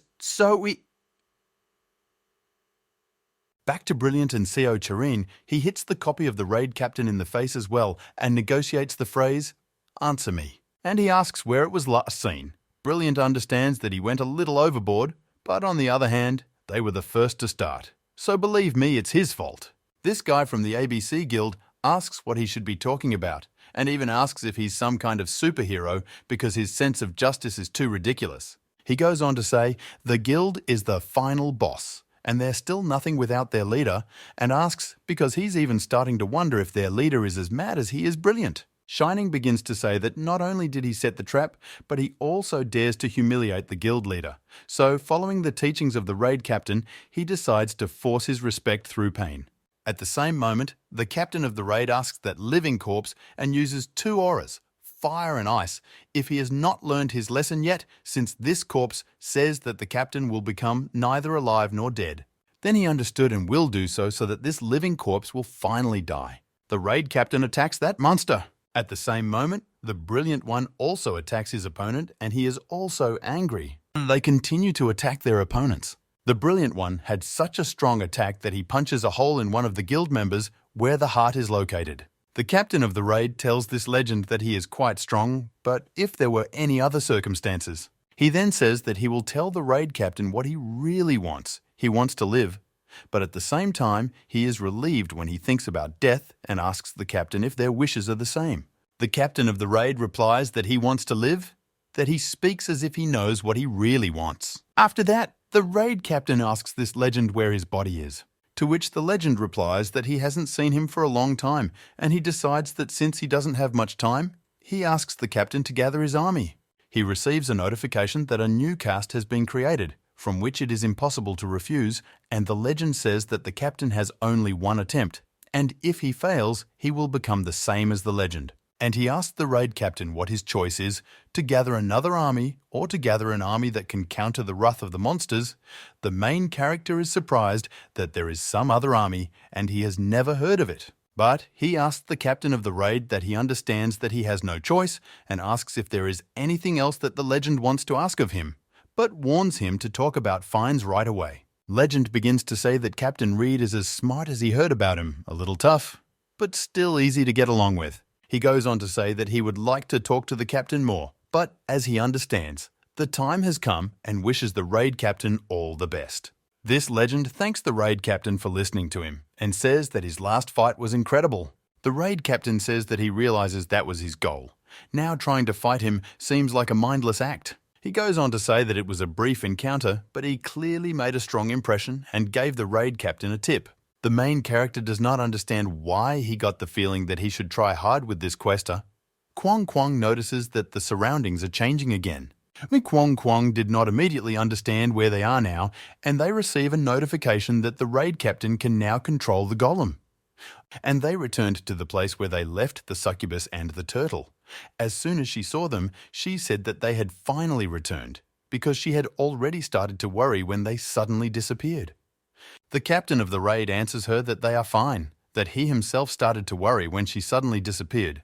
But as it turned out later, there was nothing to worry about. Succubus answers him with pleasure, so you were worried too. And the raid captain immediately says that, by the way, he wanted to ask her for something to help him. Without waiting for her to answer, the main character asks if she knows anything about the other army's golem. Meanwhile, Kwong Kwong is looking for a turtle. The captain of the raid tells Succubus that if the turtle regained its strength, then its memory should have returned, and asks where it, the turtle, is now. To which the succubus replies that the turtle is over there looking up the mountain. She says that the turtle can't go down. Let's return to Shining, who has just dealt with the enemy. After which the brilliant one says that if they dare to insult their leader even one more time, he will give them nightmares until they leave this game. Seo Charin thinks she's seen something like this before, when she just wanted help, but this person single-handedly took down the entire group. And that person was, of course, the raid captain, who said afterwards that if they continued to intimidate newbies, then he would give them nightmares until they left the game. She understands that it is like a brilliant man now fighting with opponents. It reminds her very much of the first meeting with the raid captain. Brilliant goes to meet Seo-chan and says how it pisses him off and that they should hunt down all the bastards who decided to impersonate their guild leader. Yu-jon contacts them all and has a discussion about who learned what and now concludes that most of the information about the leader turned out to be false. Shiny confirms her words and says that the unfortunate bastards were behind it all. That's why he's going to hunt them all down while they're looking for Taejon. Yu-jong replies that it's okay, then they need to continue their search. Seo-chan asks Woo-jon what is the reason for her going to IG Soft, and she begins to remember what that researcher told her. He told her to just understand that if the press finds out about it, then they will run out of time. So he asks her not to tell all this because it could end very badly, after which the researcher says that he understands her, that it is very difficult, but asks her to keep it a secret for a while longer. Yu-jong stopped mentioning it and answered Seo's question. Charon said that she herself could not find out anything because they said that they could not tell more because of secret information. Taekwon apologizes to Yu-jon for not being able to go with her. Yu-jon tells her not to worry about it because they're all busy right now and tells her that they better tell how they're doing. Ying Dakin starts to tell that they are swinging fast and their awards are not bad. That's when they make a little progress, while Sonsu is the best among them. But there is one fool who will not calm down. Brilliant starts laughing and tells her not to tell him it's Doan. He thinks he's having a great time. Yu-jong is surprised by his words and asks, Doan is having a good time, but seriously?